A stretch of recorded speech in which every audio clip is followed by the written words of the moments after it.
Journey of Awakening, a Meditator's Guidebook, DASS, originally published June 1978.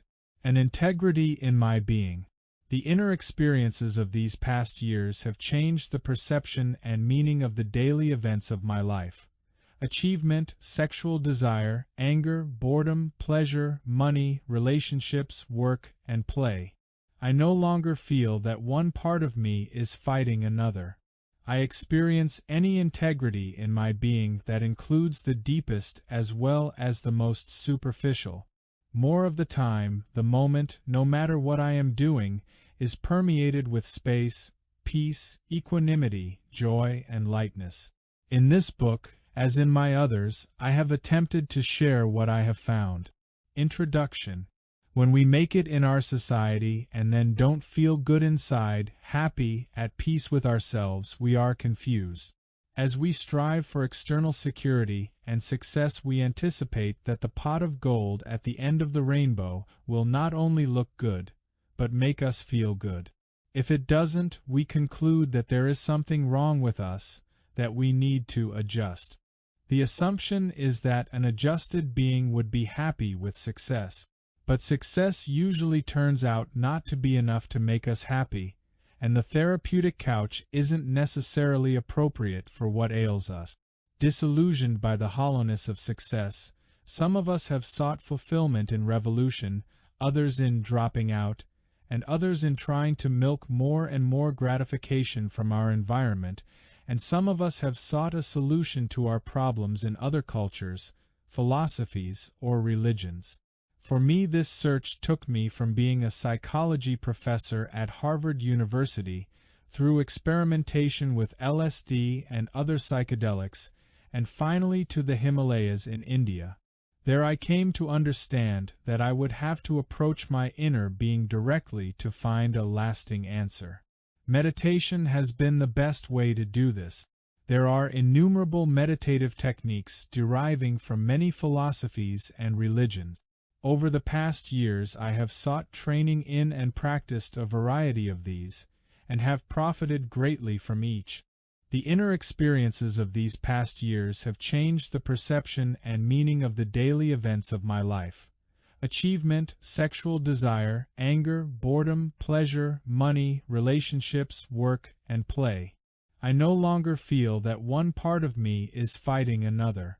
I experience an integrity in my being that includes the deepest as well as the most superficial. More of the time, the moment, no matter what I am doing, is permeated with space, peace, equanimity, joy, and lightness. In this book, as in my others, I have attempted to share what I have found. In the final analysis, what has been found is simple. The challenge is to say it simply. I hope you will find this book to be of use. 1. Getting your bearings. The flow. There have been moments in your life when you were pure awareness.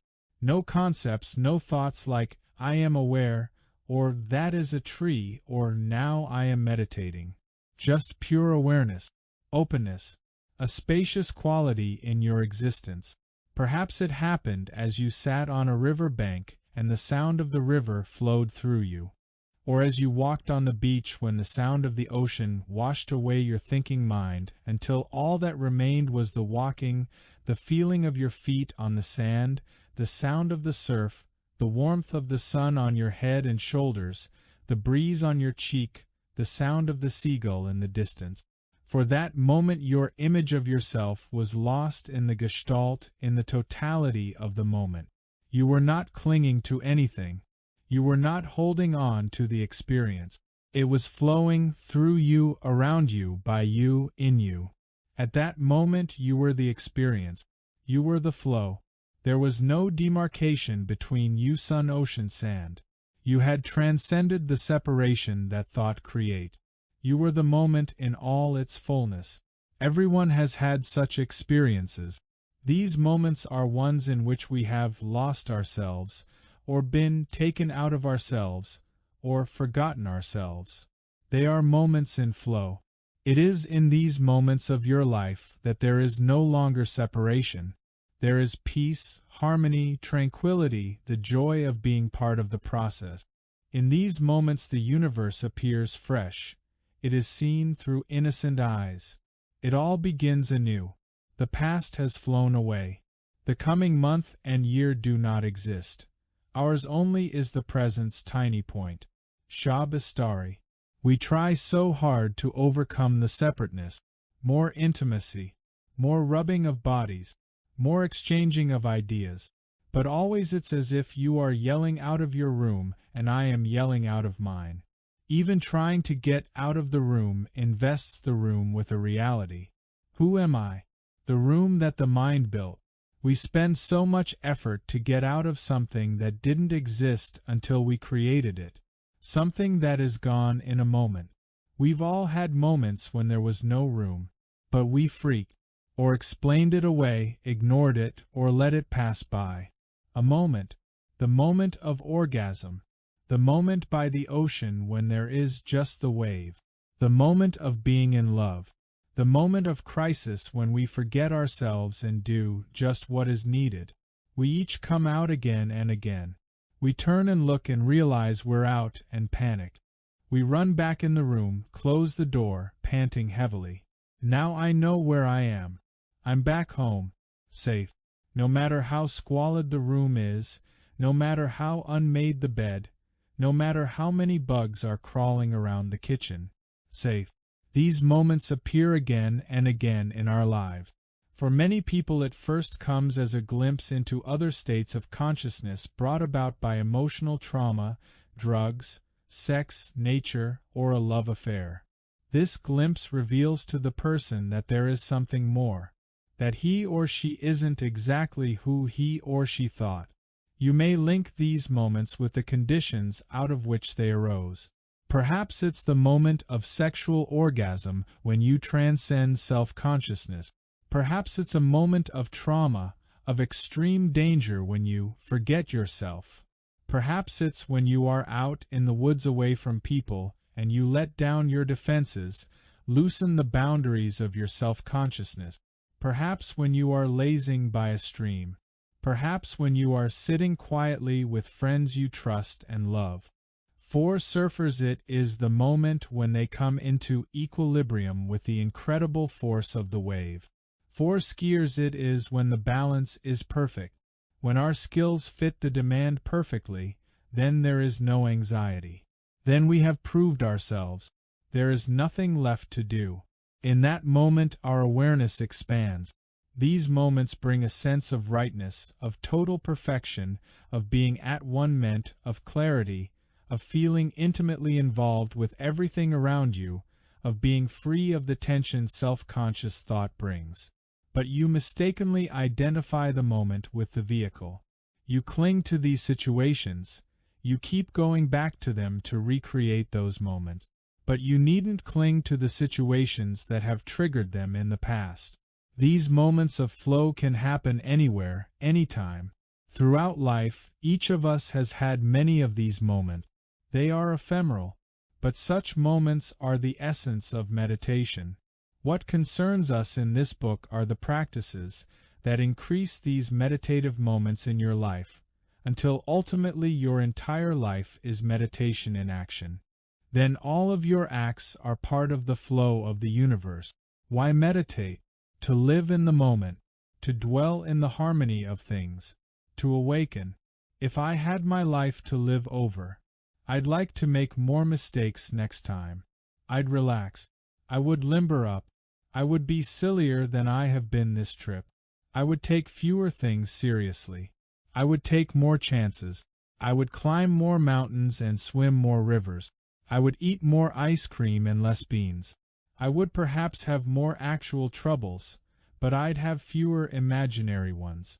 You see, I'm one of those people who live sensibly and sanely hour after hour, day after day. Oh, I've had my moments, and if I had it to do over again, I'd have more of them. In fact, I'd try to have nothing else, just moments, one after another, instead of living so many years ahead of each day. I've been one of those persons who never goes anywhere without a thermometer, a hot water bottle, a raincoat, and a parachute. If I had to do it again, I would travel lighter than I have. If I had my life to live over, I would start barefoot earlier in the spring and stay that way later in the fall. I would go to more dances. I would ride more merry-go-rounds. I would pick more daisies. Nadine Stair, 85 years old, Louisville, Kentucky. Relax. Thought prison. Your ego is a set of thoughts that define your universe. It's like a familiar room built of thoughts. You see the universe through its windows.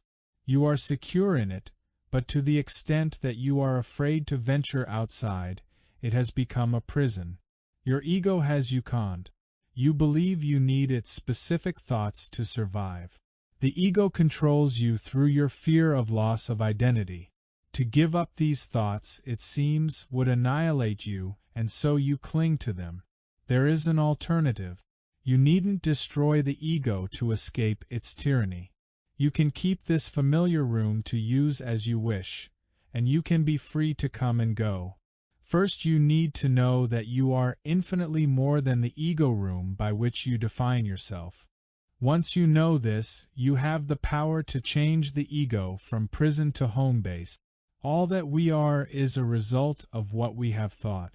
The Dhammapada, the epitome of the human realm, is to be stuck in a huge traffic jam of discursive thought. Chogyam Trungpa, the myth of freedom. Consider awakening on a usual morning. The alarm clock rings, you come out of sleep, focus enough to think alarm clock, and reach over to turn it off. Your thoughts might go something like this. It's time to get up. I have to go to the toilet. It's warm in here. Do I smell coffee perking? I could still sleep for 10 more minutes. Oh, I forgot to do the dishes last night. I need to go to the toilet. Gee, my mouth tastes awful. I could still sleep for 10 more minutes. What was I dreaming about? Who was that person in my dream? Wonder if it's warm outside. Boy, I'm hungry. What's that sound in the other room? I really need to go to the toilet. God, I wish I could stay in bed all day. Thought after thought with the rapidity of a trip hammer. Thoughts about what you hear, what you taste, what you smell, what you see, what you feel, what you remember, what you plan. On and on they go. A raging, roaring river of thoughts pouring through you. Think of me, think of me, think of me, me first, think of me. And so it goes all day until you go to sleep. You are totally in the control of your senses and thoughts. The alarm sounds and captures your attention, draws your awareness to it. But you are not your ears hearing the clock. You are awareness attending to your ears hearing. It's like when you're reading something so absorbing that you fail to hear someone enter the room. The sound of their steps triggers the processes of hearing, yet you do not hear. For you are busy reading and thinking. Just as you are not your ears hearing, you are not your other senses either. You are not the eyes seeing, nose smelling, tongue tasting, or skin feeling. Only your thoughts are left. Here is where most people cannot escape, for they identify totally with their thoughts. They are unable to separate pure awareness from the thoughts that are its object. Meditation allows you to break this identification between awareness and the objects of awareness. Your awareness is different from both your thoughts and your senses. You can be free to put your awareness where you will, instead of it being grabbed, pushed, and pulled by each sense impression and thought. Meditation frees your awareness. A being whose awareness is totally free, who does not cling to anything, is liberated. Wherever there is attachment association with it, brings endless misery. Gampopa, the jewel ornament of liberation. We need the matrix of thoughts, feelings, and sensations we call the ego for our physical and psychological survival. The ego tells us what leads to what to avoid, how to satisfy our desires, and what to do in each situation. It does this by labeling everything we sense or think. These labels put order in our world and give us a sense of security and well-being. With these labels, we know our world and our place in it. Archie Bunker was for many years a TV archetype of a bigot. He had definite labels for who everybody else was. As long as they stayed within the labels, he seemed content. When the world refused to fit his labels, when the black turned out to be a corporation vice president or his doctor a woman, Archie's world collapsed. Our ego renders safe an unruly world. Uncountable sense impressions and thoughts crowd in on us, so that without the ego to filter out irrelevant information, we would be inundated, overwhelmed, and ultimately destroyed by the overload. Or so it seems. The ego has convinced us that we need it, not only that we need it, but that we are it. I am my body. I am my personality. I am my neuroses. I am angry. I am depressed. I'm a good person. I'm sincere. I seek truth. I'm a lazy slob. Definition after definition. Room after room. Some are in high-rise apartments. I'm very important. Some are on the fringe of the city, just hanging out. Meditation raises the question, who are we really? If we are the same as our ego, then if we open up the ego's filters and overwhelm it, we shall be drowned. If, on the other hand, we are not exclusively what the ego defines us to be, then the removal of the ego's filters may not be such a great threat. It may actually mean our liberation. But as long as the ego calls the shots, we can never become other than what it says. Like a dictator, it offers us paternalistic security at the expense of our freedom. We may ask how we could survive without our ego. Don't worry, it doesn't disappear. We can learn to venture beyond it, though. The ego is there, as our servant. Our room is there. We can always go in and use it like an office when we need to be efficient. But the door can be left open so that we can always walk out. Outside there is flow, no definition. We don't have to be thinking all the time about who we are. The tree is not saying, I'm a tree, I'm a tree. I'm an elm, I'm not an oak, I'm an elm. It's just being an elm. Why couldn't we have the same harmonious relationship to the universe that the elm does? The elm is harmonious whether it's a seed, or a little sapling, or a huge elm, or a rotting dead tree. Not us. We fight the flow. We think, I gotta stay young. Or, it's horrible. Or, I don't dare. That stops the flow. The intelligent man who is proud of his intelligence is like the condemned man who is proud of his large cell. Simone Weil. Simone Weil. A life if your mind is empty, it is always ready for anything, it is open to everything. In the beginner's mind there are many possibilities, in the expert's mind there are few. Shunryu Suzuki. Zen Mind, Beginner's Mind. Initially most people choose to meditate out of curiosity or to relieve psychological pain, increase pleasure, or enhance power. The goal of all these motives is to strengthen the ego. For as the ego gets more comfortable, happy, and powerful, its prison walls thicken. The ego's motives do not allow examination of the ego itself, nor allow insight that the ego is your prison. These motives paradoxically contain the seeds of freedom, because they lead you to meditate more. Meditation makes you more calm and quiet, and in this new stillness other motives, deeper motives, arise for going further into meditation. As your meditation develops beyond the level of ego payoffs, the prison walls begin to crack. You might think of these deeper motives in many ways. To answer the question, who am I? To awaken cosmic consciousness. To see things just as they are, to rend the veils of illusion to know God.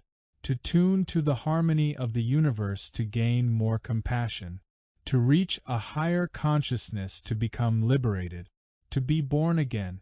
To know the truth which lies beyond dualism, to transcend the wheel of birth and death. To abandon desire to be free. These motives all describe the same peak from different points at its base.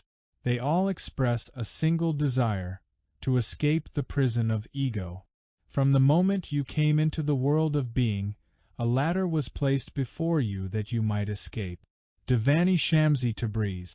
In the process of pursuing my own deeper motives, the ego neuroses that once preoccupied me, my obsessions with sexuality, achievement, love, and dependency, haven't all gone away. What has gone is my preoccupation and my identification with them. Now they are merely quaint and fascinating, an interesting room or passing show rather than the huge mountains and crevasses and devastating potential disasters which once seemed to surround me on every side. Though I may get angry, I let go of the anger more quickly. And more important, I let go of the guilt connected with the anger. These feelings now simply arise and pass away, without my resisting or clinging to them. More and more I am just awareness.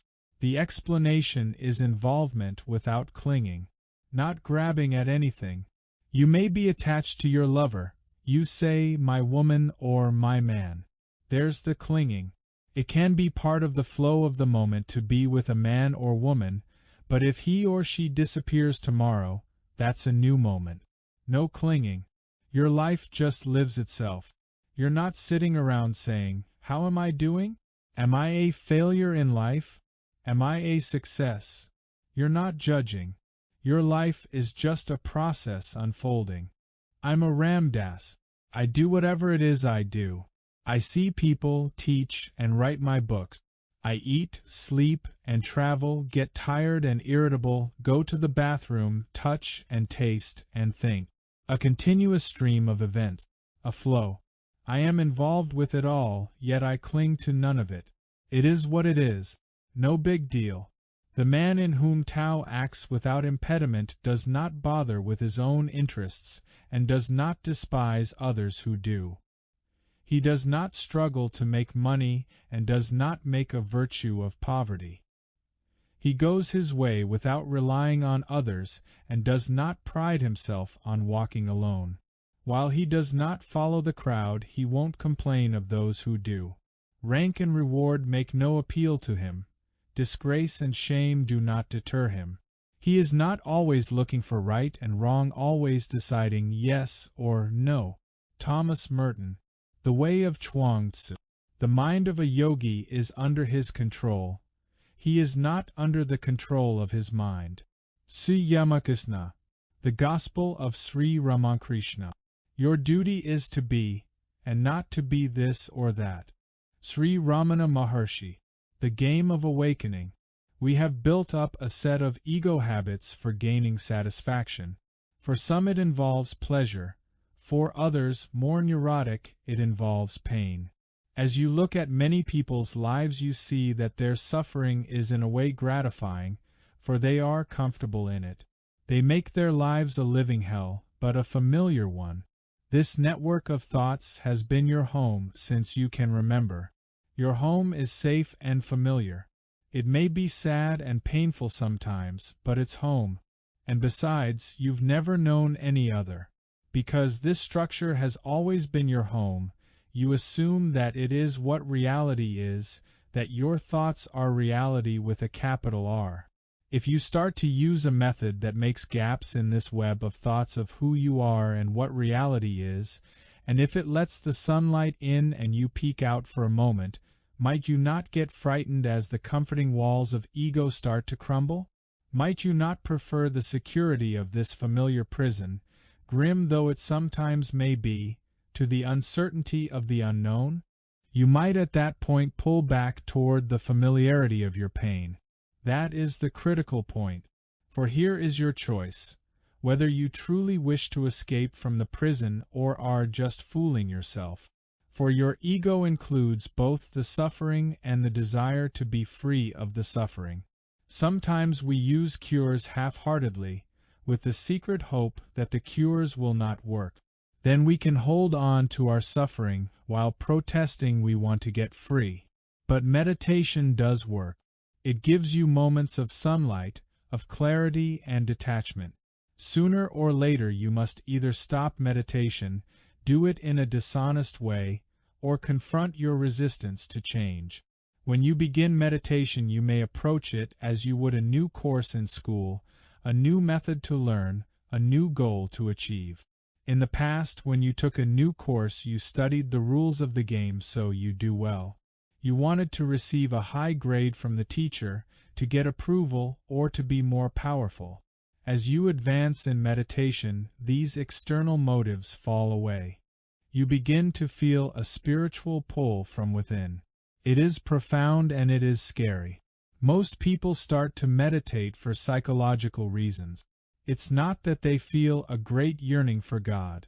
They're just kind of miserable, or they feel they'd be a lot more efficient if they had a quieter mind, or that life would be more beautiful if their hearts were more open, or that they would be more powerful if their minds were focused. Because this is all true, the mass movements in the spiritual community market their product to play on these ego motives. If there were nobody buying, they wouldn't be selling. For example, I recently got a magazine on meditation. On the back page it shows a couple, both very gentle-looking people. He is putting his hand on her breast, and she's looking down sort of pleased, shy. The blurb says, "Very often the meditator is attracting more potential partners than ever before." And it's true. It's not a hustle, it's true. When everybody's light is veiled, as though they had dark clouds over them, even a little flicker of light makes the meditator seem special or attractive. The game of awakening is very subtle. At first you may buy the package of meditation because you're nervous, anxious, uptight. You want to get rid of all your pain and have a little pleasure out of life. But you really don't know what you're buying. They say meditate and you can have a Cadillac, but they don't tell you that when you get the Cadillac it's liable to feel a little empty. By the time you get to the Cadillac, who it was that wanted it isn't around anymore. See the predicament? Meditation changes your desires in the course of fulfilling them. You may meditate in order to get rid of your pain and increase your pleasure. When you have moments where you see your suffering as just a set of thoughts that come and go, you begin to develop a new perspective. But as you see that pain and suffering come and go, you also see that pleasure passes.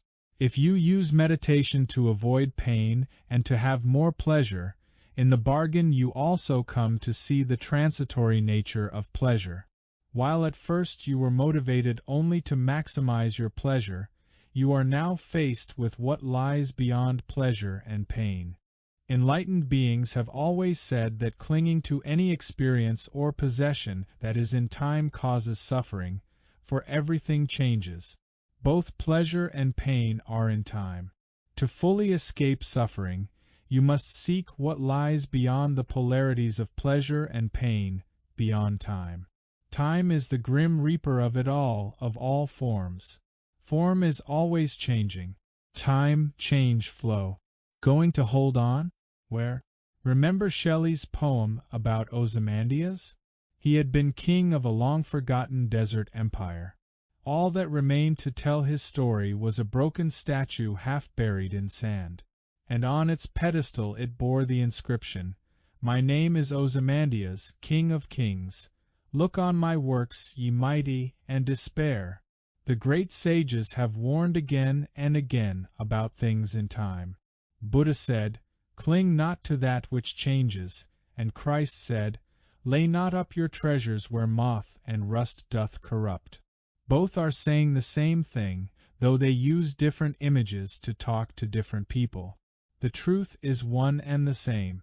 There are many ways the message is transmitted. If you're ready, one Zen story can change your whole life. I've met people whose lives were transformed by some simple little story. The Way of the Pilgrim, The Little Flowers of St. Francis. Everyone needn't go through the big public routes at all. The spiritual journey is individual, highly personal. It can't be organized or regulated. It isn't true that everybody should follow any one path. Listen to your own truth. It's characteristic of the ego that it takes all that is unimportant as important and all that is important as unimportant. Meher Baba. Discourses. All worldly pursuits have but the one unavoidable and inevitable end, which is sorrow. Acquisitions end in dispersion, buildings in destruction, meetings in separation, births in death. Milarepa. Tibet's great yogi Milarepa. There once was a king who was going to put to death many people, but before doing so he offered a challenge. If any of them could come up with something which would make him happy when he was sad, and sad when he was happy, he would spare their lives. All night the wise men meditated on the matter. In the morning they brought the king a ring. The king said that he did not see how the ring would serve to make him happy when he was sad and sad when he was happy. The wise men pointed to the inscription. When the king read it, he was so delighted that he spared them all. And the inscription? This too shall pass. The world is so constructed that if you wish to enjoy its pleasures, you must also endure its pains. Whether you like it or not, you cannot have one without the other. Swami Brahmananda. Discipline monastique. Relative realities. You have at this moment many constellations of thought, each composing an identity.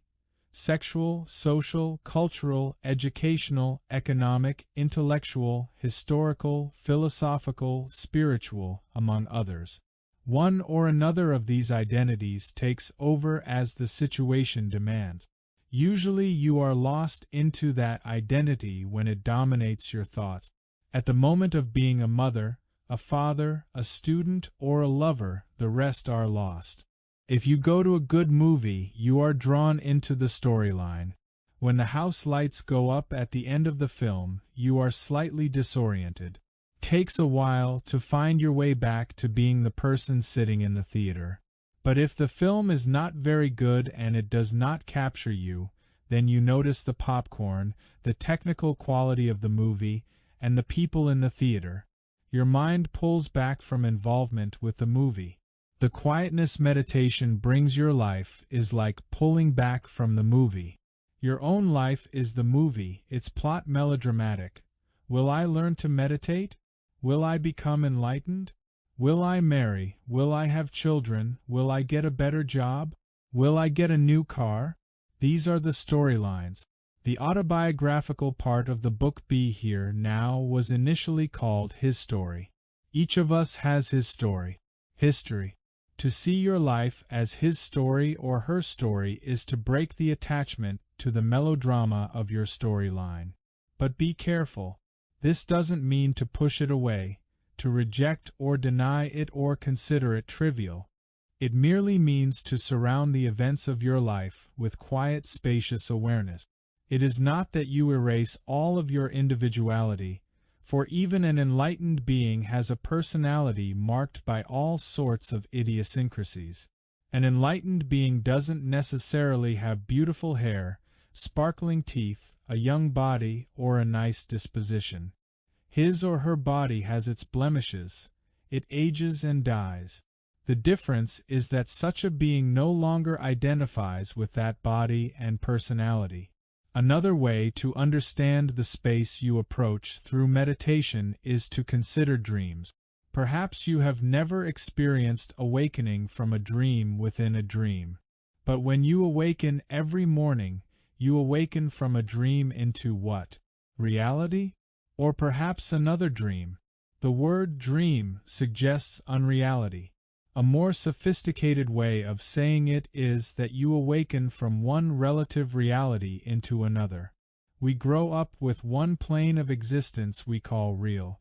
We identify totally with that reality as absolute, and we discount experiences that are inconsistent with it as being dreams, hallucinations, insanity, or fantasy. What Einstein demonstrated in physics is equally true of all other aspects of the cosmos. All reality is relative. Each reality is true only within given limit. It is only one possible version of the way things are. There are always multiple versions of reality. To awaken from any single reality is to recognize its relative nature. Meditation is a device to do just that. Normal waking consciousness, dream states, emotional states, and other states of consciousness are different realities, somewhat like channels of the TV receiver. As you walk down the street, you can tune your receiver into the world on any number of channels. Each way of tuning creates a very different street, but the street doesn't change. You do. You see what you look for. If you are primarily preoccupied or tuned to the physical body, as you look at people you see them as man or woman, fat or thin, tall or short, attractive or unattractive. If, on the other hand, you are busy looking at personalities, you might see them as introverted or extroverted, hysterical or paranoid, happy or sad. If you were tuned to astral identities, you'd see a Leo or a Taurus, an angel or a demon. It's all in the eyes of the beholder. Christ could walk up to you and you might see him as a pleasant carpenter dressed plainly. You might think, interesting teacher, he has a nice vibe. If you were looking beyond that, you might see him as living spirit. Meditative awareness is a vantage point from which you can focus on any event from various levels of reality. Take, for example, your relationship with your parents, spouse, or children. Most relationships are very reactive. Your parent comes along and says something to which you immediately react, and the parent in turn reacts to you. These are habitual reactions in which nobody really listens. There is merely a mechanical runoff between people. If you are rooted quietly in your awareness, there is space. In the moment after your mother or father speaks to you, you see the reaction you would usually make. But you also see the situation in a variety of other ways. You might see that your parent is in fact your parent only in this incarnation. From another level, like you, your parent is just another soul running off karma, living out the results of his or her past actions. You are part of each other's karma. To appreciate this allows you to understand your dialogue in terms of cause and effect. Or you might understand it from other vantage points, in Freudian terms, or as a power struggle, or as a symptom of the generation gap, or perhaps your parent simply has a stomach ache. Or you might see this dialogue as God talking to God. Every event in your life is incredibly significant on level upon level upon level. Were you to attempt to think of each of these levels at the moment someone says something, you would be swamped by an overwhelming number of thoughts. The meditative awareness is not one of intellectual analysis, nor one of labeling different takes of reality. It allows all ways of seeing to exist in the space surrounding an event. Meditative awareness has a clarity that lays bare both the workings of your mind and the other forces at work in a situation. This clarity allows you to see the factors that determine your choices from moment to moment. Yet you don't have to think about it to grasp all this. You find that you understand. In this inner stillness and clarity, you are fully aware of the entire gestalt, the whole picture. With no effort, your response is optimal on all levels, not just mechanically reactive on one. The response is in tune, harmonious in the flow. The manifestations of mind outnumber the myriads of dust motes in the infinite rays of sunlight. Milarepa. The 100,000 songs of Milarepa. You carry heaven and hell with you. Sri Ramana Maharshi. Talks with Sri Ramana Maharshi. What am I doing at a level of consciousness where this is real? Thaddeus Gallus. The Lazy Man's Guide to Enlightenment. 2. Setting out. What to expect. When you begin to meditate, you may notice changes right away. You may feel less anxious or more alert. You may be better able to concentrate, have more energy, be more at ease socially, or be more powerful intellectually. Or nothing much may seem to change. Don't count on anything dramatic. Most changes happen slowly. There is a wide variety of experiences you will have during meditation itself, such as feelings of a pleasant calmness, a slight exhilaration, or, if you're fatigued, strong drowsiness. A common report is the feeling of the mind speeding up. Actually, this is not what is happening, but rather your awareness is standing back a bit so that for the first time you notice the normal speediness of your thoughts. Other kinds of experiences can include seeing images with your eyes closed, hearing inner sounds, or having inner smells, tastes, or new sensations in the body. These are less common. Outside meditation, you may find a sense of spaciousness in your life, a new peace. All of these experiences, because of their novelty, have a great fascination, but they are best seen as markers along the way, signposts to be noticed, read, perhaps enjoyed, and then left behind as you go on. There is no best or right kind of experience in meditation. Each session is as different and unique as each day of your life. If you have ideas of what should happen, you can become needlessly disappointed if your meditation doesn't conform to these expectations. At first, meditation is likely to be novel, and it's easy to feel you are changing. After a while, there may be fewer dramatically novel experiences, and you may feel you're not making any progress. In fact, you may be making the most progress when you don't feel anything particularly significant is going on. The changes you undergo in meditation are often too subtle to detect accurately. Suspend judgment and let whatever comes come and go. Some people find meditation boring. They feel as if nothing is happening. This is another way in which the old you holds on tight. And it is important to be able to persist even through the experiences of boredom.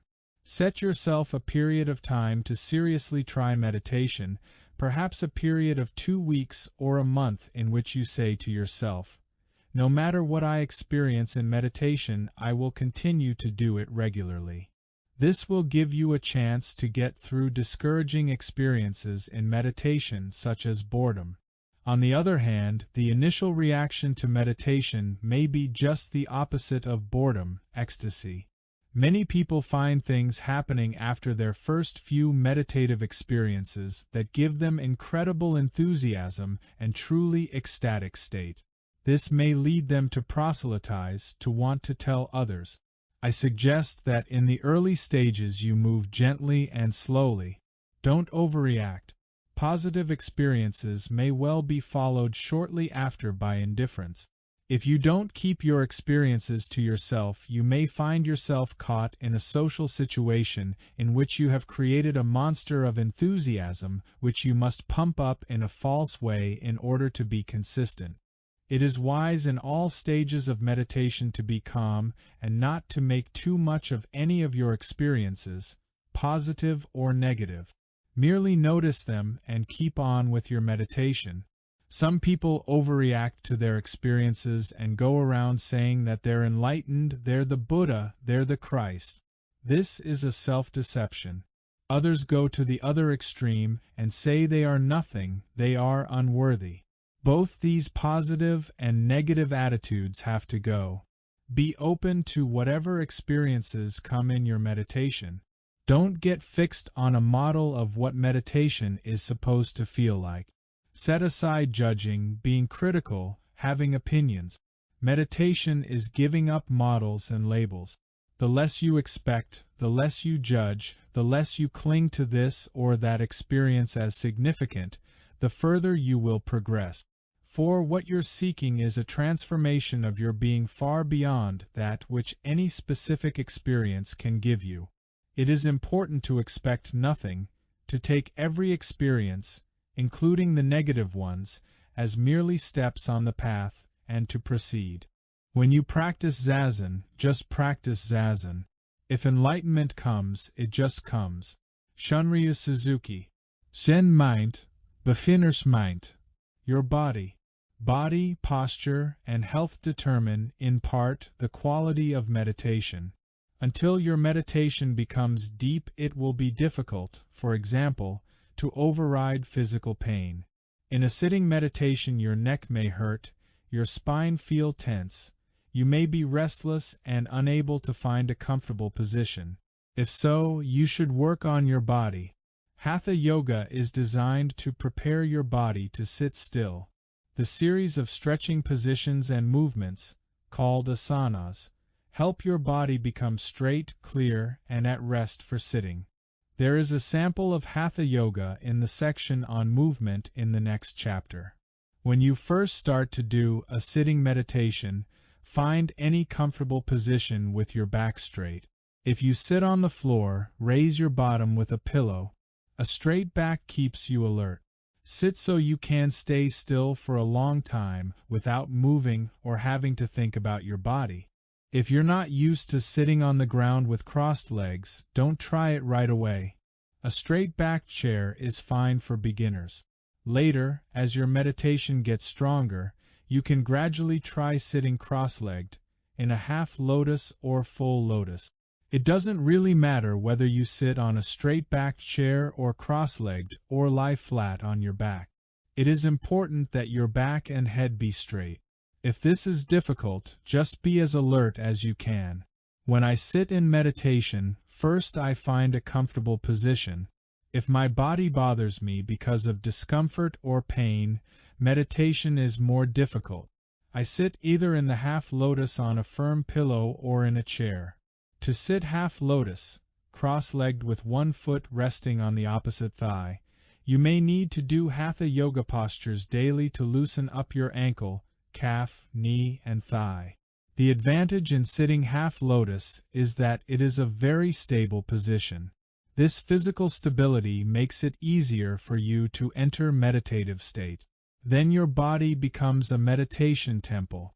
I have visited in my wandering shrines and other places of pilgrimage, but I have not seen another shrine blissful like my own body. Saraha Buddhist text. Food for thought. Diet is important to your practice. Within certain limits, the food you eat affects the quietness of your mind. Let your diet change gently and naturally. Be honest with yourself. Don't force changes.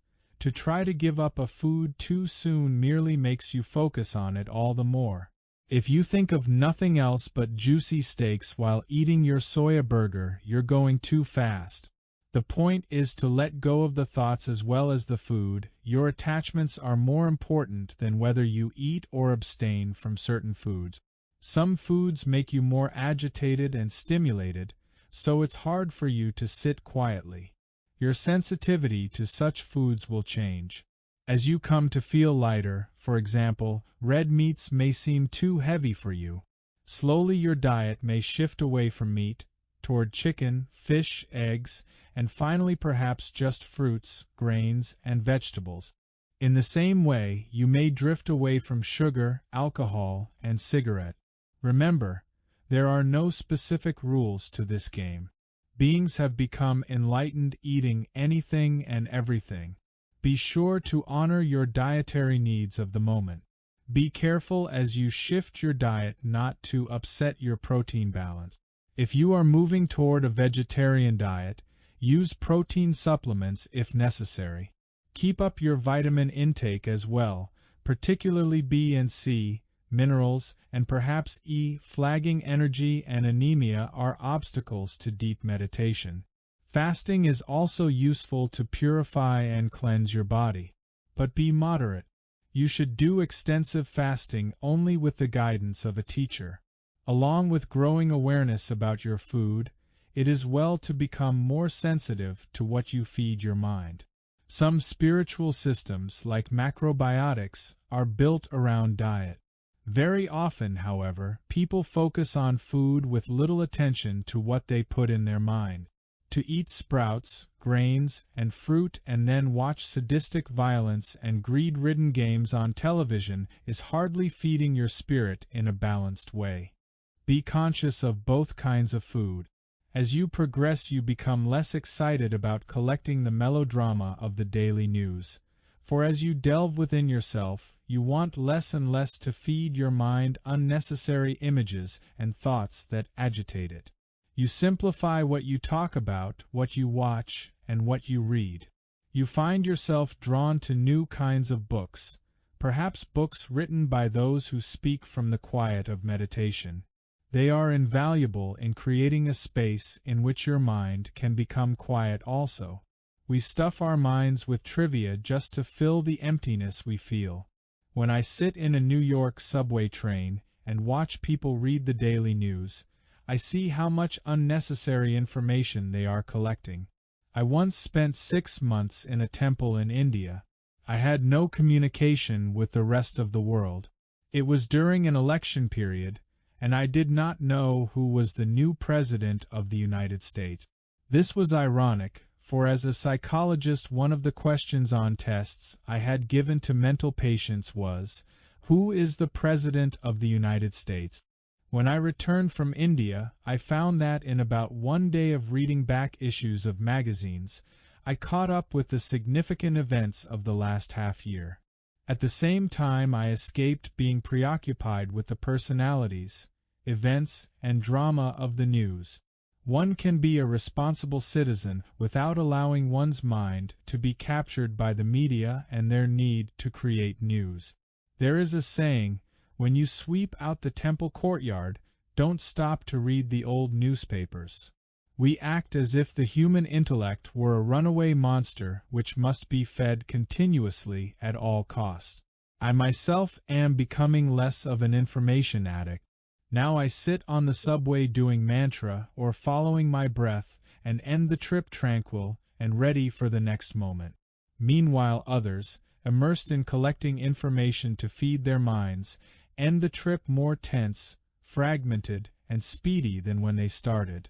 Do not therefore ascribe blame or praise to the eating or not eating of foods or to the drinking or not drinking of wine, but ascribe praise or woe unto those who make use properly or improperly of meat and drink. Palladius' stories of the Holy Fathers. What need of so much news from abroad, when all that concerns either life or death is at work within us? William Law. The perennial philosophy.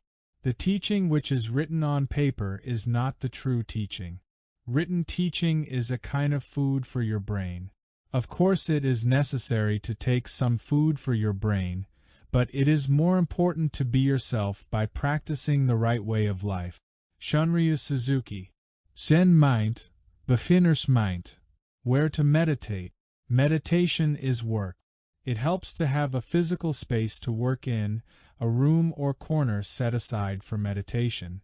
All you do there is meditate, study holy books, or chant. Do nothing there that's not part of your spiritual practice. If you have the choice, you may want to keep this corner of the room simple, just bare white walls.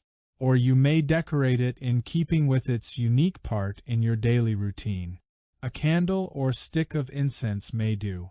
Or maybe add a few pictures of beings who inspire you, Christ, Buddha, or Ramakrishna. You might also keep a few helpful books there, such as the Bible or the Bhagavad Gita. When you sit down in that corner or go into that room, make sure that all you do there is meditate or study. Don't use it for any other purpose. Dedicate it to the awakening of your spiritual self. Such a space becomes invested with the effects of your every attempt at meditation. You consecrate it. If you keep its use pure, the space fills with a vibration that smooths your way for meditation. Find a quiet place, free of distractions. A beginning meditator is easily distracted. In deeper meditation, it won't matter what your surroundings are, but in the beginning the outer quiet helps you find an inner silence. Familiar places, where there are few things that catch your attention, are best. While it is desirable to have a specific space or a private corner for your meditation, it is not necessary. Once you have a meditative practice that suits you, you can do it most anywhere. You will find many ordinary moments in your life are perfect for meditation, when you are waiting in the dentist's office or for the bus or sitting on a subway. Moments which usually were times for boredom or wandering thoughts become a gift, a chance to meditate.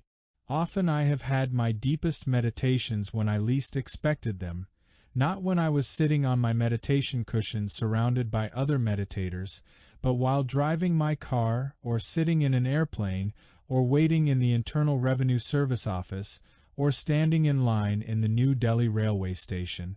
Even standing in a crowded subway, you can go within. The stronger your meditation, the less your surroundings distract you. Eventually, you will be able to meditate anywhere, anytime. When a monk goes into a tavern, the tavern becomes his cell, and when a haunter of taverns goes into a cell, that cell becomes his tavern.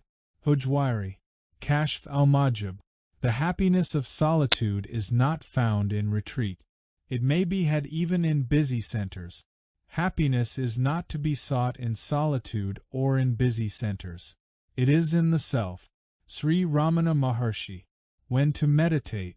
When should you meditate? Timing, like place, is important in the early stages.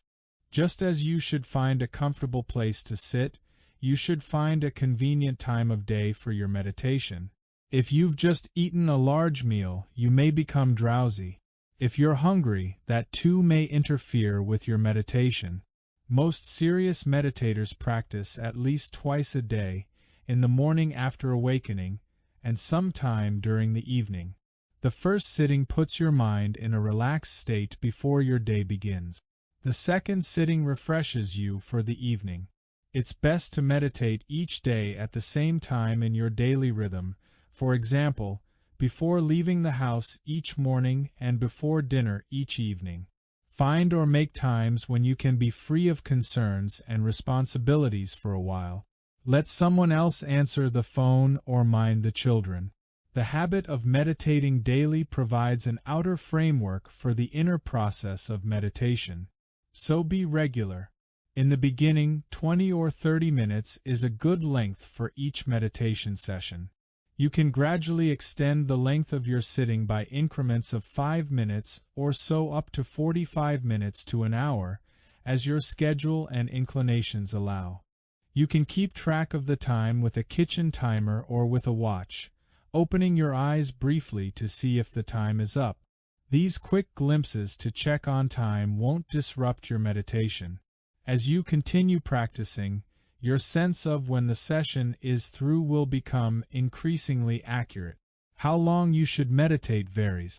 Sit as long as you can, but no longer than you're ready for. Whatever time you set for yourself, be diligent in sitting out the allotted time, even if it means clock watching. Don't stop meditating at the first impulse to get up and do something else. Meditation is the time to let all such thoughts come and go, without attachment.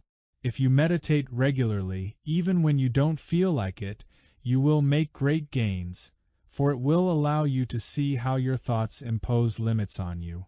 Your resistances to meditation are your mental prisons in miniature. It is a mistake to think that the sadhana cannot be practiced for lack of time. The real cause is agitation of mind. Swami Brahmananda. Discipline monastique. With whom to meditate.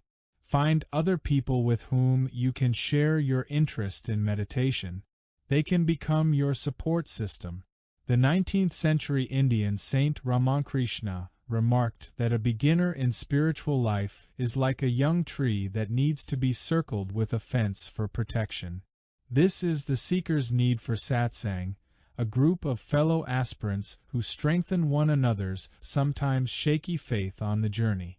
In sharing your experiences with other meditators, you benefit from their feedback.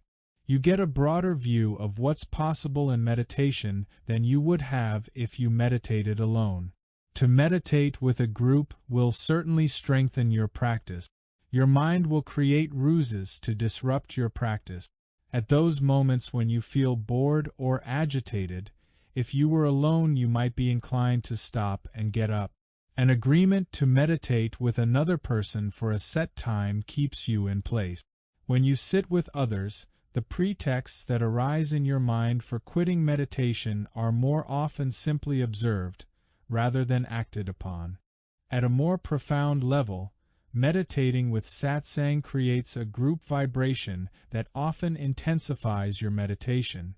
It's as if there is a summation of quieting thoughts that pass from one person to another. I have often come into meditation halls in Japan and in the United States where the hall itself would seem thick with these vibrations. Many churches and temples provide this peaceful space. Your group could meet in someone's living room, light a candle and perhaps some incense, and sit quietly for an agreed period of time. Gradually you might add other activities done in a meditative spirit. For example, eat together afterward, or take turns reading aloud from books about meditation, or chant together. Finding such a group may be as simple as checking bulletin boards or putting up a note in the laundromat, health food store, or bookstore, asking if anyone would like to meditate with you 1 or 2 evenings a week. Maybe a friend would like to meditate with you. Or you might sit in at a Quaker meeting, for their form is itself meditative in nature. There may already be a neighborhood group that meets informally in someone's home, or in an adult education evening course, or perhaps regular sittings of some meditation group. The directory at the back of this book may help you find people with whom you can sit. There are listings for nationwide meditation organizations and for smaller meditation groups. Perhaps there is one in your community. Each group has its own style and view, and in the long run, any one of them may or may not be attractive to you. Initially, it makes little difference so long as you feel comfortable with the group. Later, with more experience, you may find you prefer to drop out of one group or join another. But don't waste too much time in the beginning by trying to judge this group or that, this individual or that. The important thing is to start meditating. For where 2 or 3 are gathered together in my name, there am I in the midst of them. Matthew 18:20. The New Testament. 3. Picking a path. Which method is for me? Most people don't realize what a wide variety of possibilities there are among meditative practices. Perhaps because of mass advertising, they've come to identify meditation with a specific practice, like sitting with your eyes closed to repeat mantra, as in the TM technique, or facing a blank wall to empty your mind, as in Zazen. The choice of methods available to help you gain inner freedom is actually quite diverse.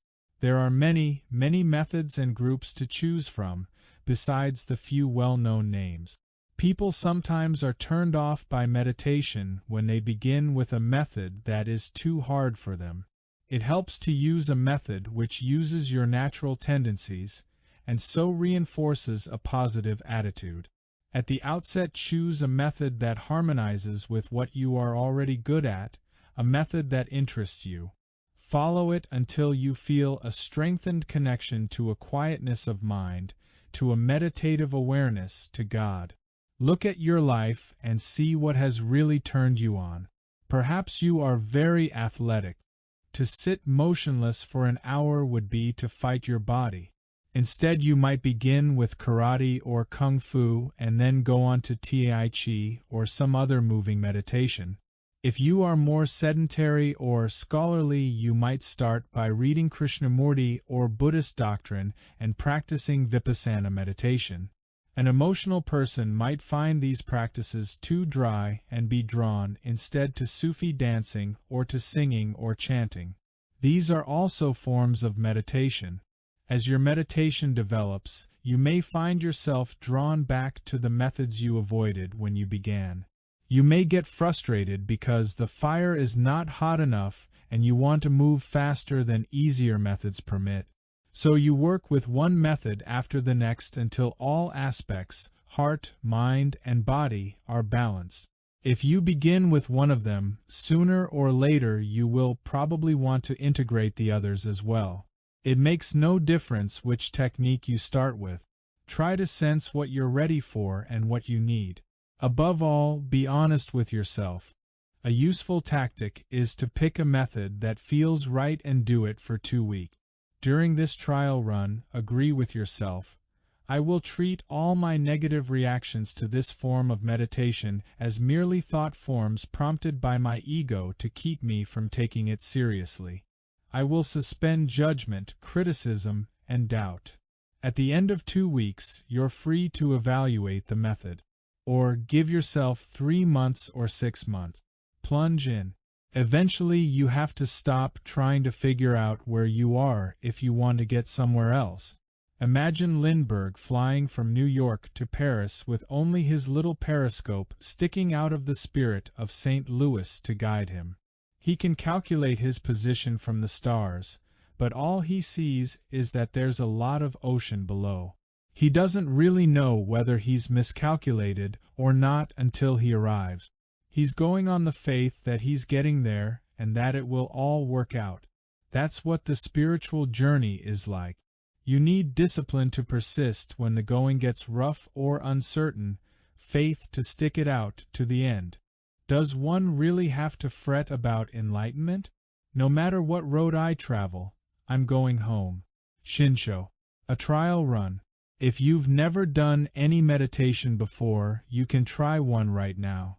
First of all, quiet down a bit and find a comfortable seat. Your favorite armchair will do, or, if you want to sit cross-legged, try that. Sit up as straight as you can without making yourself uncomfortable. Sooner or later, you'll have to learn to sit with your back straight and your head, neck, and chest in a line. For the moment, just get really comfortable. Stop reading for a few moments and get comfortable. Now as you sit comfortably, your mind wanders. It turns to fantasies, memories. You think, what is this about, this meditation? What am I doing? If you don't hold on to any of these thoughts, but just let them keep flowing by, you are already in the act of meditation. This is it. You're doing it. But one of these thoughts may grab at you and lead you off into plans, fantasies, memories, or problem solving. Then you're just thinking, not meditating. Here's a way you can keep from getting too lost in your thoughts.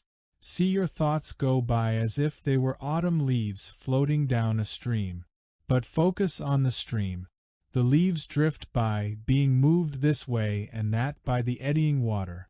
On some there are drops of water that glisten in the sunlight. Let the leaves, the thoughts, float by, but keep your attention on the water itself. Your mind may dwell on a sound, a memory, a plan, or any of 1,000 things. When you notice your mind clinging to any of these leaves, very gently bring it back to the stream, back to the water flowing. Let the leaves float by. Don't get angry because your attention got caught, for that anger is just another leaf. Don't get frustrated because your attention will get caught thousands of times. Each time, very gently but firmly bring it back to the flowing water. Now try this meditation for a few minutes.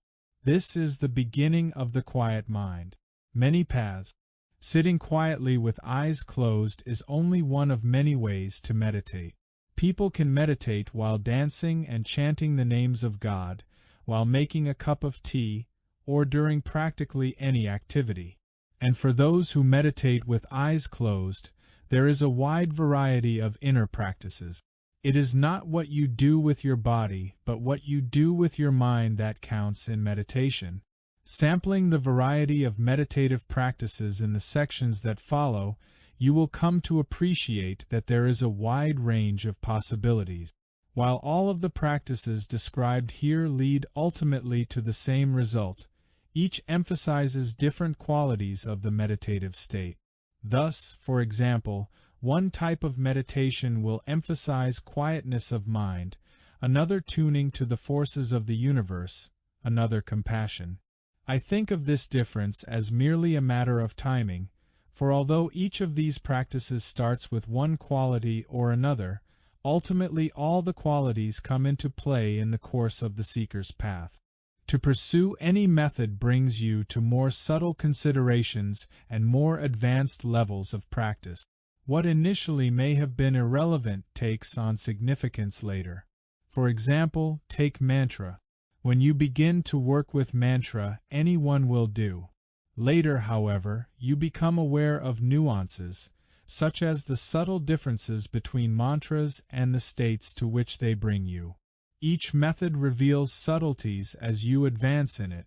Experiment until you find one that seems right for you. Then focus on it wholeheartedly, either on your own or with a teacher. Concentration. Concentration is the root skill in all meditation practices. The meditator must be able to keep the mind fixed on a specific task or object, and let distractions go by, no matter which technique is used. This skill is simple in definition, but takes great patience to develop in practice. To begin developing concentration, you need simply pick some object, thought, or part of the body and fix your mind on it for a fixed length of time. When your mind wanders, return your focus gently but firmly to the object of your meditation. Once you develop even a little concentration, which happens after a relatively short period of meditation, you will find it enhances all other methods of spiritual practice. One simple exercise for bringing your awareness to a single object is concentrating on a candle flame. Place a candle in front of you a foot or so away and focus on the flame. As you look at the flame, countless thoughts will float by about the candle, the flame, meditation, sounds you hear, feelings in your body, and so forth. In each case you notice the thought, let it go, and merely come back to an awareness of the candle flame.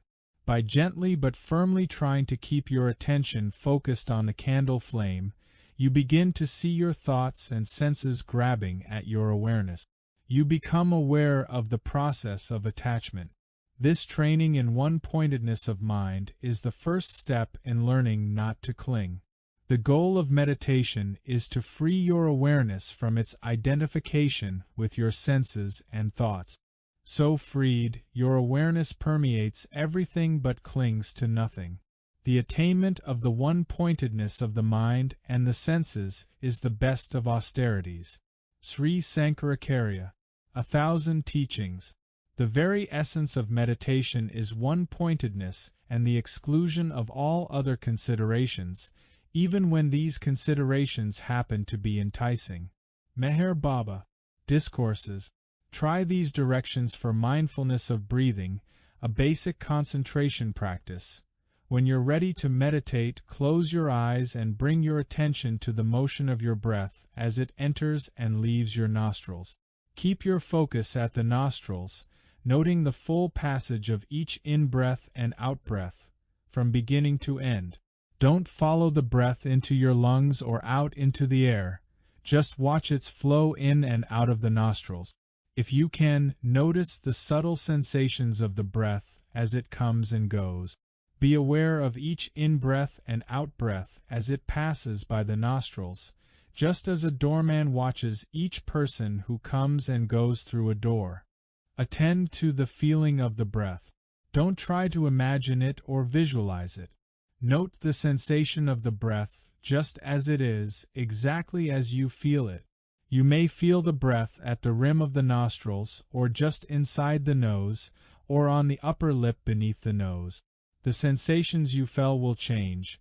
You may sometimes feel the breath like the light touch of a feather, like a dull throb, or as an intense point of pressure on your lip, or in countless other ways. There is no right way for the breath to feel. Just be aware of what is. Each time you notice your mind has wandered to other thoughts, or is caught by background noises, bring your attention back to the easy, natural rhythm of your breathing. Don't try to control your breath. Simply watch it. Fast or slow, shallow or deep, the nature of the breath does not matter. Your full attention to it is what counts. If you have trouble keeping your mind on the breath, count each one up to 10, then start over again at 1. Or, to anchor your mind on your breath, you can occasionally make a strong, deliberate inhalation and exhalation. Then let your breath return to its normal rate. Whenever you realize you're thinking about something else, return your awareness to your breath. Don't try to fight off thoughts.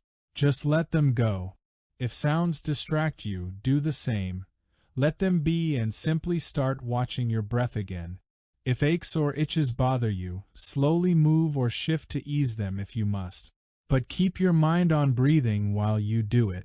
Your mind will wander, and when you first start to meditate, you may be acutely aware of how active it is. Don't worry about it. Just keep returning your attention to your breath, letting go of whatever the mind wanders to.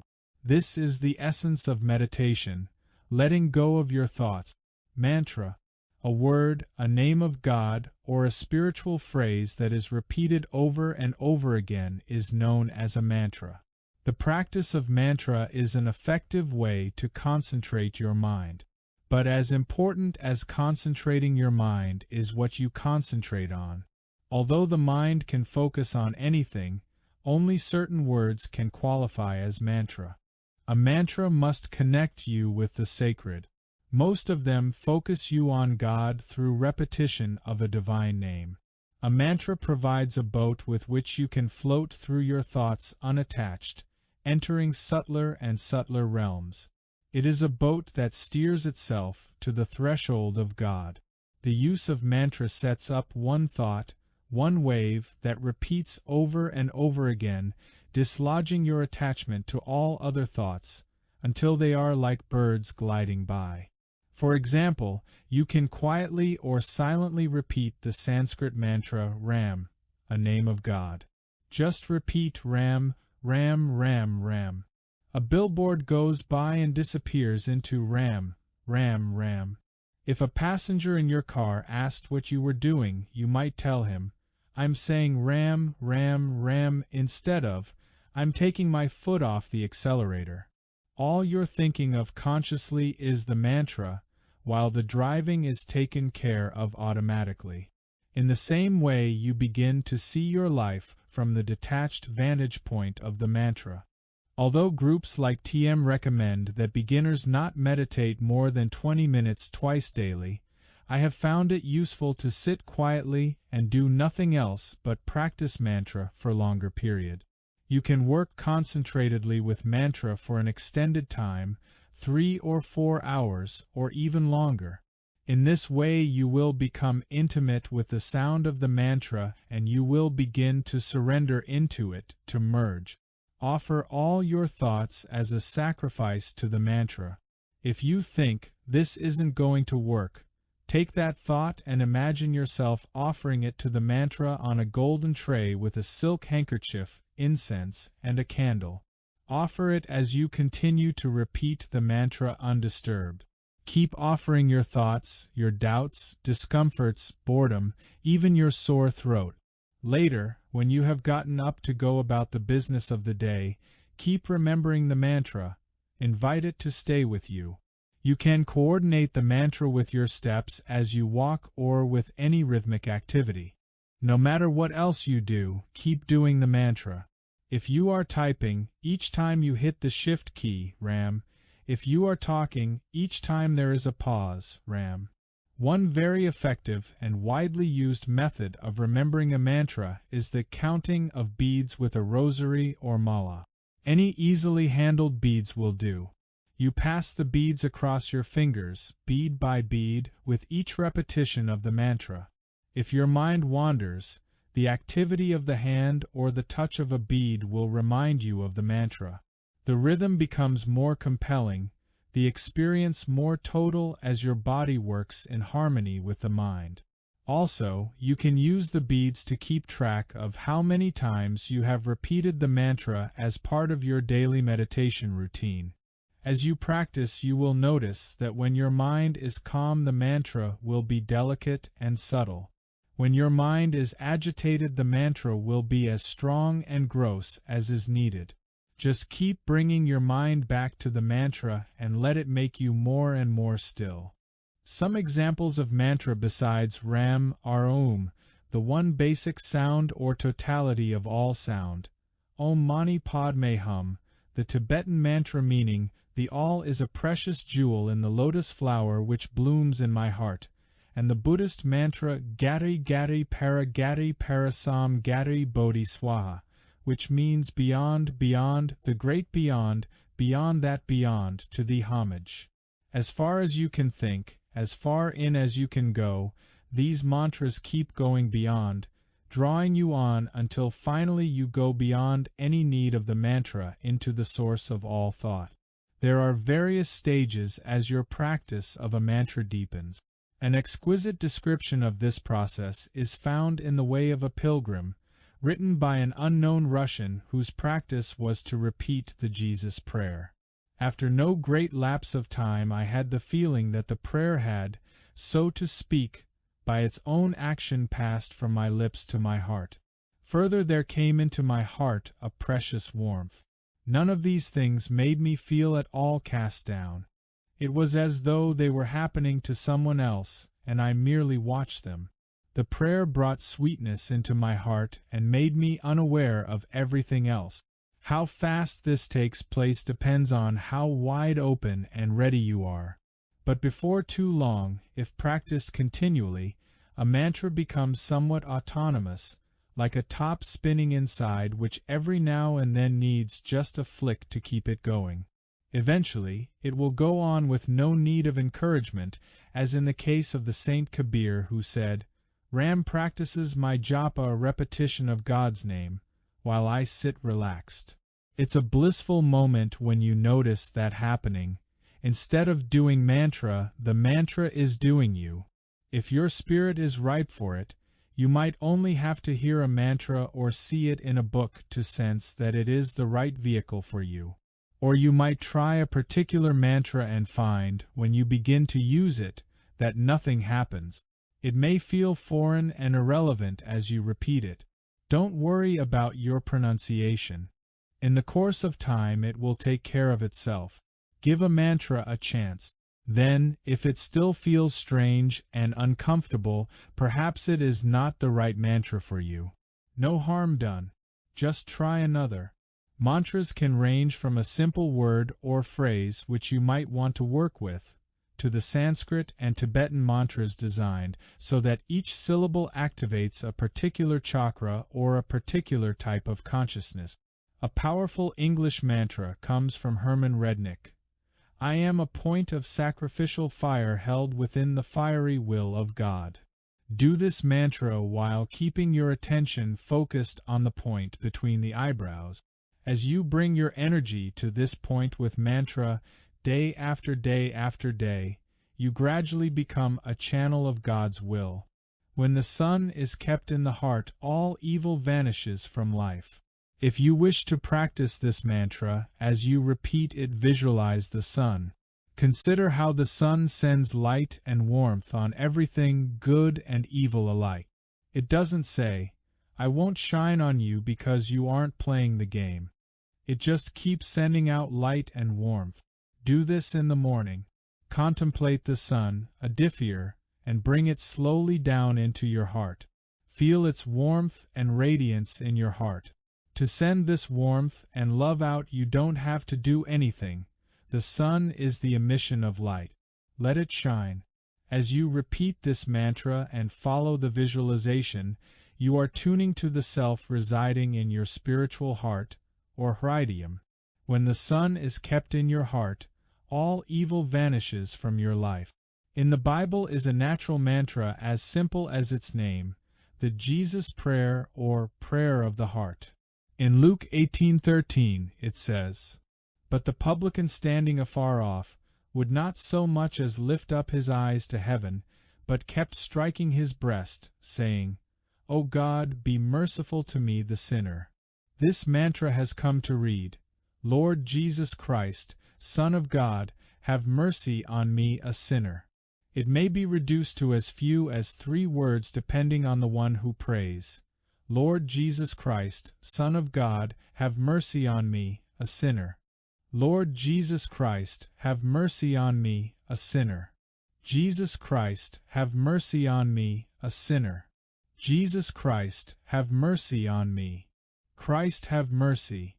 If you discipline yourself to learn this mantra and repeat it constantly, it will sink down into your heart, and after a while it will go on by itself. Marie Idle. In the beginning was the Word, and the Word was with God, and the Word was God. John 1:1. The New Testament. It is in pronouncing thy name that I must die and live. Muhammad.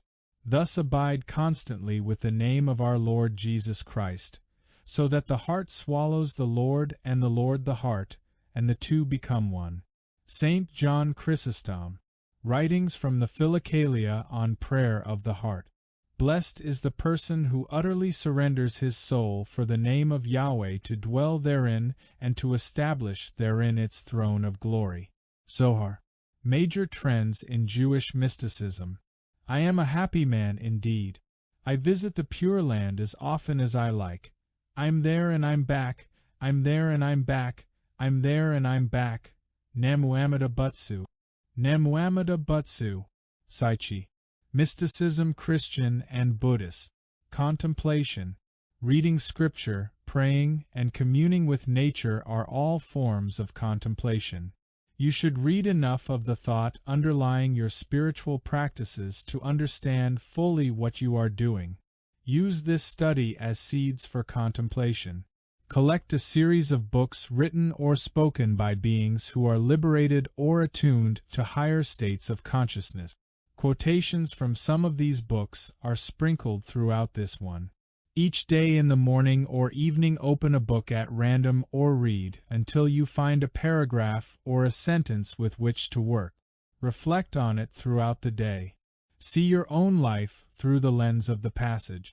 Through this practice, in time, comes a transformation of your perception, your ways of understanding the nature of reality. Contemplation can also be free-form.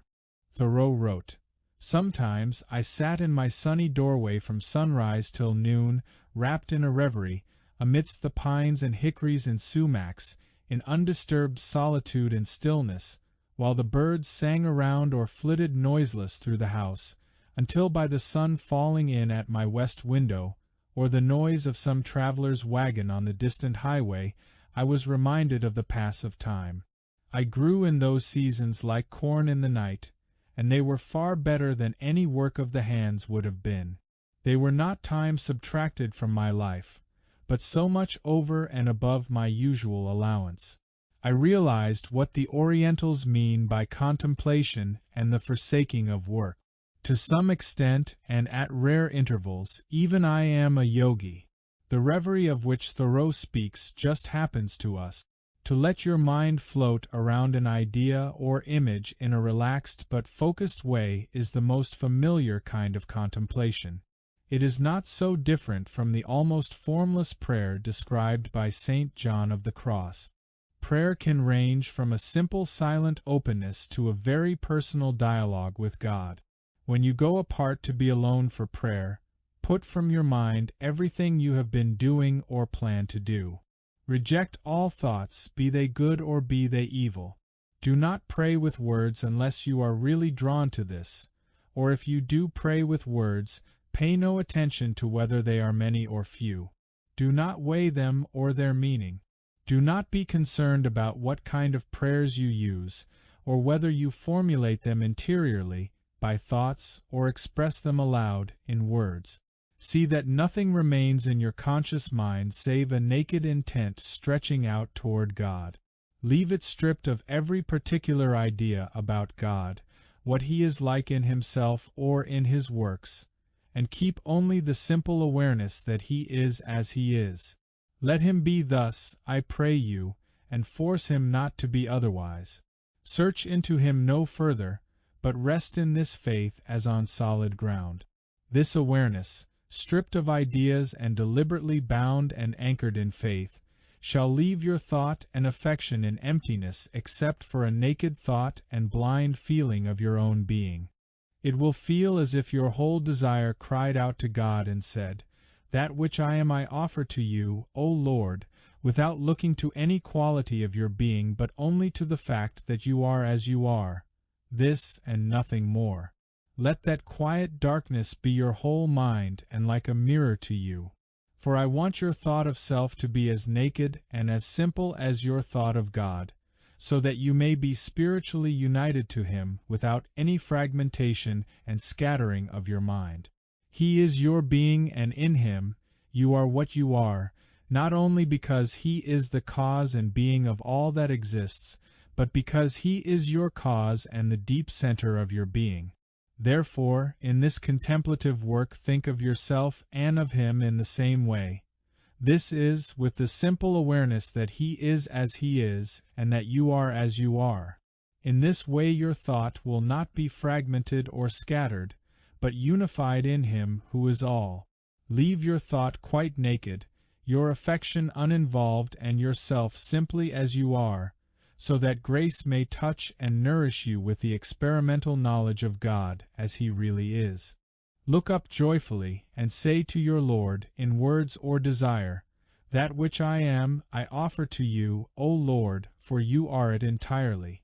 Go no further, but rest in this naked, stark, elemental awareness that you are as you are. St. John of the Cross, the ascent of Mount Carmel. Hear, O Israel, the Lord our God, the Lord is one, and thou shalt love the Lord thy God with all thy heart, and with all thy soul, and with all thy might. And these words, which I command thee this day, shall be upon thy heart, and thou shalt teach them diligently unto thy children, and thou shalt talk of them when thou sittest in thy house, and when thou walkest by the way, and when thou liest down, and when thou risest up. And thou shalt bind them for a sign upon thy hand, and they shall be for frontlets between thine eyes. And thou shalt write them upon the doorposts of thy house and upon thy gates. Deuteronomy 6:4-7. The Old Testament. Everywhere, wherever you may find yourself, you can set up an altar to God in your mind by means of prayer. The way of a pilgrim. Prayers are answered in the way they're asked. Ram Tirtha. I felt it better to speak to God than about him. Saint Therese of Lisieux. You pray to what you love. For true, whole prayer is nothing but love. Saint Augustine. Nature is the easiest object of contemplation, for our surroundings can inspire and lead us into the quiet unity of all creation. Surya Singer and Soma Krishna suggest these ways to open to nature. As children, the play of the sun on rippling water brought us before God's throne. Did you ever see an infant gaze at a light bulb or the moon? Spiritual techniques are discovered naturally by infants and little children, holding their breath, staring unblinking, standing on their heads, imitating animals, turning in circles, sitting unmoving, and repeating phrases over and over until all else ceases to exist. Stop thinking that meditation is anything special. Stop thinking altogether. Look at the world around you as if you had just arrived on planet Earth. Observe the rocks in their natural formations, the trees rooted in the ground, their branches reaching to the sky, the plants, animals, and the interrelationships of each to the other. See yourself through the eyes of a dog in a park. See a flower through its essence. See a mountain through its massiveness. When the mind allows its objects to remain unmolested, there may be no mind and no object, just breathless unity. Surya Singer. To see the world in a grain of sand and heaven in a wild flower, hold infinity in the palm of your hand and eternity in an hour. William Blake. Auguries of Innocence. Devise meditations in which you draw nature into your own being through your senses. You can experiment with some of these. Sit with your back pressed against the trunk of the mightiest tree you can find and pull its strength into your spine with each breath. Lose awareness of where the tree trunk and your back become one. Thank the tree. Rest an evergreen branch on the top of your head and let its power pour into you as though to fill an empty vessel. The overflow bathes you in green mist and you are renewed. Hold a rock in your hand. Feel its texture, weight, and reconstruct its geological history. How old is it? Did it travel from deep within the earth or from space as a meteorite before it reached your hand? Become that rock. Feed on the smell of fresh-cut grass, even the lawn, drawing the odor into your nose and mouth. Let it nourish body and spirit. Taste the wind. What does it carry? Salt from the sea, perhaps? Or clean pine essence from the mountains, or parched desert air? Lick snow and rain from the wind's fingers. Lie on the sun-warmed ground and share its gratitude as the generous rays kindle the soil's own latent life. Imagine that you are a seed. Watch yourself sprout and grow. Listen to the ocean pound on the beach. Close your eyes and let the intensity of the sound fill your head, then your whole body until you vibrate with it. Try to hear beyond the ocean to the roar of the raw primal energy in the universe. Watch the flow of a river. Throw your burden of worry and negative emotions to the passing water to carry off. Breathe deeply to dislodge old crystallized tensions from around your heart, as the current sweeps away layer after layer of ancient woes on its way to the ocean. Visualize the ocean waiting, neutralizing all, and converting it back into pure energy once more. Sona Krishna. There is a sadhu in Hrishikesh who gets up early in the morning and stands near a great waterfall. He looks at it the whole day and says to God, "Ah, you have done well. Well done. How amazing!" He doesn't practice any other form of japa or austerity. At night he returns to his hut. Sri Ramakrishna. The Gospel of Sri Ramakrishna. At Kagami in front of the Otono, there stands a solitary pine tree, surely of many a generation.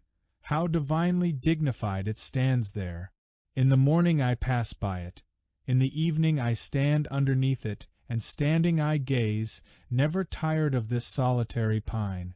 Ryokan Zen and Japanese culture. The voice of the mountain torrent is from one great tongue. The lines of the hills, are they not the pure body of the Buddha? Zenran, the Gospel according to Zen. Devotion, prayer, sitting with a picture of a holy being, singing to the beloved, all of these are devotional meditative practices, the way of the heart. Devotion balances the more impersonal wisdom that comes from most kinds of meditation. It allows us to cultivate our humanity while we transform our consciousness. This outflowing of the heart toward the object of our devotion facilitates most other methods as well, through the flow of loving energy. As an example, imagine a being standing before you, someone to whom you feel particularly tuned, such as Abraham, Christ, Mary, or Hanuman. This being is radiant, luminous, a being whose eyes are filled with compassion, a being in whom you feel the wisdom that comes from an intimate harmony with the universe. Despite all of the impurities to which you cling, despite all your feelings of unworthiness, such a being loves you unconditionally. To sit before such a being, or to imagine such a being sitting in your heart, to be with that being and return the love, to see yourself reflected in such compassionate, unjudging eyes, to open more and more, as if to a beloved, to carry on imaginary conversations with such a being opens you to compassion, tranquility, warmth, patience, to all the qualities of a free being. This interpersonal quality of devotional meditation allows you to start from your psychological needs, to love, to be loved, to be in the presence of wisdom, compassion, and peace. When you are with a being who embodies these qualities, they rub off and you feel more evolved, even to the point of recognizing the radiant light within yourself. This acknowledgement of your own beauty allows you to open even more to the beloved, until finally the lover and the beloved merge, and you find out that what you had seen outwardly as perfection is a mirror of your own true being. There are lower and higher stages of devotion. In the lower, you romanticize the journey. You merely shift the focus of your melodrama from marketplace to temple. The images in the temple itself, your participation in worship, the love, say, of Christ, of Krishna, of Buddha, become preoccupations. You want to think about, talk to, play with, and open your heart to them. This level is romantic. You have fallen in love with your vehicle for going to God. But your love grows and your beloved becomes the whole object of your life. You tune to a deeper place within yourself. Then the emotional, romantic qualities of devotion give way to a new kind of love, where finally you see all people as the beloved. Usadu. The simple union is the best. Since the day when I met with my Lord, there has been no end to the sport of our love. I shut not my eyes, I close not my ears, I do not mortify my body. I see with eyes open and smile, and behold his beauty everywhere. I utter his name, and whatever I see, it reminds me of him. Whatever I do, it becomes his worship. The rising and the setting are one to me. All contradictions are solved. Wherever I go, I move around him. All I achieve is his service. When I lie down, I lie prostrate at his feet. I am immersed in that one great bliss which transcends all pleasure and pain. Kabir. 100 Poems of Kabir. Devotion is easy and natural, and has no hard and fast rules regarding how one should meditate. By devotion one can realize the secret of love itself. On this path the aspirant sees the universe as the very expression of his beloved. The only thing it requires is faith, implicit faith. There is nothing to argue, it is beyond logic. It is like learning to swim. A person cannot enter the water unless he can swim, and swimming is impossible without entering the water. There are various attitudes or feelings with which one may approach the beloved. You might feel as though God were your child, like the feeling of Yashoda, Krishna's mother, toward her baby Krishna, or the feeling of Mary for the infant Jesus. Or you could see God as a friend. Again there is the attitude of the servant toward his master, where you serve the Lord as Hanuman serves Lord Rama in the Ramayana. Then there is the attitude of lover, where you see your beloved with the love of husband or wife. Becoming the bride of God, like the gopis sporting with Lord Krishna, or Saint Therese the little flower married to her beloved Jesus. Finally there is the attitude of peaceful contemplation of the great saints and sages, the ancient yogis of India. There are many ways to open yourself, to make oneself more receptive to this love for God. One way is through satsang, the company of saints, contact with the living spirit of truth and love in other beings. Delighting in the stories and incidents of God in his many forms and incarnations, like the life of Christ or Rama or Krishna, can also bring this love. Or by humbly serving at the feet of the Guru, the devotee can efface the ego in surrender to God. And constantly singing his name and his praises further centers the mind and heart on him. For the devotee, the mere repetition of the name of God brings his presence. Then, with firm faith, one crosses the ocean of desire in the boat of the name. Sa. Christ was lost in love. Maharaji, Neem Karoli Baba. True devotion is for itself, not to desire heaven or to fear hell. Rabia Eladawiya. And thou shalt love the Lord thy God with all thy heart, and with all thy soul, and with all thy mind, and with all thy strength. This is the first commandment. Mark 12:30, the New Testament. The names of God or praises of God can be sung as well as spoken. Often when your heart wells up, singing alone expresses the fullness of your love for God. As you sing the name repeatedly, the rhythm and melody fan your emotions. If this ecstasy is heightened, distinctions begin to fall away until only love, only the beloved, remain. Kirtan, the singing of mantra, is an old and revered technique used in India and other parts of Asia. While Kirtan uses music as a vehicle, aesthetics or musical ability are not the main concern. The ability to sing beautifully is enjoyable, but not necessary. What matters is singing from the heart. In India often it is the old man who sings last, with no teeth, a raspy voice, and hacking cough, who blows everyone away because he knows to whom he is singing, and the beauty of his contact with God is moving and powerful. Kirtan, like any other devotional practice, can be done from any state of mind or level of evolution. By mere persistence, it leads to deeper levels of opening and understanding. Whatever space you start from, if you persist in curtain, the space will change. You may want to get high, but find yourself getting bored. You may want to feel devotional.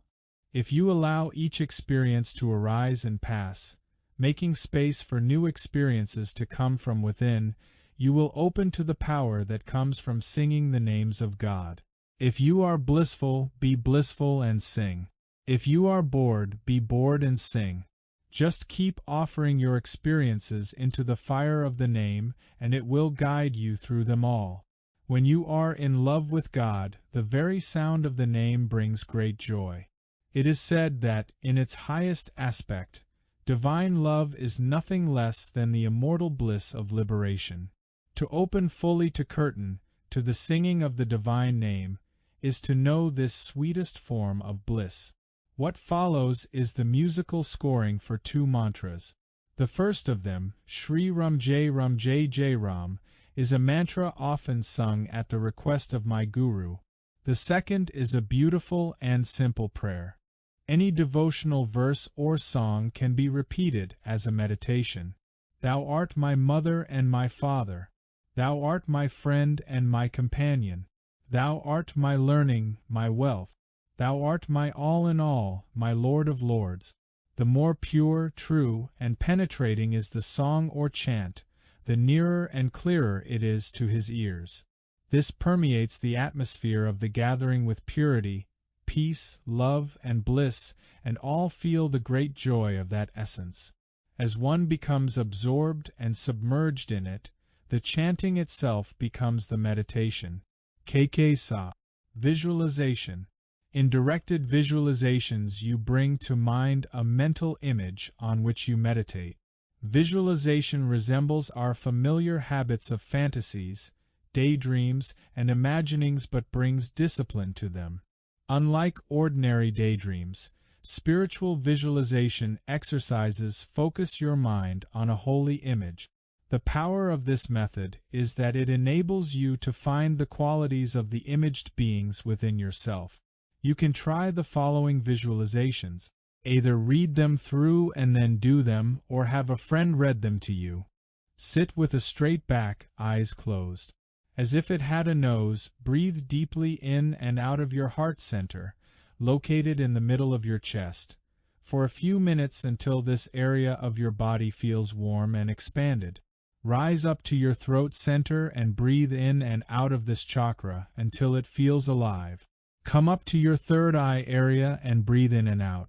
Rise into your crown chakra on the top of your head, breathing in and out vertically. Then return your awareness and breath into your heart center. Feel the connection between your heart and your head centers. Be conscious of the energy flow that unites them. Again, breathe into your heart and visualize a tiny Buddha seated there, radiant, perfect. He embodies all virtues, all strength. He radiates equanimity, compassion, all-enduring love. With each breath, the tiny Buddha glows brighter and begins to expand. Follow this expansion with your breath and flow of attention, feeding the figure until it fills your entire heart center. Keep breathing life into this Buddha self until it overflows your heart center and slowly fills every part of your being, every cell of your body, until you and the Buddha are one. As the Buddha, there is no more striving. You are there. Just pause before the next stage. As the Buddha, now begin to breathe into your Buddha heart, drawing in light with each breath, converting it into love in your heart, and sending it out Buddha's third eye to the world. With each breath your heart glows brighter. Feel the love stream out of Buddha's forehead. Keep breathing in light and sending out love as the love emanation from your third eye becomes a continuous river that flows out to cover the whole universe. Let body awareness fade and become the mighty channel for this blessing. There is no you, only a vast Buddha heart and a spiritual eye. Buddha's work is finished for now. Slowly, slowly start to draw into your heart center once more, until the luminous figure fills it. As the Buddha body contracts, it becomes even more brilliant, leaving you with a fiery radiance in your heart for the rest of the day. In your dealings with the world this day, remember that part of you is still the Buddha. Sona Krishna. When you are composed and feel yourself in the presence of the Spirit, try this meditation. Do it slowly and with intensity. Imagine yourself on a hilly plain. It is spring. The grass is fresh and green. The sun is warm on your skin. Feel the breath of the gentle breeze. Smell the sweet air and the new grass. A wonderful feeling of well-being flows over your body. You are surrounded by people who are silent and waiting in prayer. Try to feel the vibrations of their devotion. Now look to a slightly elevated hill some yards in front of you. A number of people on top of the hill surround a figure whose presence you feel immediately. Look carefully with your mind and your ear. It is Jesus, enveloped in a beautiful white light. An intense light shines from each of his wounds. Gaze upon him and feel the warmth of his love. Whisper his name. From the heart of Jesus, a ray of light bursts forth and enters into your heart. See him looking at you, white light joining you heart to heart. He approaches you and slowly enters the center of your heart. See him there. Feel him. Feel your heart warm with his love and brilliant with his light. Your mind stops, overwhelmed with God's love. Stay there a while. Surrender to the presence of God. Now imagine that you are going up with Jesus. Cast up your awareness to the center of your head. Concentrate and go through the top of your head, you and Jesus going up and up through the sky.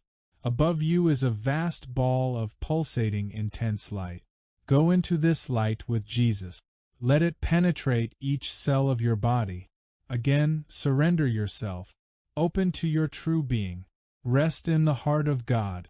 At any time during a meditation, you may be taken over by God. Everything stops. The mind stops, the body seems to stop, and you enter into an ineffable quiet, an intense quiet of love. Just rest in it. Be bathed in God. The peace and love of Jesus be with you always. Father Ed Lavin. At times you will think of your Guru. Whenever such yearning arises, visualize him upon your head and for his blessing pray. Visualize him sitting in the center of your heart and forget him never. But you should know that even your Guru is delusory and dreamlike, that all things are unreal and magical. Milarepa. The 100,000 Songs of Milarepa. Worship me in the symbols and images which remind thee of me.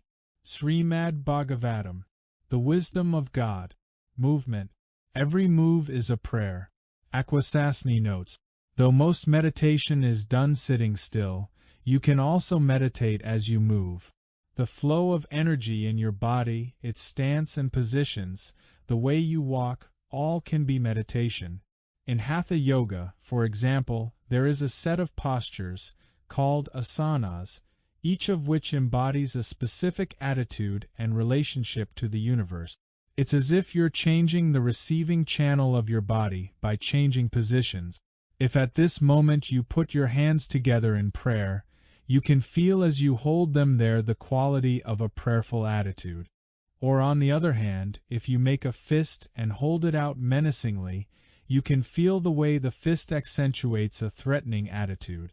So it is that each body position makes a statement of one kind or another. Just in the arching of your back, you change the movements of energy throughout the body. Hatha Yoga postures open the energies of the body. Each position becomes a meditative posture that allows you to tune in to a different space. There are also hand positions, called mudras, that reflect various states of consciousness. If you study statues of the Buddha, you will notice that his hands take various positions. Each of these is a mudra. In Tai Chi, a flow of mudras develops into a moving meditation. While Tai Chi appears to be a continuous movement, it is actually a series of tiny stops, like a movie in slow motion. Tai Chi, like all Oriental martial arts, is a spiritual path in itself. Indeed, Bodhidharma, who brought Buddhism to China from India, is credited with inventing karate, kung fu in Chinese. When the way of the martial arts is pursued to its highest point, the practitioner hosets all trace of his ego in the perfection of his movements. To reach this point requires as intense a self-discipline as any sitting meditation. Still another tradition that uses movement to develop a meditative awareness is Sufi dancing. The dervishes are fabled for their whirls, but there are many other kinds of dances and walks the Sufis use. In most of these the movement is keyed to a chant, the combination of motion and prayer focusing the dancer's mind and body on God. For a master of Hatha Yoga, Tai Chi, or Sufi dancing, movement is stillness. Asanas should preferably be done in the morning or afternoon before sitting for meditation. Do not hurry through the postures. It is better to do just a few asanas in a relaxed manner than to speed through them all. Use a flat surface, a mat or a well-padded rug, and wear comfortable, loose clothing. Do not do asanas if you are sick or during menstruation unless you are being instructed by a teacher. Wait for 2 or 3 hours after eating before doing asanas and do not eat for at least 20 minutes afterward. If asanas are not practiced too fast, the breath will remain even. Always breathe through the nose. As you bend forward, let the breath be exhaled. As you bend backward, let the breath be inhaled. As you stretch farther into an asana, take a little breath. Inhale if you stretch backward, exhale if you bend forward. Hold the breath for a few seconds when exerting force to balance the body. By practice your body gradually will become loose. Again, go easy. Do not use much force in stretching. Each asana may be done 2 or 3 times if possible, but always take at least a 15 to 20 second rest lying flat on your back. Corpse pose, after each asana, letting your breath come back to normal. Or after a standing asana, you may rest standing.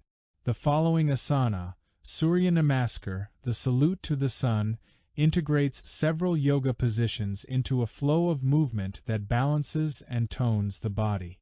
It is in itself a meditation as well as a good prelude to sitting. As you do this asana, you can concentrate on the morning sun.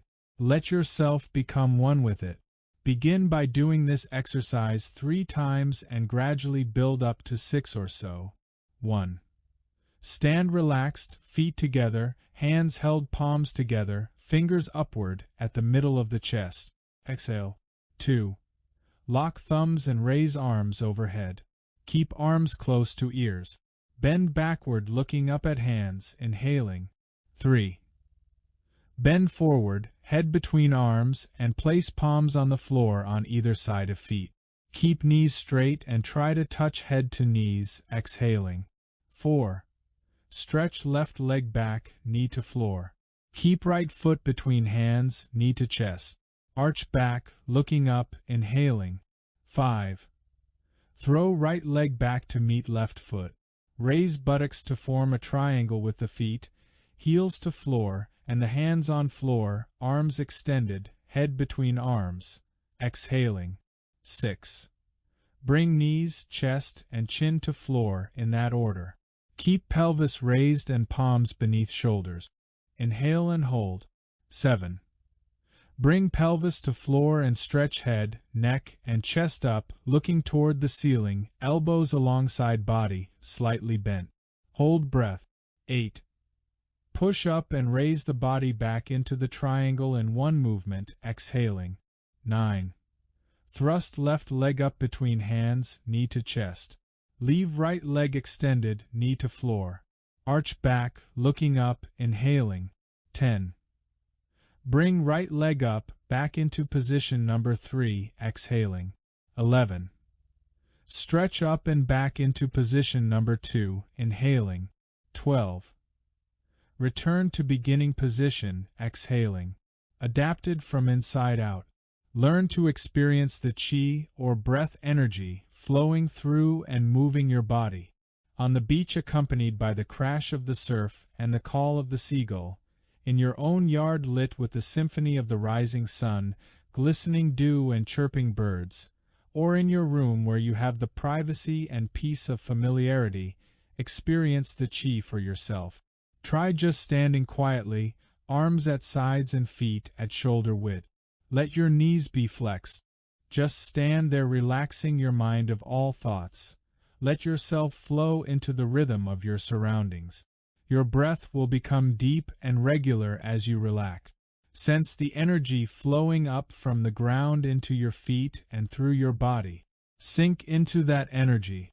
Let your arms ride up before you on the wave of that rising energy, slowly, effortlessly. Let them slide off the energy wave and slowly sink back down to your side. Play with this flow a while. Perhaps at some point you will feel the need to turn gently to one side, your arms floating outwards. Maybe you will need to take a step in some direction to maintain your balance. Take your time and move slowly. Be loose. Allow the energy from within you to move your body, instead of imposing movement through will and muscles. In Tai Chi, all movements are generated from the center of gravity within the body, the Tian, just below the navel. Body and earth and air are still one, flowing through and within each other. Experiment with this as a further refinement of the earlier exercise. Again, standing quietly, arms at side, feet at shoulder width, knees lightly flexed, rest until your breath becomes deep and regular. Experience the energy flowing through your body, but instead of moving your arms, try turning to one side from your Tian. Step into the direction of that turn. Let your shoulders follow, but don't force them. Just experiment walking around in various directions. Let each turn originate from your Tian. Let your arms be loose and your knees flexed. After some time, keeping the awareness of your Tian, let your arms slowly rise and move to the flow of energy. Expanding and contracting, rising and falling, circular, flowing, nowhere going. Sarasvati Ransom. The following Sufi walks were developed by Murshid Samuel Lewis. Begin by walking naturally, relaxed but alert with back straight.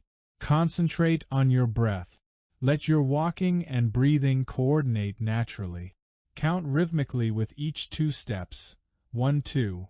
Take 2 steps as you inhale, then 2 steps as you exhale. To create a balance of the elements earth, air, fire and water in yourself, you can develop whichever element is weak through specific walk. For example, if you are feeling flighty or unstable, the earth walk would ground you. Or you may try the walks that express the qualities of love or of strength and courage. Continue each of these walks until you feel as if you have become its essence. Earth. Good for stabilizing emotions and grounding, balancing energy. Walk with a simple drumbeat if possible. Bend your knees slightly and walk with hands at sides, palms facing the earth. Look down. Feel gravity pulling your palms and weighing down your body. Feel your connection with the earth. Breathe in heavily and exhale lightly. Coordinate your steps and breath to the drumbeat, 2 counts in and 2 counts out. Air, light, good for a free, joyful mind. Not grounded, no rhythm. Flow as you walk in erratic directions. Feel light and airy. Move in a manner that expresses what you imagine this quality to be. The breath is refined and light. Water. Sensitive, flowing, emotional, imbalanced. Walk like dancing to a waltz. Step 2, 3, step 2, 3. Sway from side to side. Without holding the nose, breathe in the right nostril and out the left. Fire. Inspirational, courageous, great desire to reach one's goal. Unstable. Walk quickly and every few steps hop on your right foot, stretching your body as you reach up and clap your hands like a spark. Breathe heavily through the right nostril without holding nose. Feel the energy of fire filling you. The quality of loving, Step gracefully and lightly. The breath is refined. Slightly bow your head in reverence and cup your hands over your heart. Feel love pour into your hands, then offer the love to your beloved with head and hands held upward. Do this several times until you feel love flowing. If you like, you can softly repeat the Arabic phrase, Ya Wadud, which means, O thou loving. The quality of strength and courage. Walk proud with forceful steps, shoulders back, arms swinging, fists closed. You can chant the phrase, Ya Malik, O King of Kings. Tara Bennett. Mindfulness. Perhaps at some time you have sat quietly by the side of an ocean or river. At first there is one big rush of sound. Listening quietly, you begin to hear a multitude of subtle sounds, the waves hitting the shore, the rushing current of the river. In that peacefulness and silence of mind you experience precisely what is happening. It is the same when you listen to yourself. At first all you can hear is one self or I, but slowly this self is revealed as a mass of changing elements, thoughts, feelings, emotions, and images, all illuminated simply by listening, by paying attention. In mindfulness you are aware of what happens in each moment. You remain alert, not allowing yourself to become forgetful. When you develop mindfulness and concentration together, you achieve a balance of mind. As this penetrating awareness develops, it reveals many aspects of the world and of who you are. You see with a clear and direct vision that everything, including yourself, is flowing in flux, in transformation. There is not a single element of your mind or body that is stable. This wisdom comes not from any particular state, but from close observation of your own mind. Joseph Goldstein gives the following instructions for developing mindfulness by meditating on one's thoughts, on eating, and on walking. Meditation on the mind. To meditate upon thoughts is simply to be aware, as thoughts arise, that the mind is thinking without getting involved in the content, not going off on a train of association, not analyzing the thought and why it came, but merely to be aware that at the particular moment thinking is happening. It is helpful to make a mental note of thinking every time a thought arises. Observe the thought without judgment, without reaction to the content, without identifying with it, without taking the thought to be I or self or mine. The thought is the thinker. There is no one behind it. The thought is thinking itself. It comes uninvited. You will see that when there is a strong detachment from the thought process, thoughts don't last long. As soon as you are mindful of a thought, it disappears. Some people may find it helpful to label the thinking process in a more precise way, to note different kinds of thoughts, whether planning or imagining or remembering. This sharpens the focus of attention. Otherwise, the simple note of thinking will serve the purpose. Try to be aware of the thought as soon as it arises, rather than some minutes afterward. When they are noticed with precision and balance, they have no power to disturb the mind. Thoughts should not be treated as obstacles or hindrances. They are just another object of mindfulness, another object of meditation. Don't let the mind become lazy and drift along. Make the effort for a great deal of clarity with respect to what's happening in the moment. Suzuki Roshi in Zen Mind, Beginner's Mind writes, "When you are practicing Zazen meditation, do not try to stop your thinking. Let it stop by itself. If something comes into your mind, let it come in and let it go out. It will not stay long. When you try to stop your thinking, it means you are bothered by it. Do not be bothered by anything. It appears that the something comes from outside your mind, but actually it is only the waves of your mind, and if you are not bothered by the waves, gradually they will become calmer and calmer. Many sensations come, many thoughts or images arise, but they are just waves from your own mind. Nothing comes from outside your mind. If you leave your mind as it is, it will become calm. This mind is called big mind. Just let things happen as they do.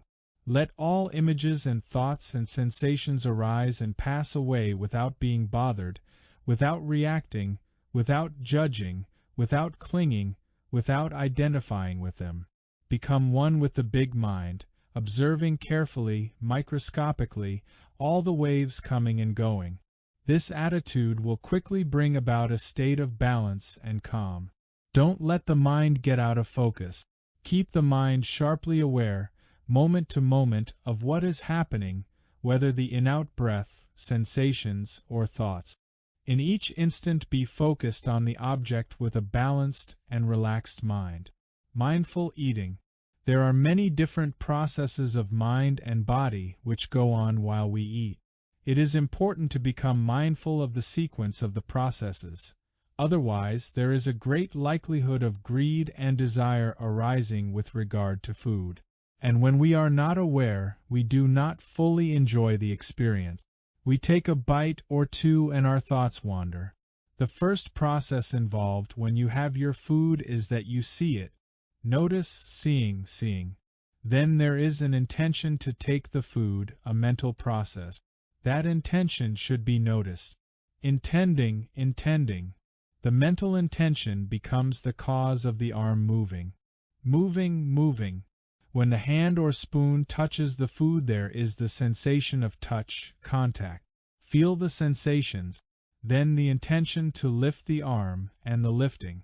Notice carefully all these processes: opening the mouth, putting in the food, closing the mouth, the intention to lower the arm, and then the movement. One thing at a time. Feeling the food in the mouth, the texture. Chewing. Experience the movement. As you begin chewing, there will be taste sensation arising. Be mindful of the tasting. As you keep on chewing, the taste disappears. Swallowing. Be aware of the whole sequence involved. There is no one behind it, no one who is eating. It's merely the sequence of intentions, movements, tastes, touch sensations. That's what we are, a sequence of happenings, of processes, and by being very mindful of the sequence, of the flow, we get free of the concept of self. Mindful walking. The walking meditation is done by noticing the lifting, forward and placing movement of the foot in each step. It is helpful to finish one step completely before lifting the other foot. Lifting, moving, placing, lifting, moving, placing. It is very simple. Again, it is not an exercise in movement. It is an exercise in mindfulness. Use the movement to develop a careful awareness. In the course of the day, you can expect many changes. Sometimes you may feel like walking more quickly, sometimes very slowly. You can take the steps as a single unit, stepping. Or you may start out walking quickly and, in that same walking meditation, slow down until you are dividing it again into the 3 parts. Experiment. The essential thing is to be mindful, to be aware of what's happening. In walking, the hands should remain stationary either behind the back, at the sides, or in front. It's better to look a little ahead, and not at your feet, in order to avoid being involved in the concept of foot arising from the visual contact. All of the attention should be on experiencing the movement, feeling the sensations of the lifting, forward, placing motions. Joseph Goldstein. The experience of insight. Meditation in action. The final step in integrating meditation into your awareness is to use the stuff of daily life as part of meditation. There are ways of perceiving the world and the way you live in it such that each experience brings you more deeply into the meditative space. At the same time, however, this kind of meditation requires firm grounding. You must continue to function effectively in the world as you meditate on it. This is meditation in action. It finally becomes the core of a consciously lived life, a meditative space within you. This space stands between each thing you notice and each response you make, allowing a peaceful, quiet, and spacious view of the universe. I find that even an act as stimulating as walking through New York City can be a profound meditative experience. For as I walk down the street, if I stay quiet inside, either through mantra or watching my breath, I can see my consciousness being pulled this way and that by the things along the street. Each time my consciousness is pulled, it reflects some desire system, such as desires for power or sex, to which I am still attached.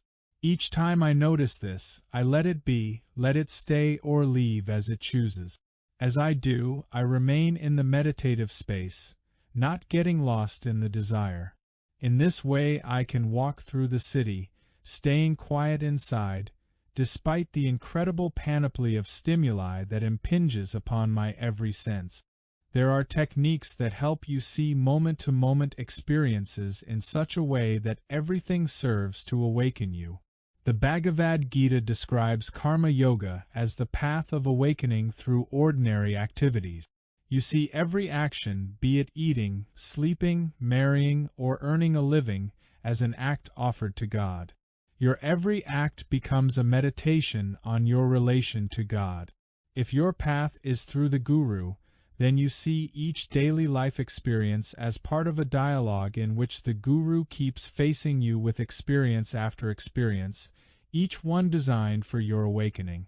When you finally develop the capacity to meditate from the moment of awakening to the moment of sleep, and yet stay perfectly at ease in the world, moment-to-moment living becomes a totally delightful and freeing experience. Zen is not some kind of excitement, but concentration on our usual everyday routine. Shunryu Suzuki. Zen meint, beginners meint. Let me explain to you the function of kavana. Kavana means intention. Our intention is always free. There is nothing that can obstruct your intending. Even if the whole world coerces you into a pattern of actions, you can always intend whatever you want. For instance, you sit in the dentist's chair. He drills and you feel a sting of pain, but you can intend this pain as an offering of love. You offer to God the moment of pain, intending to suffer it for Him.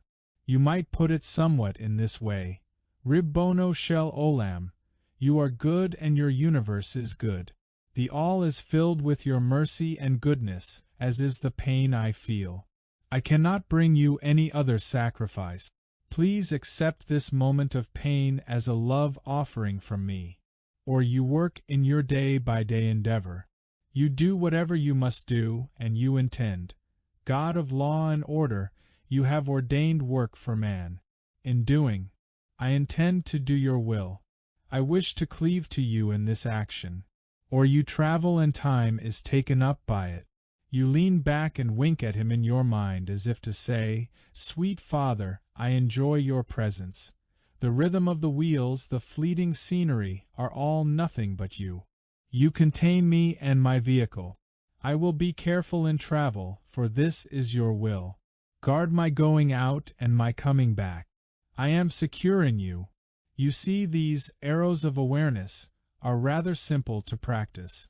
You will soon find that placing yourself in His presence will come with some practice. Rabbi Zalman Schachter. The first step. It is easier for me to tell you about non-meditation than about meditation. I sit or walk looking at myself non-meditating, absorbed in dramas and melodramas, heart-gripping tragedies, loneliness, shabbiness, delight. As from another planet I look at them through a telescope. Then there is a little space between me and my all-pervasive feelings. Nevertheless, I still feel I am my feelings, as well as whatever it is that elicits them, plus a third entity looking at the drama of separation between subject and object. Is that the eternal triangle? After a short while of looking at the show, I take off to a more distant planet, and with a more powerful telescope, I look at myself diligently looking at myself. Surely this self-fascination is not meditation. I get up and do something pleasant, useful, or beautiful. Then once again the voyous, I go back to peering at my consciousness. It is garbage. Garbage? The word inspires me because I use my kitchen garbage aesthetically and usefully by putting peelings of fruits and vegetables in tall, colorless glass containers, semi-filled with water. Floating in it, these organic elements become very lively, their ever-changing essence creating forms and colors at times vivid and defined, other times extraordinarily ethereal, a fascinating, ongoing transformation. In a week or two, when the exotic submarine bouquet becomes too alive, I put it in the compost heap where nature's cycle continues. What about applying the same principle to the content of my consciousness? I decide to recycle every bit of it into a thought of goodwill for anyone or anything which presents itself. It becomes a fun game to look at a thought feeling and convert it into a blessing for the subject, person, animal, thing, whatever, of the thought feeling. Even science agrees now that thoughts are things. Surely if random thoughts are consciously converted into a message of goodwill, only something worthwhile can result. But wait a moment. At times it also happens that when we decide to do something constructive, all the destructive devils within arise and form a powerful coalition. They hurl at us the most toxic feelings and thoughts imaginable, events bearing sadness, resentment and injustice, a sense of uselessness, years of physical pain and mental anguish, all of it parading, mocking us with a challenge to be converted to choiceless goodwill. Ah, if this should happen, be sure to salute all little and big devils and acknowledge their irrefutable logic, their astounding skill. Then either say, "We will wrestle later," and give them a definite rendezvous which you will keep, they will, too. Or if devils or toxic feelings are adamant in asking now for attention, then now is the time to exorcise by exercise. Run, shout, breathe fast and deeply, dance naked to music, push with all your might against the wall, swim, jump, write a letter not to be mailed, walk on all fours, etc. Whatever you do, go back to the garbage recycling game afterward. I understand that meditation is to be undertaken in purity of intention and not for results. If viewed as an utilitarian project like the one I propose, then meditation becomes but another, although higher, achievement of that ego about which so many seem to be so worried. The garbage recycling game, then, is not meditation because it is ambitious and it has goals and results. The improvement of relationships, ambience, digestion, wrinkles, etc. It is not meditation, but, by playing it lightly and constantly, and if, as luck would have it that God is on our side, it could happen, why not? That one day garbage, recycling, thought, thinker, devils, blessings, all of it becomes one, all separation vanishing in a moment. Then there is silence, luminous silence, silence. Laura Huxley. Chue the draftsman could draw more perfect circles freehand than with a compass. His fingers brought forth spontaneous forms from nowhere. His mind was meanwhile free and without concern with what he was doing. No application was needed. His mind was perfectly simple and knew no obstacle. No drives, no compulsions, no needs, no attractions. Then your affairs are under control. You are a free man. Thomas Merton, The Way of Chuang Tzu. If you know how to do one thing well, you can do everything. Gurdjieff. Our Life with Mr. Gurdjieff. Meditation without form. Most meditative practices give very specific instructions as to what to focus on, what to think, or what to do. But in the last analysis, the meditative state goes beyond practices. Such methods are but stepping-off points to this state, but they aren't always needed. There are ways to perceive yourself and the world, right from the outset, that catapult you into the meditative state without the necessity of practices. These ways of perceiving allow you to be keenly alert, to be choiceless awareness, to have clarity. These methodless methods are found in the writings of all traditions. The following writings reflect this pathless path. One of the most beautiful statements of this non-technique is found in the Song of Mahamudra by Tilopa. Excerpts from the Song of Mahamudra. Mahamudra is beyond all words and symbols, but for you, Naropa, earnest and loyal, must this be said. The void needs no reliance, Mahamudra rests on naught. Without making an effort, but remaining loose and natural, one can break the yoke, thus gaining liberation. If one sees not when staring into space, if with the mind one then observes the mind, one destroys distinctions and reaches Buddhahood. The clouds that wander through the sky have no roots, no home, nor do the distinctive thoughts floating through the mind. Once the self-mind is seen, discriminations stop. Do not with the body but relax, shut firm the mouth and silent remain, empty your mind and think of naught. Like a hollow bamboo, rest at ease your body. Giving not nor taking, put your mind at rest. Mahamudra is like a mind that clings to naught. Thus practicing, in time you will reach Buddhahood. Cease all activity, abandon all desire, let thoughts rise and fall as they will like the ocean waves. He who abandons craving and clings not to this or that, perceives the real meaning given in the scriptures. Transient is this world. Like phantoms and dreams, substance it has none. Renounce it and forsake your kin, cut the strings of lust and hatred, meditate in woods and mountains. If without effort you remain loosely in the natural state, soon Mahamudra you will win and attain the non-attainment. Cut the root of a tree and the leaves will wither. Cut the root of your mind and samsara falls. Whoever clings to mind sees not the truth of what's beyond the mind. Whoever strives to practice Dharma finds not the truth of beyond practice.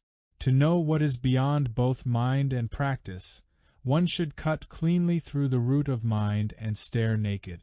One should thus break away from all distinctions and remain at ease.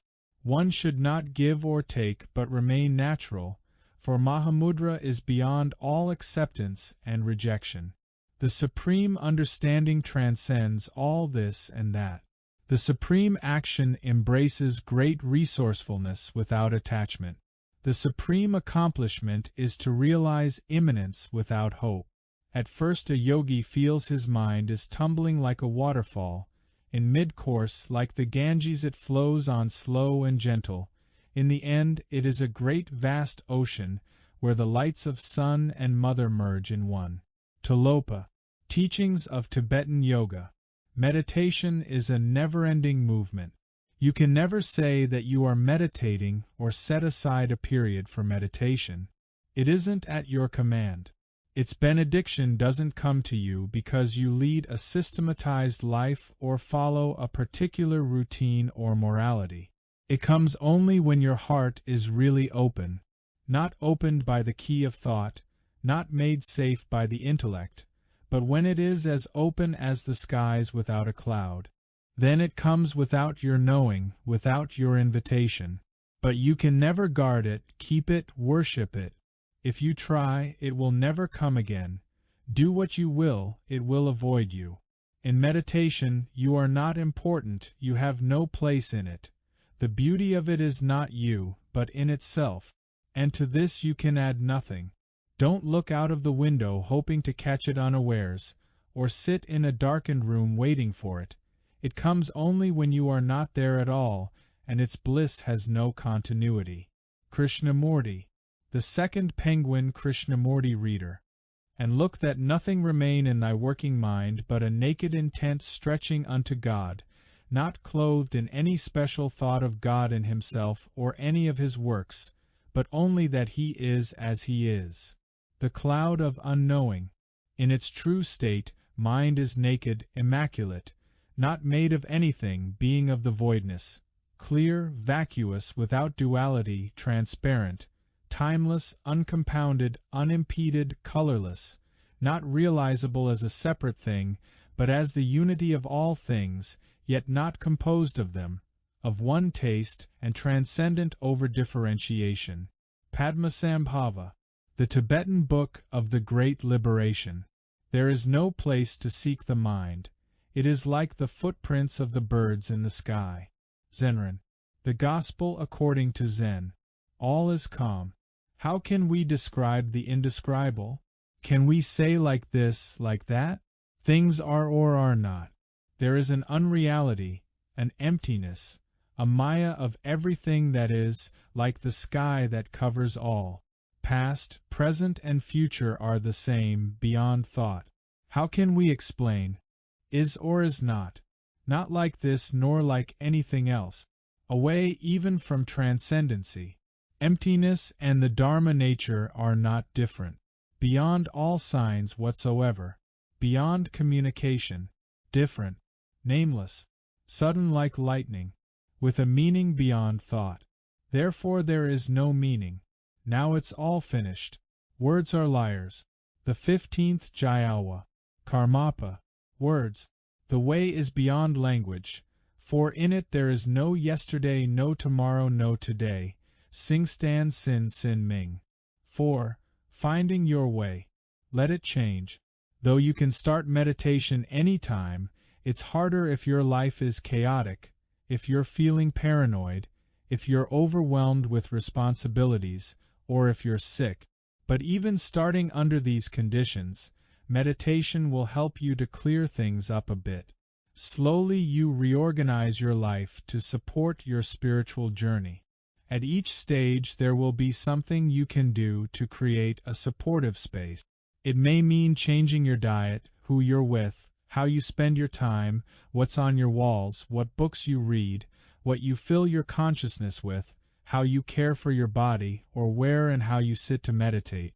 All these factors contribute to the depth and freedom that you can know through meditation. You are under no pressure to rush these changes. You need not fear that because of meditation you are going to lose control and get swept away by a new way of life. As you gradually develop a quiet and clear awareness, your living habits will naturally come into harmony with your total environment, with your past involvements, present interests, and future concerns. There need be no sudden ending of relationships in order to prove your holiness. Such frantic changes only show your own lack of faith. When you are one in truth, in the flow, the changes in your life will come naturally. After you have practiced for a while, you will realize that it is not possible to make rapid, extraordinary progress. Even though you try very hard, the progress you make is always little by little. Shunryu Suzuki. Zen Mind, Beginners Mind. By the late 60s and early 70s, many Americans had seen the limitations of seeking finite pleasures and began looking for ways to break the cycle of wants. Western models no longer held. Eastern models very quickly became the fashion. But the Eastern systems weren't entirely harmonious. We in the West were used to an education that imposed systems of belief from the outside rather than letting them grow from within. We adopted the outer forms, but not the inner teachings. Wearing beads and white clothes gave the semblance of the East, but was hollow. There are hundreds of thousands of beings for whom spiritual awakening is a reality. I can go to Omaha, Idaho City, Seattle, Buffalo, or Tuscaloosa, and everywhere thousands of people are ready to hear.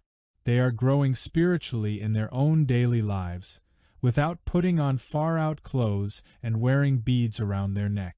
Their spiritual awakening grows from within.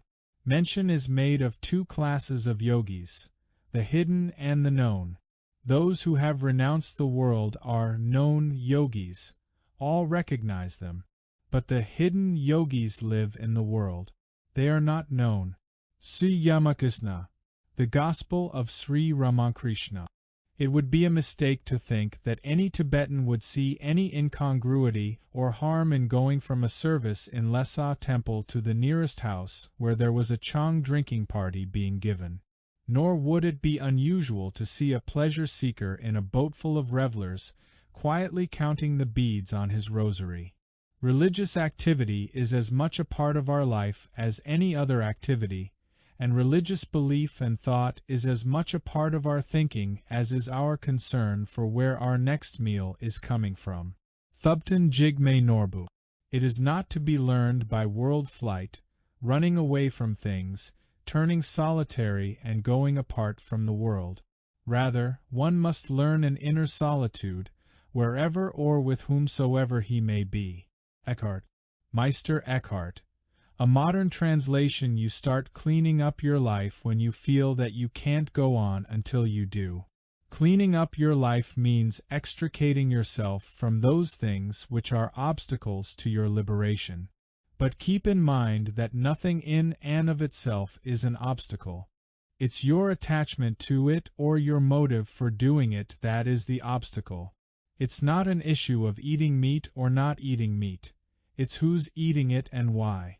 If your senses can be caught and held by something, you are still chained to the world. It's your attachment to the objects of your senses that imprisons you. Failing to break off the attachment of the senses ultimately holds you back. The minute you aren't preoccupied with what's out there, then that pull is lost. You are free to go deep in meditation. It's not easy.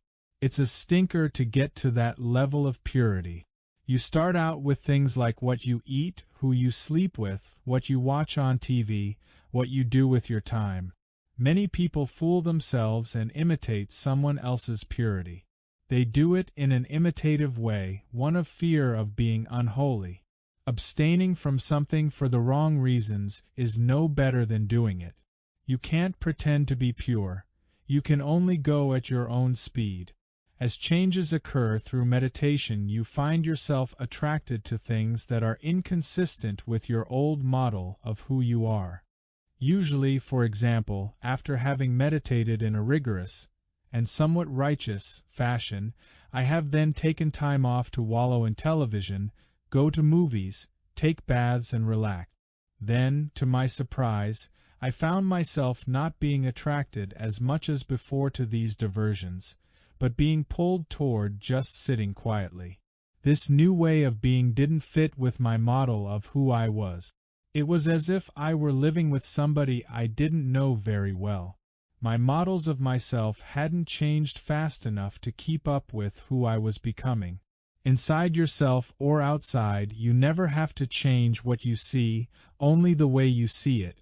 Thaddeus Gallus. The Lazy Man's Guide to Enlightenment. The Buddhists see the meditative path as the balanced intensification of three mental traits: Punya, Sila, and Samadhi. Punya is wisdom or understanding. Sila is purification or simplifying your life. Samadhi is concentration or one-pointedness. As you meditate and start to calm your mind a bit, that's the beginning of Samadhi.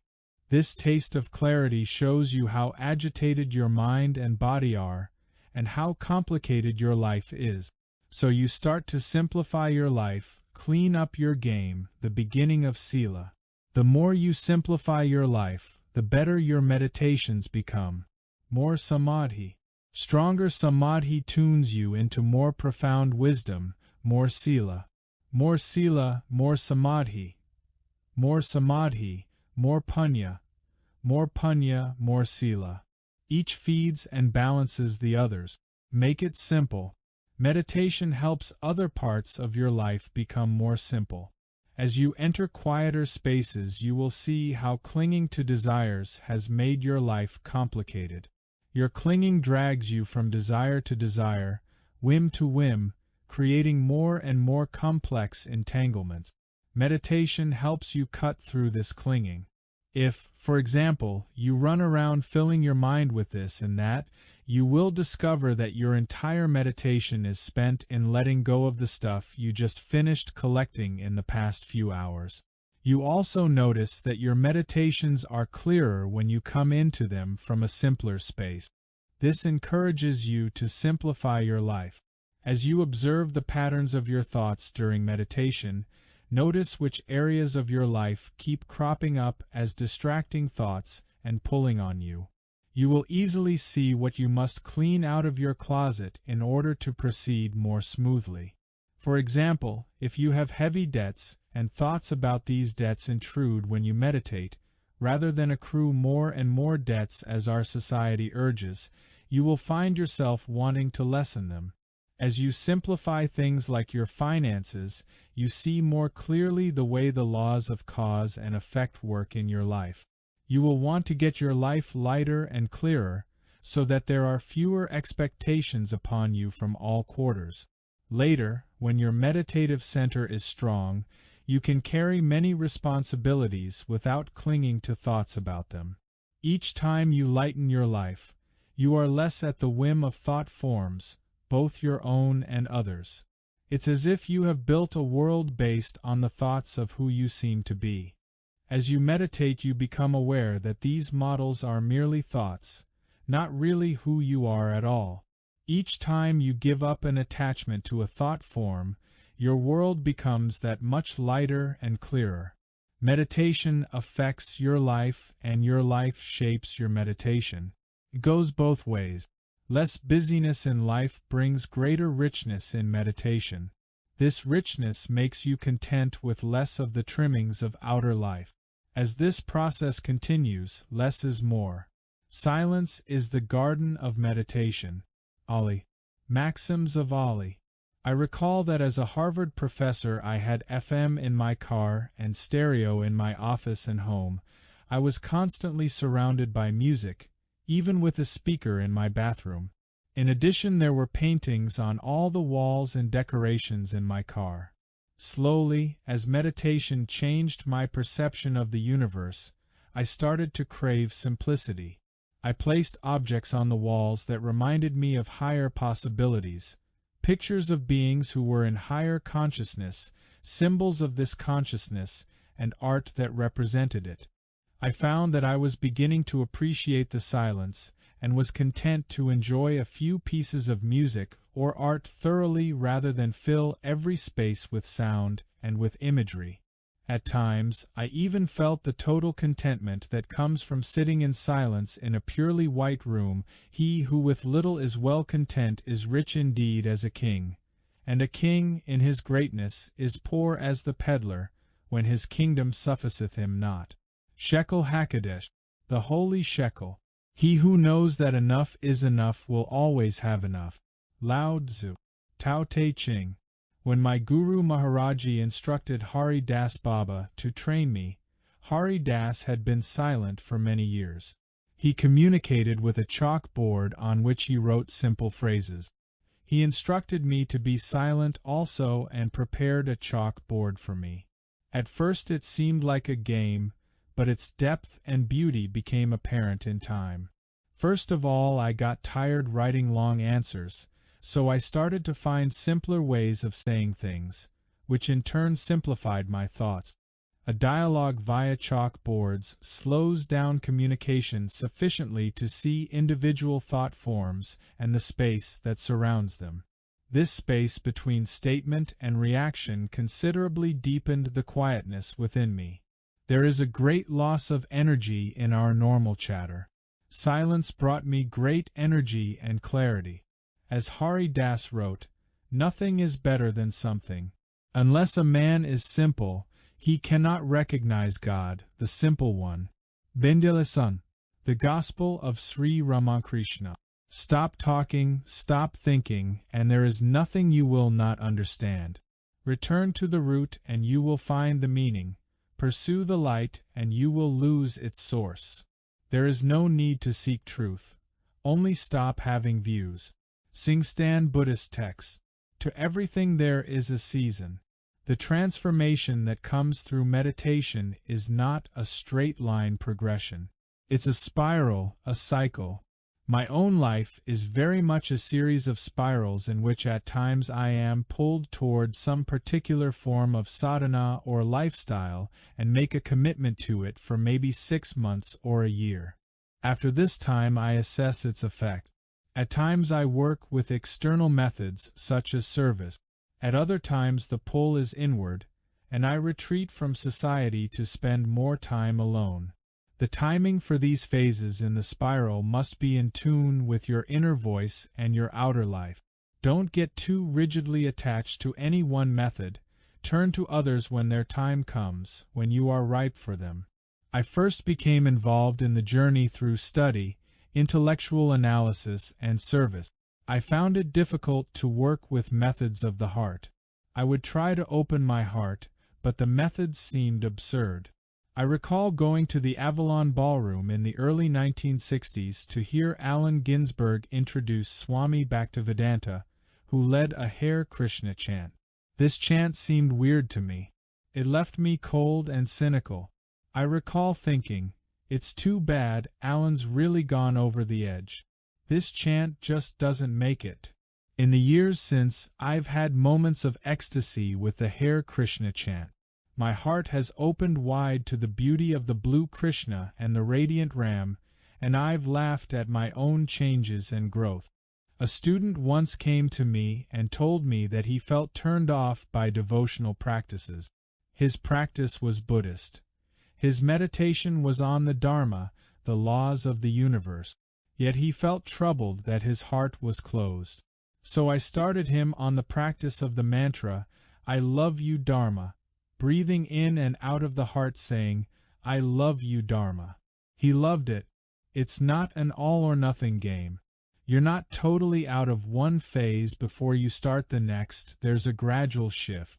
To everything there is a season, and a time to every purpose under the heaven, a time to be born and a time to die, a time to plant and a time to pluck up that which is planted, a time to kill and a time to heal, a time to break down and a time to build up, a time to weep and a time to laugh, a time to mourn and a time to dance, a time to cast away stones and a time to gather stones together, a time to embrace and a time to refrain from embracing, a time to get and a time to lose, a time to keep and a time to cast away, a time to rend and a time to sow, a time to keep silence and a time to speak, a time to love and a time to hate, a time of war and a time of peace. Ecclesiastes 3:1-8, the Old Testament. To a sincere student, every day is a fortunate day. Zenjutsu, friends. As your meditation practice deepens, your attitudes toward other people change. The desires for gratification that make you turn to others out of need fall away.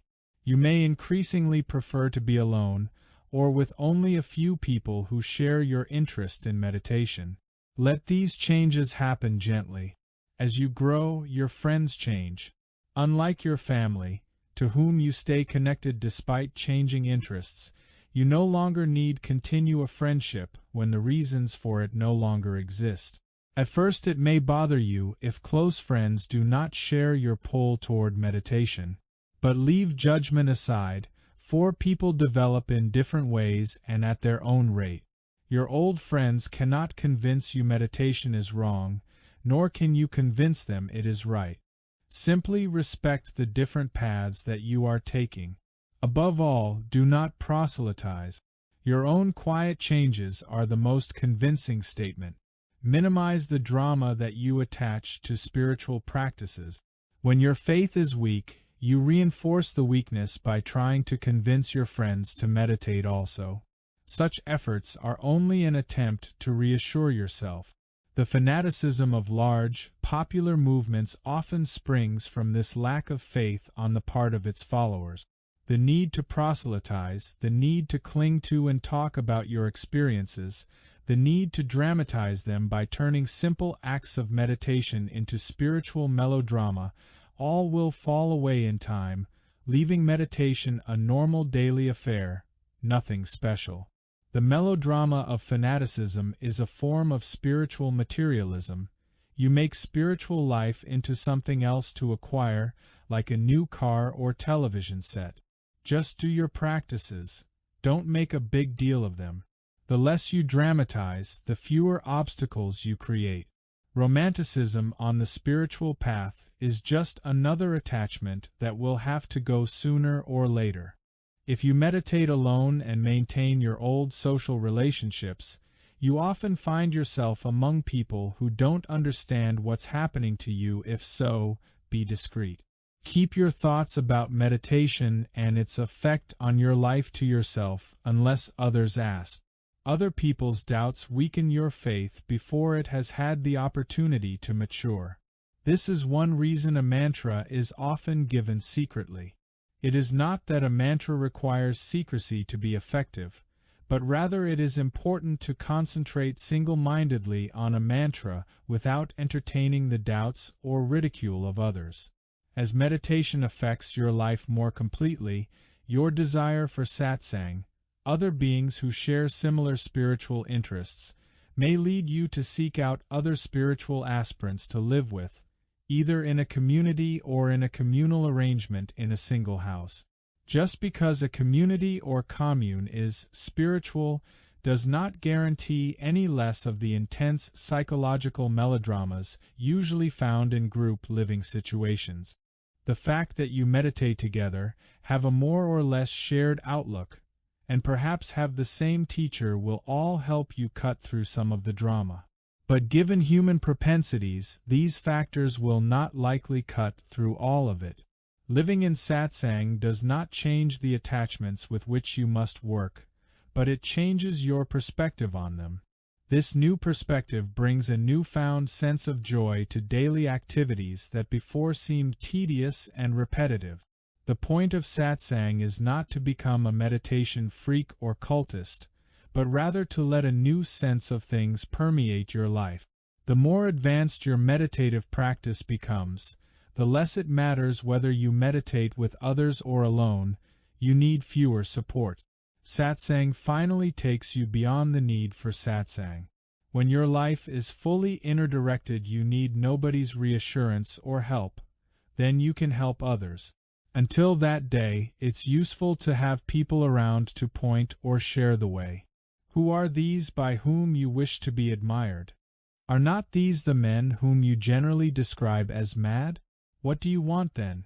Do you want to be admired by madmen? Epictetus. Arrian's discourses of Epictetus your kinsman are often farther from you than strangers. Ali maxims of Ali Let, the student of our art, carry on his operations with great secrecy in order that no scornful or scurrilous person may know of them, for nothing discourages the beginner so much as the mockery, taunts, and well-meant advice of foolish outsiders. Philolith. The Hermetic Museum. Come, come, whoever you are. Group. Wanderer, worshipper, lover of leaving, it doesn't matter. Ours is not a caravan of despair. Come, even if you have broken your vow 100 times, come again, come. Jalaluddin Rumi. Perhaps you are concerned about which of the many meditative programs to join. You may wonder about the purity or validity of the numerous kinds of meditation flourishing on the American scene these days. Here are some points to consider. The first is that you get what you want. You progress at the rate you are ready to. Your true desires will draw from any of these programs what you seek. Be open to groups that teach meditation and sense whether their practices feel harmonious to you. If so, go ahead, learn from them. The drawback is that their goals may be far short of liberation, and you may end up despairing at their limited vision. Some programs are purer than others. Most are sincere efforts to teach meditation. Only a very few are cynical exploitations of the marketplace. In general, their impurities will primarily affect them and only incidentally affect you. If you are pure in your desire, greed will not touch you. Most people act out of very strong attachments and clingings, and the mass movements cater to their disillusionments or enthusiasms. The large, public programs make their appeal to many different motives. The best known, the TM program, has set as its goal initiating 1% of the world's population. I share with them the feeling that if more people would meditate, social decisions would be more harmonious. And certainly, to meditate using a mantra can take you very far along the path. TM gives many people their first taste of stillness, but some eventually find it is not enough and they move on. The TM technique is a pleasant experience, and most certainly will give you some self-control and calm. For those who would go deeper, it is not that the mantra would not take them, but that the TM organization itself is limited. The people who teach the method, except perhaps at its very top levels, like Maharishi Mahesh, do not seem to be the most advanced spiritual beings. Many people complain about paying for a mantra. There is really nothing wrong with an organization asking people to pay to support its efforts, if its wish to spread meditation is purely motivated. But the going rates of some groups seem excessive. The temptations of wealth are great. Gold has been the downfall of many yogis. My guru often warned me against women and gold, the lures of sex and money. Meditation is a very precious vehicle. It is sad that some teachers, who could know better, seek only wealth or power. They reap what they sow. For example, if you pay to learn meditation and the teacher charges unfairly, he or she is left with the money and you with the vehicle for liberation. If you use the method well, you end up free your teacher trap. In general, I find the large meditation organizations offensive, for they tend to attract people who want power. There are many slots in these large organizations for power players who become overbearing in their fraudulent holiness. If your desire is pure, if it is not power you're after, you can reach toward the source of these organizations. Drink from that source and let the impurities pass you by. Suppose, for example, a group's initiation offers sound traditional techniques, but the organization itself is an obstacle in the long run. If your motive is to be part of a group of like-minded seekers, then you may be attracted to such an organization. Use such a group until your inner discipline is strong enough, then go it alone. Many meditation groups seek to avoid any spiritual identity. TM, for example, has shed its spiritual side as fast as it can so that it will be more acceptable to the American masses, including the military and the public schools. Some programs, not at all spiritual in outlook, offer only therapeutic changes. They do a lot of good by offering mass psychotherapy that gives people a new feeling of self-worth. For that they're worth the money. They're useful, not a rip-off.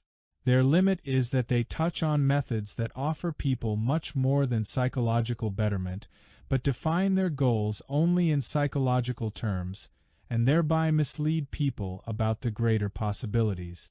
For some who go these routes it will be enough, for others it won't. Those who want something more will move on. Such movements talk about higher states but actually teach ordinary effectiveness and stay within the bounds of the realities of this world. It is one thing to keep one's ground when one has never flown, and quite another to fly and then return to the ground. My criticism of most mass spiritual movements is that they are not directed by people who have first flown and are now living on the ground. Someone who is lost in illusion, no matter how nice his or her words, cannot free another. The lack of freedom in those who guide others creates the most subtle suffering for everyone. When you are just beginning your journey, almost any method will help. As you get to the more advanced stages, you will find that certain guides have aspirations lower than your own. Then you must seek elsewhere for the proper teaching, one that will free you rather than entrap you. The mass programs offer useful psychological housecleaning. They probably will make you more effective in the world. But for me, the most attractive training programs are those which aim for the highest aspirations of humanity. Toward the living spirit, toward knowing or becoming God. These programs with higher aspirations are also serving humanity. In fact, they serve humanity even more, for they create a space of liberation from which you can pursue your involvement in the world with inner freedom. It takes a free being to free another. There is a story that as God and Satan were walking down the street one day, the Lord bent down and picked something up. He gazed at it glowing radiantly in his hand. Satan, curious, asked, What's that? This, answered the Lord, is truth. Here, replied Satan as he reached for it, let me have that, I'll organize it for you. Beware of false prophets, which come to you in sheep's clothing, but inwardly they are ravening wolves. Matthew 7:15, the New Testament. Benares is to the east, Mecca to the west. But explore your own heart, for there are both Rama and Allah. Kabir. 100 Poems of Kabir. Teachers. If several teachers are available in your area, how do you select one? I say in your area because you needn't go far afield to begin meditation. To travel all over looking for the perfect teacher adds more to your melodrama than to your liberation. Virtually any teacher is suitable simply to begin, and if no teacher is available, you can do much on your own. In the end, you are your own best teacher. Later on you may feel drawn to a specific teacher. As you look about for teachers, be open. Listen, tune, feel. Sense whether the teacher, teachings, and practices are harmonious with your need. You may meet a teacher whom everyone else respects, loves, and honors, but in your heart nothing happens. There's no reason to judge this person, nor to persuade or argue with others. Simply decide what's right for you at the moment. Move on if you must. This does not deny the possibility that at some later date the same teacher may be perfect for you, or that he may be perfect for others. It's tempting to sit around and judge teachers rather than use their teachings and get on with it. There's no need for spiritual gossip. When you take teachings, you have certain obligations to your teacher and the lineage from which the teachings come. Surrender. Open yourself to the instructions. Don't hold back, saying, I'll take just a little teaching from you, but no more. To get the most from a teacher, you must dive in and immerse yourself fully. Risk getting wet. Trust that you will be able to get out of the water when you've had enough. In one meditation course I took, on the first day the teacher said, during these 10 days you must take a vow to surrender to me, to do just as I tell you. This was a limited contract, and I had no trouble with it. I understood that this surrender was necessary for the proper transmission of his teaching. When the teaching is over, what are your obligations? Sometimes a teacher says, now that you have taken teachings from me, you must serve me and proselytize on my behalf. Or, you can't leave now, you're not ready, you need more teachings. Yet you know in your heart that your business together is finished. When you have finished with a teacher, your only debt to that teacher is your own liberation. As Shakespeare said, this above all, to thine own self be true, thou canst not then be false to any man. All a teacher offers really is his or her own being. For example, there are many stories of enlightened teachers who by merely repeating a mantra once could change a devotee's entire life. The devotee might have been very worldly, but the spirit with which the mantra was invested evoked a deep response. Beyond the mantra, what the teacher transmitted was not only the mantra, but the ability to use it properly. If a teacher is trying to transmit what he or she has not fully received, the spirit will be lacking and the transmission will be incomplete. The student's disillusionment upon finding out that the teacher was not qualified to invest the mantra, unfortunately, may make the student averse to continuing the use of a perfectly good mantra. Some people fear becoming involved with a teacher. They fear the possible impurities in the teacher, fear being exploited, used, or entrapped. In truth, we are only ever entrapped by our own desires and clingings. If you want only liberation, then all teachers will be useful vehicles for you. They cannot hurt you at all. If, on the other hand, you want power, a teacher may come along who talks about liberation but subtly attracts you by your desire for power. If you get caught and become a disciple of such a teacher, you may feel angry when this teacher turns out to be on a power trip, not leading you to enlightenment. But remember, At some level inside yourself you already knew. Your attraction to this teacher was your desire for power. Your anger is nothing more than anger toward yourself. Some say that you should do nothing without the help of a teacher, that to do anything without guidance is dangerous. Others say that a teacher is not necessary, that you can only do it yourself. Of course, people have awakened and come to full realization without any teacher. On the other hand, most people at some point along the path need teachers. For example, if you seek to quiet your mind, at first learning to meditate is enough. Later you might need a teacher to show you how you have misused even the simplest meditation in the service of your ego rather than having used it for your liberation. Whether teachings experienced along the way are beautiful and pleasant, or unpleasant and harsh, or even bland, all are grist for the mill of awakening. The slightest reaction reflects the subtlest clinging. It is a meaningful clue to where you are still holding on. Simply watching your reaction makes anything a teaching. Teachers and teachings are forms, and ultimately you must go beyond forms. If you are true to your own inner voice, as it gets subtler and subtler it brings you to the moment beyond separateness of seeker and guide. Then you have served your teacher well. When Mrs. Albert Einstein was asked if she understood her husband's theory of relativity, she replied, "No. But I know my husband and he can be trusted. If you wish to know the road up the mountain, ask the man who goes back and forth on it." Zenran. The Gospel according to Zen. A man does not seek to see himself in running water, but in still water. For only what is itself still can impart stillness into others. Chuangtse. The wisdom of China and India.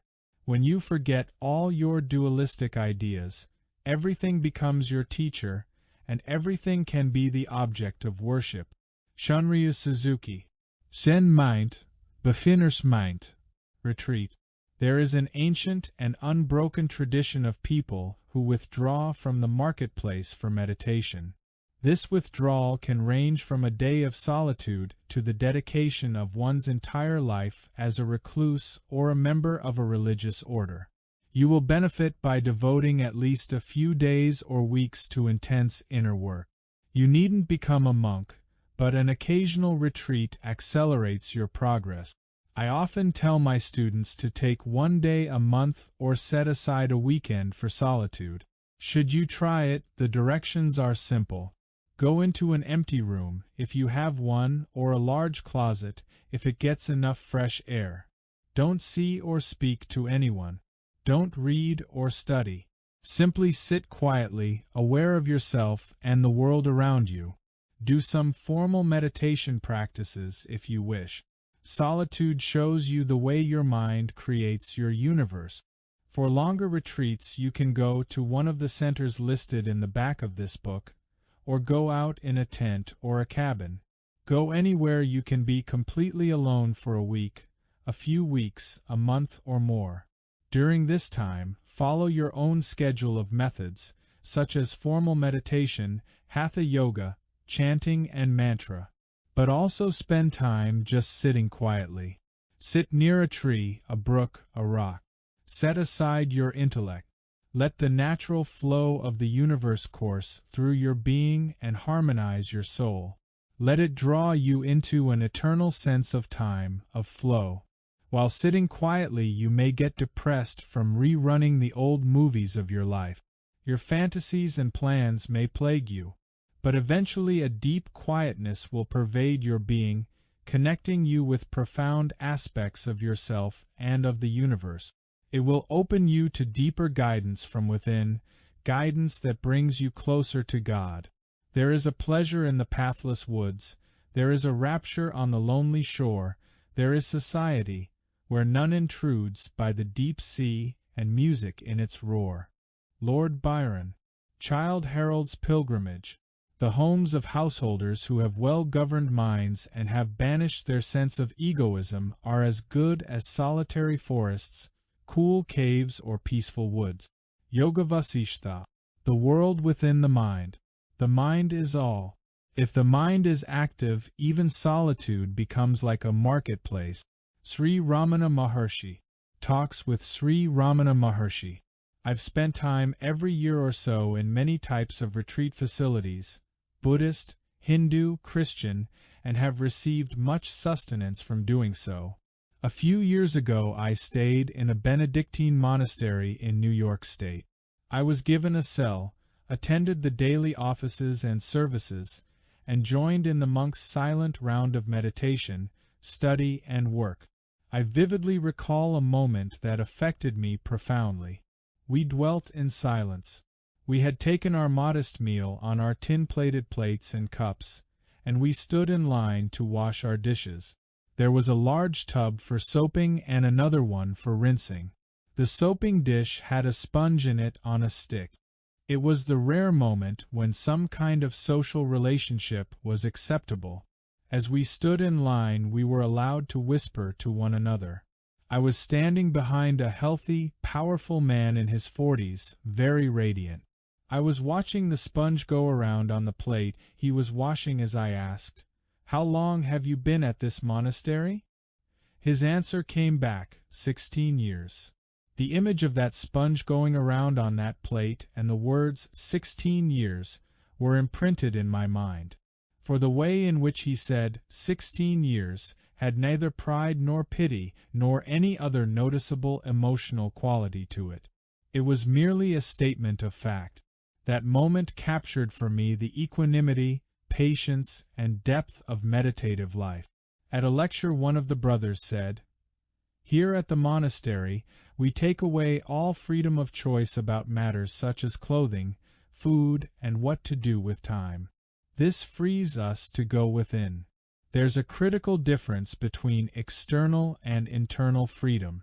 The image, 'stone walls do not a prison make,' is apt, for monastic life is very much like imprisonment. You are totally controlled in terms of time and space. Yet within these limits you are free from the need to think so much about externals, freeing you to explore yourself. Take advantage of the excellent retreat facilities available in this country. Many are listed in the directory at the back of this book. Some allow you to be on your own, so it can be like being alone in the wild. Others offer structured retreats where meditation is taught and strengthened through an intensive training. I have found both kinds of retreats extremely useful. Time to yourself helps you simplify your life. A 10 days sitting with 50 other people and a meditation teacher inspires you and advances your meditation dramatically. Some religious organizations and growth centers offer such retreat. Many Christian churches and monasteries have retreat facilities open to the lay public. In Burma, retreats are a national pastime. Rather than going on vacation to the seaside or the mountains, the Burmese often use their vacation time for meditative retreat. They renew themselves and return to the world. This is starting to happen in the West. Retreat centers offer you a totally controlled space with minimal distractions. There are no televisions, radios, newspapers, few chances for idle hanging out, and fewer still for fulfilling most of the desires that interfere with meditation. We normally can't hear the still small voice within because of the blaring trumpets of our desires. In such a setting, where there is nothing to make the trumpet sound, you can more easily hear the still small voice. As one changes one's goals, much that was once seen as abhorrent becomes very functional, indeed, valued. Once I met a black panther. I was impressed with the clarity of his eyes. I said to him, "How did you become so clear?" His answer was, "It was solitary, man." He had been in solitary confinement for a long time and had used that punishment as a chance to deepen his own being. My life was very simple in my guru's temple in the Himalayas. I slept on a mat, washed from a bucket, ate one meal a day, and sat for long hours looking out the window or studying the Gita. At one point as I was sitting there, I recalled a Life magazine article I had once read about some prisoners of war captured U.S. pilots. Some photographs had leaked out depicting their life. I recalled one major's description of his life as a war prisoner. I sit in a room all day. I am sleeping on a mat. I am washing from a bucket and eating one meal a day. The article meant to depict the horror of his life under such dread conditions. I looked at my own life. I had voluntarily chosen to live in exactly the same conditions, and most of the time I was in ecstasy at my situation. Each day a bus would go by outside the temple. It was my lifeline back to the world. Often when the time came for the bus in the afternoon, I found myself standing at the window watching for it. I would take out my return airplane ticket and hold it as I watched the bus go by. In this way I examined my longing to return to the world. I would fantasize getting onto that bus. Then after maybe 30 or 40 hours in buses and airports and planes, I'd arrive in the United States, where I would jump right back into all the things I had left behind. At that time, the particular image that drew me was dancing to the Grateful Dead in San Francisco's Fillmore Auditorium. I imagined all the things I would do: eating, sex, entertainment, social relationships, visiting with the family, and so on.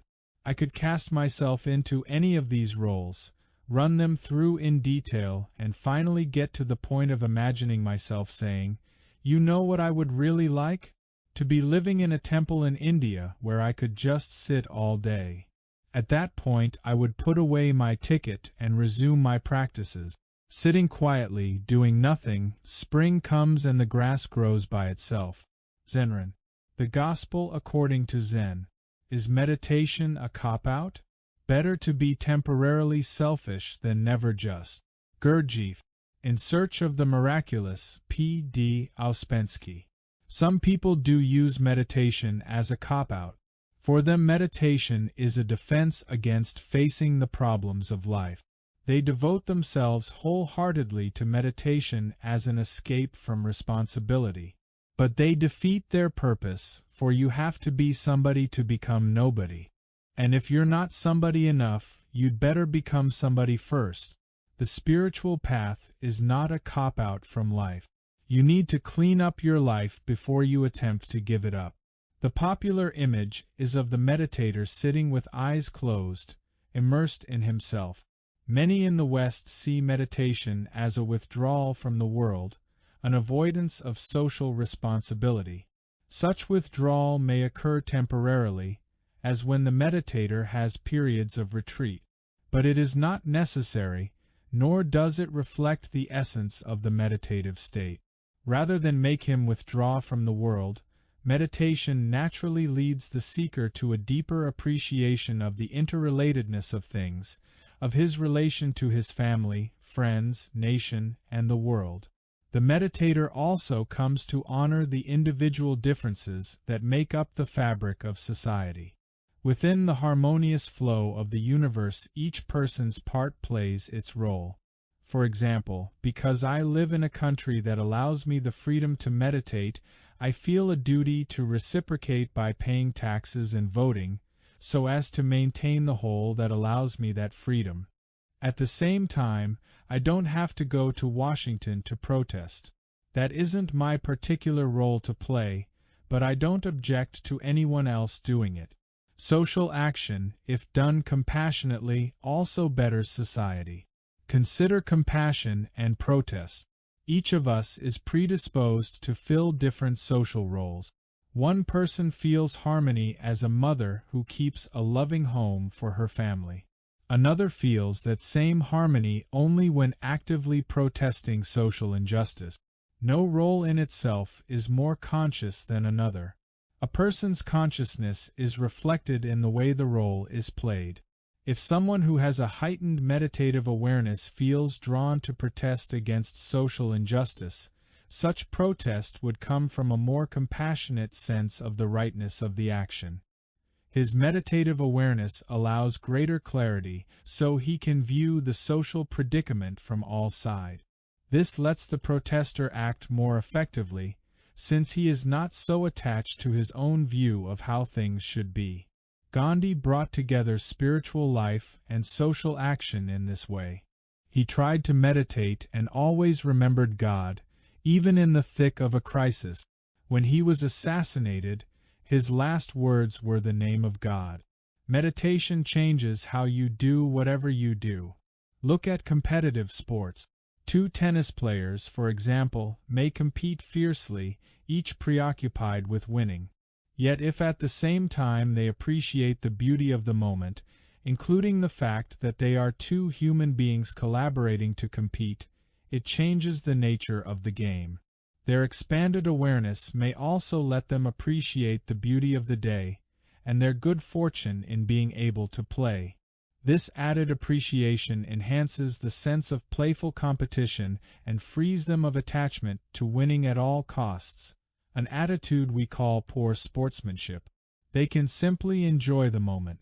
The secret behind successfully performing any act, be it meditation, motherhood, social protest, or tennis, lies in the attitude of the performer, not in the particular act.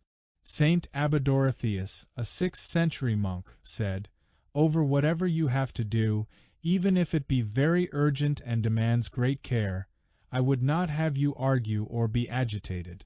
For rest assured, everything you do, be it great or small, is but 1/8 of the problem, whereas to keep one's state undisturbed, even if thereby one should fail to accomplish the task, is the other 7/8.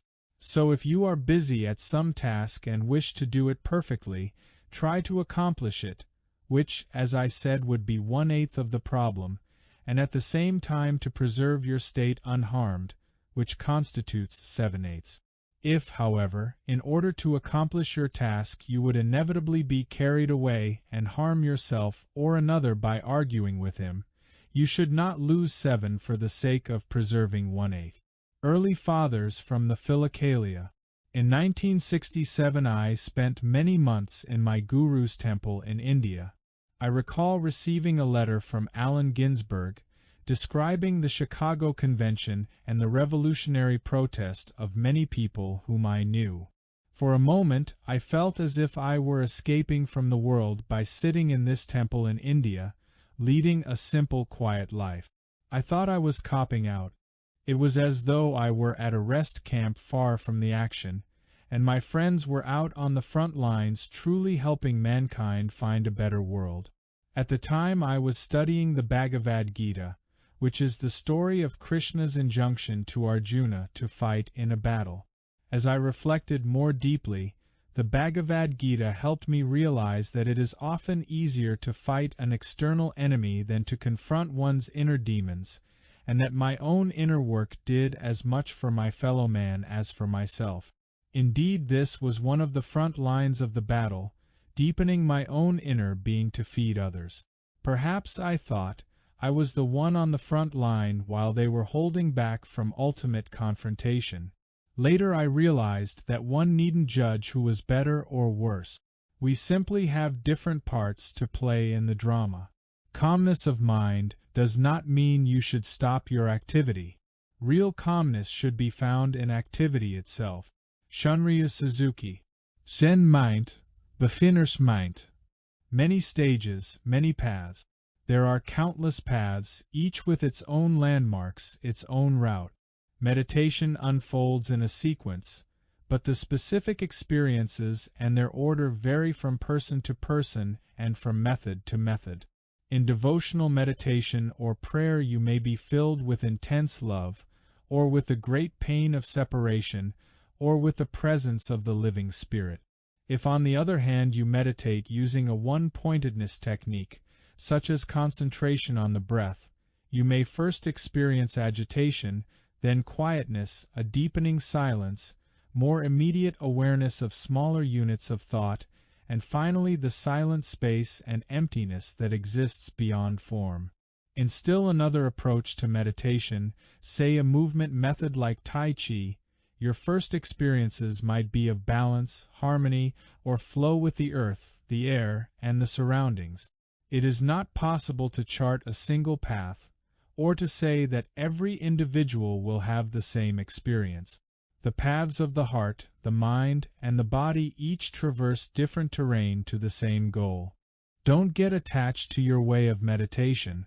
Keep in mind that the goal is liberation and that all meditations can be used as you need them to help you in the journey.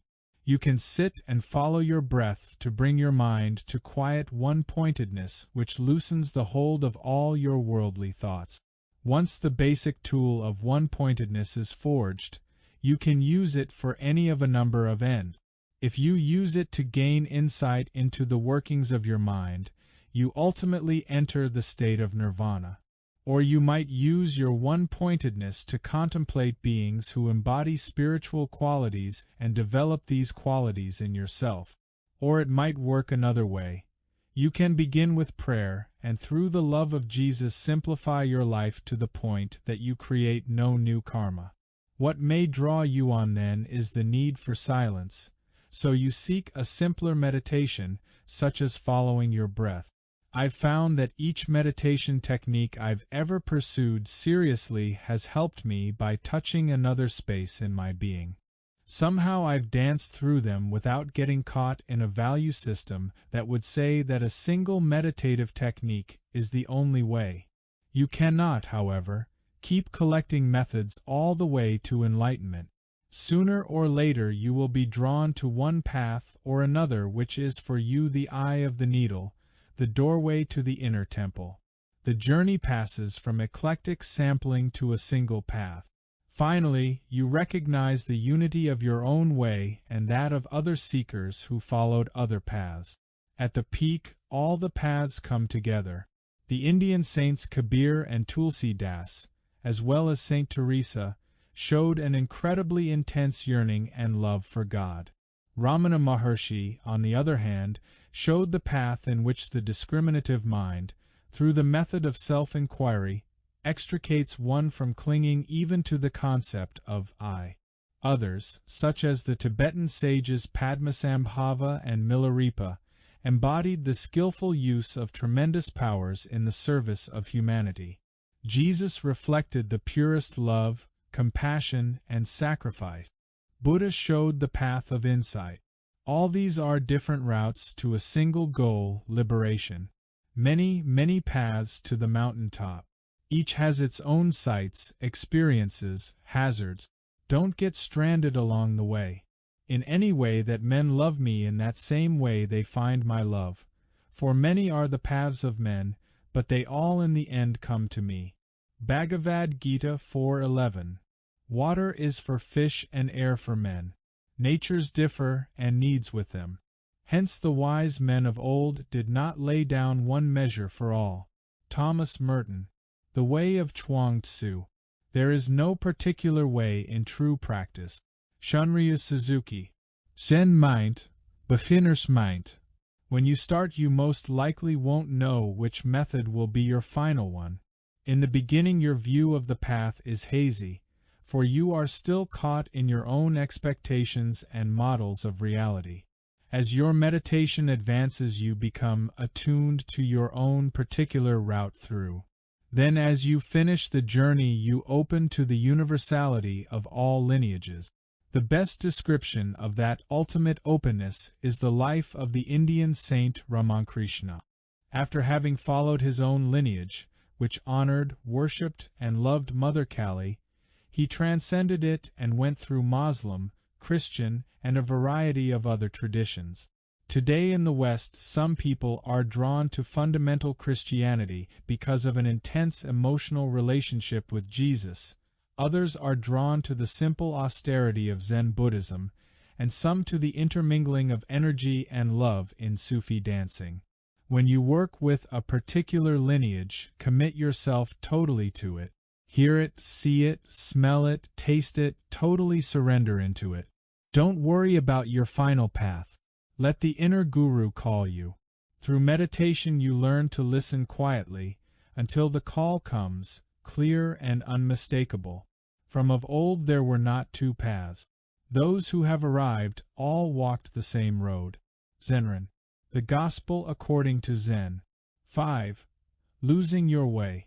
Method. It is a rare being who can cross the ocean of existence without a boat. Few of us are ready to see completely through ego's illusion and thereby achieve instant liberation. So we use methods, we use a boat, with the understanding that when we get to the other shore, we'll leave the boat. We're not going to portage. We needn't carry the boat on our heads. We'll be finished with boat. But the boat can entrap or liberate. Whether you end up as a boatman or as one liberated depends on your original motive for spiritual work. You can become a connoisseur of boats, collecting the very best. Or you can go to the far shore, beyond. Gate, paragati, parasamgati, bodhisvaha, beyond even the concept of beyond. Whatever you seek, spiritual realization, liberation, enlightenment, merging with God, or however you describe it, don't cling to meditation as a method. At the same time, leave yourself open to any possibilities that come your way. To stand back from any method for fear of entrapment leaves you standing on this side yearning for the far shore. Jump in and trust your inner guide. The purity of your own yearning and of the methods you follow will show you the way. Methods differ in how big, fancy, or ornate a boat they are. How dependent you become on a method depends on your degree of attachment to stuff, including your method of meditation. You can be attached to meditating on Krishna, chanting to fill your heart with love as the Hare Krishna devotees do. Or you can be attached to the ecstasy that sometimes comes from following your breath with exquisite one-pointedness. All methods are traps, but for a method to work you must go deeply into it, deep enough to be entrapped. At the same time, trust that your yearning for spiritual self-realization and the nature of the method will ultimately free you from the method itself. For example, a pure guru exists only for your liberation. The guru has no desire to entrap you as a follower or disciple. Yet for your relationship to be productive, it demands your total involvement and surrender. If a teacher is impure, he may want to hold you as a disciple beyond the time you are ready to leave. Then it will be your purity of purpose that turns you away from the teacher. It's the same with your relationship to meditation. As you reach each new stage, you cling to new highs. Or you may fear not getting enough after investing much of your time and effort. Or you may make the benefits of meditation, such as greater efficiency at work, ends in themselves. These are dead ends on the path. How you use a method determines whether it entraps or liberates you. The game isn't to become a method groupie, but to transcend method. To say I'm a meditator, or I'm an anything, is just another trap.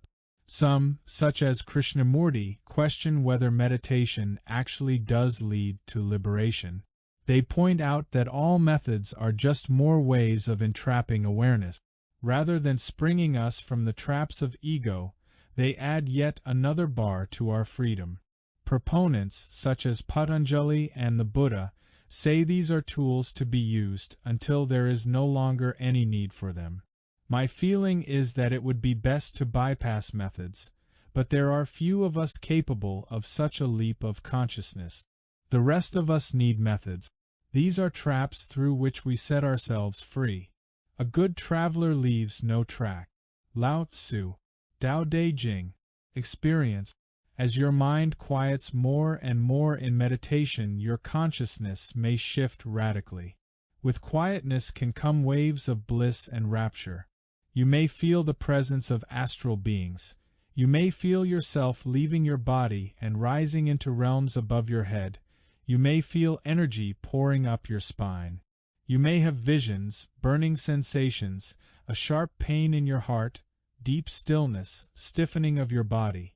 You may hear voices or inner sounds such as the flute of Krishna, a waterfall, thunder, or a bell. You may smell strange scents, or your mouth may be filled with strange taste. Your body may tingle or shake. As you go deeper, you may enter what the southern Buddhists call jhanas, trance states marked by ecstasy, rapture, bliss, and clarity of perception. You may have visions of distant places, or find you somehow know things though you can't explain how. These experiences may seduce you. If you cling to them, fascinated, whether the fascination be out of attraction or repulsion, you invest them with undue importance. When you've had this kind of seductive experience, its memory can be an obstacle to meditation, especially if you try to recreate the experience. To keep going in meditation, you've got to give up your attachment to these states and go beyond. If these experiences come spontaneously, fine. But don't seek them. I remember taking a 15-day insight meditation course. On the 12th day I experienced a peace that I had never known in my life. It was so deep that I rushed to my teacher and said, "This peace is what I have always wanted all my life. Everything else I was doing was just to find this peace." Yet a month later I was off pursuing other spiritual practices. That experience of peace wasn't enough. It was limited. Any experiential state, anything we can label, isn't it? My intense experiences with psychedelics led to very powerful attachments to the memories of those trips. I tried to recreate them through yogic practices. It took some years before I stopped comparing meditative spaces with those of my psychedelic days. Only when I stopped clinging to those past experiences did I see that the present ones had a fullness, immediacy, and richness that was enough. I didn't need the memories. Later, during intensive study of pranayama and kundalini, my breath stopped and I felt moments of great rapture. Once again, the intensity of the experience hooked me, and I was held back for a time by my attempts to recreate those moments. When I saw that I was closest to God in the moment itself, these past experiences stopped having such a great pull. Again I saw my clinging to memories as an obstacle. You come to see through your attachment to such experiences and find yourself less interested in striving for them. The despair and frustration that come from desiring a fascinating state and not getting it becomes grist for the mill of insight. It's an irritating process, in a way. You may see things clearly or have a breakthrough into another state for a second or so. But like psychedelics, it leaves you starving. You can grasp it for a moment, but you can't eat the fruit of the garden.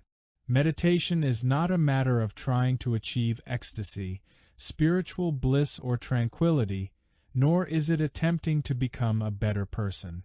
It is simply the creation of a space in which we are able to expose and undo our neurotic games, our self-deceptions, our hidden fears and hope. Jovyam Jungpa, the myth of freedom. In Brindavana, the sacred city where Krishna dances with the gopis, there is a dudwala, a milk seller. He's a true devotee of Krishna. Once he was selling milk, and because of his purity, Krishna with his Shakti Radha came right up to the stand there on the street in Brindavana and bought some milk. He actually saw them. His eyes are as though they had been burned out by a brilliant bulb. He can talk about nothing but the moment that Krishna and Radha came to his dud stand. He's not worried about how much milk he sells anymore. He's had the ecstasy of seeing God in the form of light. And that's who he is this lifetime. It's a high place to be. Shouldn't that be enough? Won't you settle for ecstasy, bliss, rapture, hanging out with the gods, flying? Bet you always wanted to fly. Reading other people's minds? What power would you settle for? Said the devil to Jesus in the desert. You must want something. Whatever you want you get, sooner or later. And there you are.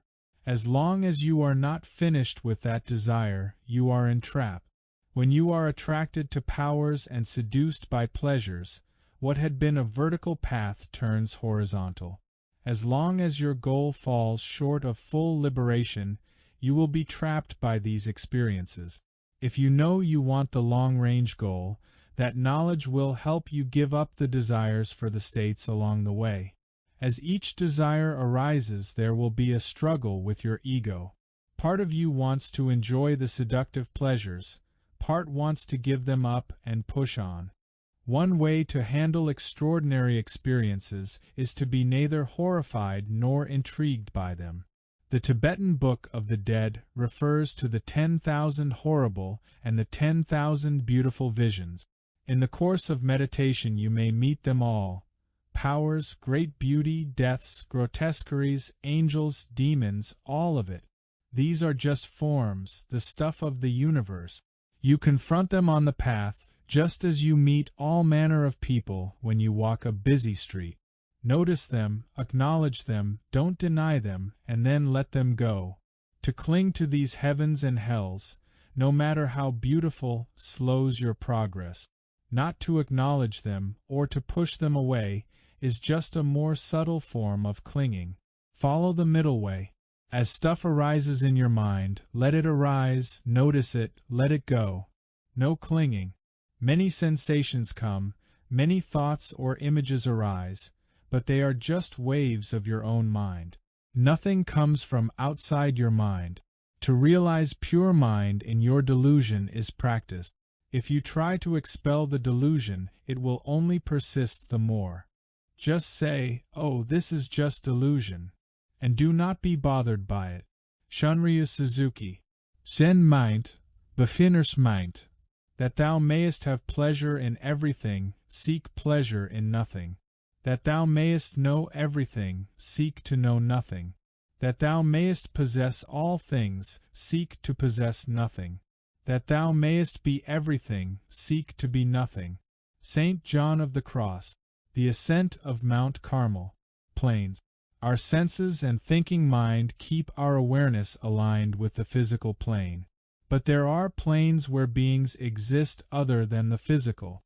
If in meditation you enter other states of consciousness, you may meet such beings who seemingly come to instruct or guide you. At first, they are awesome.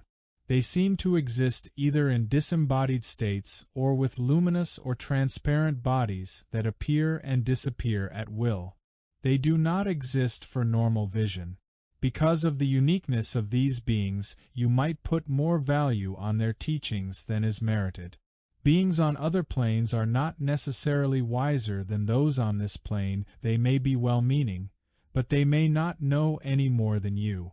Because of the way in which you met them, you are filled with awe and reverence, and you might treat their teaching as truth. All they may have to teach you is their existence itself, which shows you the relative nature of reality. Some whom you meet on planes other than the physical may indeed come from higher, more conscious realms. They may be masters who exist in order to guide you and come forth at critical moments to instruct you.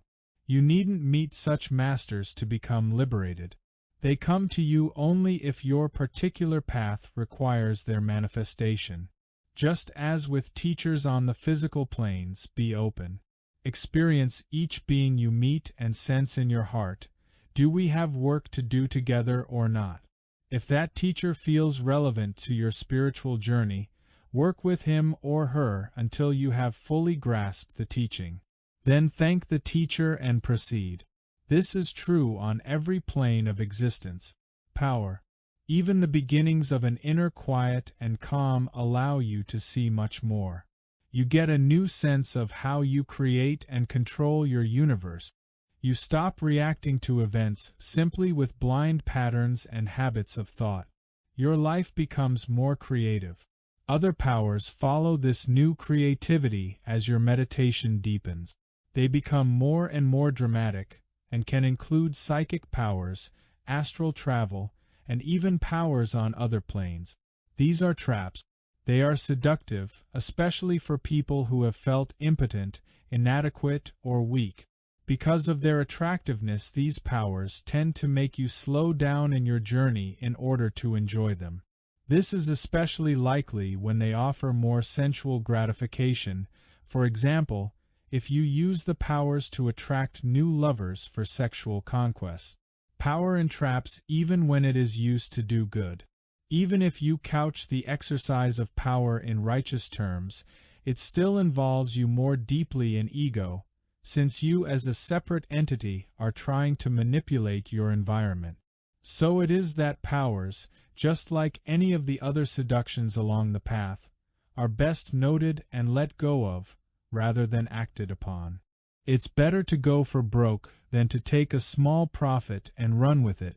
Meditation may attract those who seek worldly influence because of the psychic powers they can develop. Generals take it up to improve their military efficiency, and so meditation becomes part of the Cold War. Some try to develop telepathic powers or the ability to change things at a distance to win wars or control other people or things with the mind. Meditation might bring you this. So what? With the despair that comes from knowing that the worldly dance, including the greatest powers, is not sufficiently fulfilling, you recognize the deeper potential of meditation. Nothing short of, not my, but thy will, the will of God, out of which it all came in the first place. Why settle for less?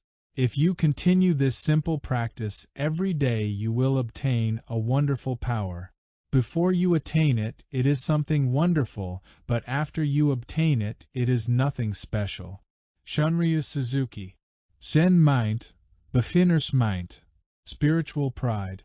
A persistent trap all along the path is pride in one's spiritual purity. It's a form of one-upmanship in which you judge others out of a feeling of superiority. This ultimately limits your spiritual awakening. You can see many people who are caught in this trap of virtue, for example, in the self-righteousness of some churchgoers. In the yoga scene in America, there are many groups of people who dress in a certain way, eat in a certain way, are special in some way that gives them an ego-enhancing feeling of purity. The harmful effect of this trap is not so much to one's social relationships, though they may become strained from this display of subtle arrogance, but rather the effect on oneself. This feeling of specialness or superiority inflates the ego and feeds it with pride. The best antidote to pride is humility, which leads to compassion. The sooner one develops compassion in this journey, the better.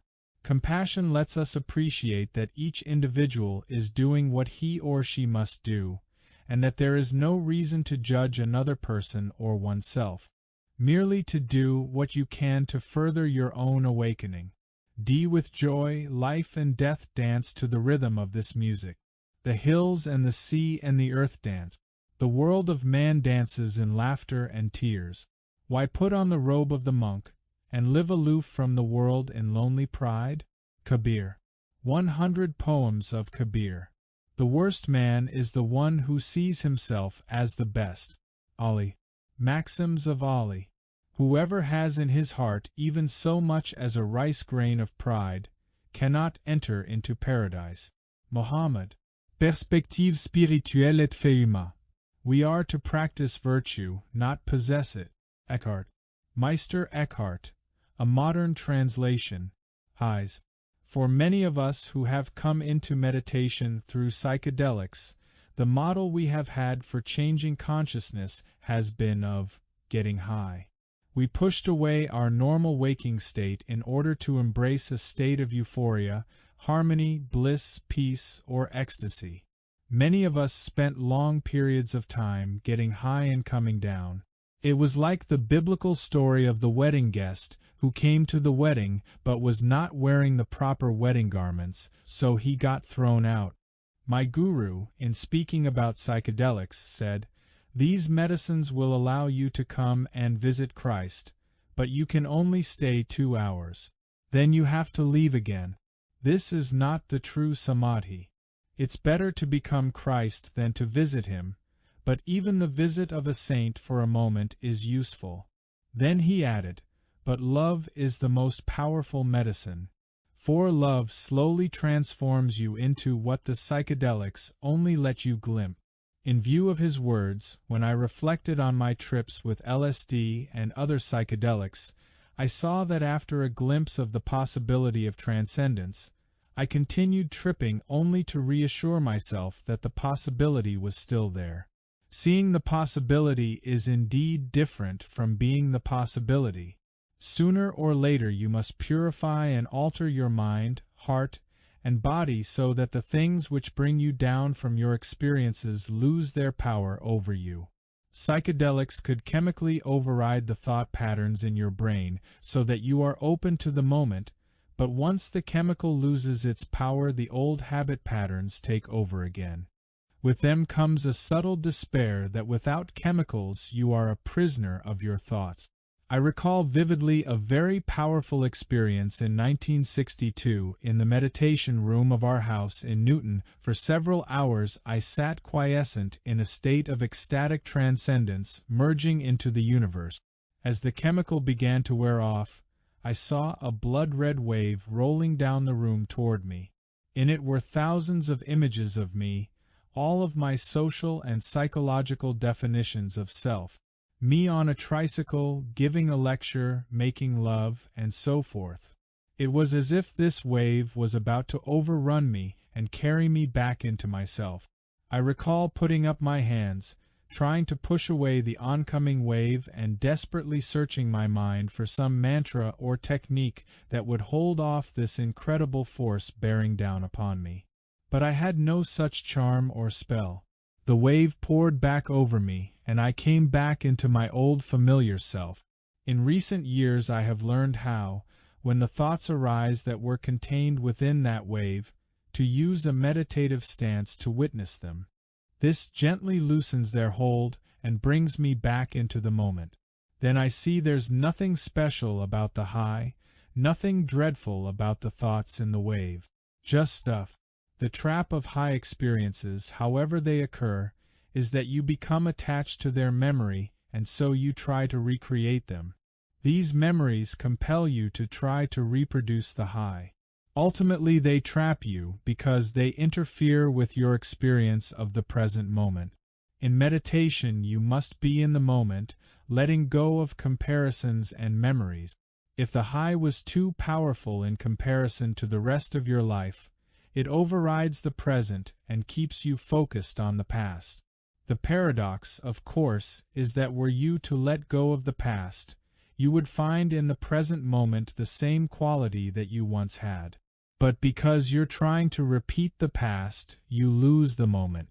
How many times have you felt a moment of perfection, only to have it torn away the next moment by the awareness that it will pass? How many times will you try to get high hoping that this time you won't come down, until you already know as you start to go up that you will come down? The down is part of the high. When in meditation you are tempted by another taste of honey, your memory of the finiteness of those moments tempers your desire. More bliss, more rapture, more ecstasy, just part of the passing show. The moment in its fullness includes both high and low, and yet it is beyond both. Paradise is the prison of the sage as the world is the prison of the believer. Yajabi Muedi Chaurezi. De l'unité transcendante des religions. Success. Though the numbers are proportionally few, many thousands of us have, through discipline and persistence, arrived at a view of our lives that is open, clear, and detached. In this new space we have a lightness, an ease in carrying out our daily lives, an ability to keep a certain sense of humor about our predicaments. We find that because of the quietness of our minds it's easier to relate to acquaintances, to family, to employers, to friends. It's also easier to bring together our economic scene and the other aspects of our lives. We begin to feel a little bit like gods on earth. For where we see sadness and suffering around us, we are able to empathize and still feel lightness and joy. It's as if the world is made for our delight, and even our own troubles become a source of amusement.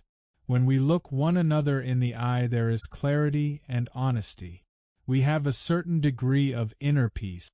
Many of us never thought possible this feeling of equanimity, fullness, and delight in life. We have a sense of self-acceptance, spaciousness, and fullness in the moment that makes each day enough. In many ways it seems like liberation. As I look around at people I know who have been working intensely on themselves for some time, there is a dramatic change. I see beings who were initially preoccupied with their melodramas, whose bodies were their enemies and who were attached to spiritual melodrama, now bright, clear, and strong. Their lives have come together, they have relationships that are fulfilling, moments that are enough, a lightness in their faces. To see them this way fills me with happiness, yet I see that this stage is but a preparation for the ultimate climb that leads in the end to total liberation. This stage has a danger. It is too comfortable. It's like a beautiful mountain pasture. There are tents in the pine grove and streams to sit by and plenty of fuel and food. The air is clear, the view is grand. There are birds and wildflowers. These pleasures are a trap. Many beings tarry here in this role of God on earth for many lifetimes. But ultimately even this heaven is not enough. For there is another path that leads from this pleasant pasture to still higher slope. There is the final journey. You should feel no guilt about where you are in your spiritual path. Wherever you are, be it at the beginning of the journey, well on your way, or resting comfortably at some height, you must acknowledge where you are, for that is the key to further growth. You should keep some perspective about the entire journey so that you will not sink into complacency, feeling you have finished the journey when you have not even begun to approach liberation. The sage does not talk, the talented ones talk, and the stupid ones argue. Kung Tingon. Judging. Our deep conditioning from school exams, grades, and the like gives us the habit of looking at every achievement competitively in terms of where we stand. How are we doing? Are we better, equal, or worse than others on the same journey? Such evaluation of our position becomes a real obstacle in spiritual life, for it constantly leads us to look at spiritual evolution in comparative terms. Someone tells you they have visions of lights when they meditate. You never have had such a vision. This fills you with feelings of inadequacy and jealousy. On the other hand, you may sometimes feel yourself leaving your body when you meditate. Your friends don't experience this. This fills you with a subtle spiritual pride that feeds your ego. In 1970, I traveled around the world on a lecture tour with Swami Muktananda. In his teaching, he transmits Shakti, or energy, to his students. I recall vividly a living room in Melbourne, Australia, where 20 people were gathered in meditation before him. It was late in the afternoon, and he sat cross-legged on a love seat at the end of the room, with eyes closed behind sunglasses, a knit hat on his head, idly strumming a one-stringed instrument. The room was quiet. Slowly, one by one, the people in the room started to behave bizarrely. One portly gentleman in a dark blue suit with a watch fob suddenly began to do mudras, traditional Indian hand positions. I recall the look on his face of consternation and perplexity. It was apparent that he knew nothing of these mudras, and was certainly not doing them intentionally. Next to him, a gentleman dressed in a tweed jacket and gray flannels with a pipe in his pocket, obviously the perfect professor, suddenly got up and started to do formal Indian dance. Again the look of perplexity, for in no way was he responsible for what he did. Near me was a girl who had come not to see Swami Muktananda, but to be with her boyfriend, who was interested. Suddenly she began to do intense, automatic breathing. Her rapid breathing got to such a height that she literally bounced across the floor of the room with the breaths. Again I saw the look of perplexity. I watched more and more people experience the touch of Swami Muktananda's Shakti, but never felt it myself. None of these things happened to me. I was concerned. After all, if I was evolved enough to lecture with Swami Muktananda, why shouldn't I have these dramatic signs of spiritual awakening? The seed of jealousy sprouted in me.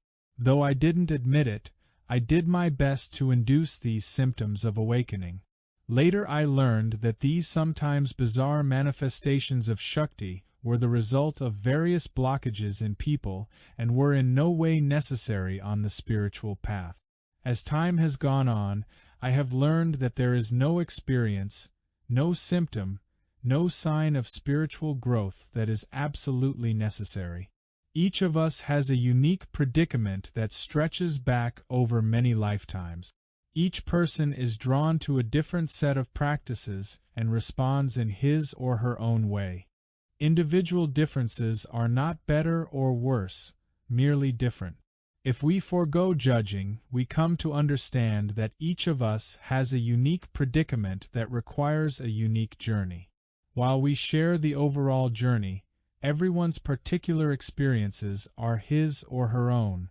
No set of experiences is a prerequisite for enlightenment.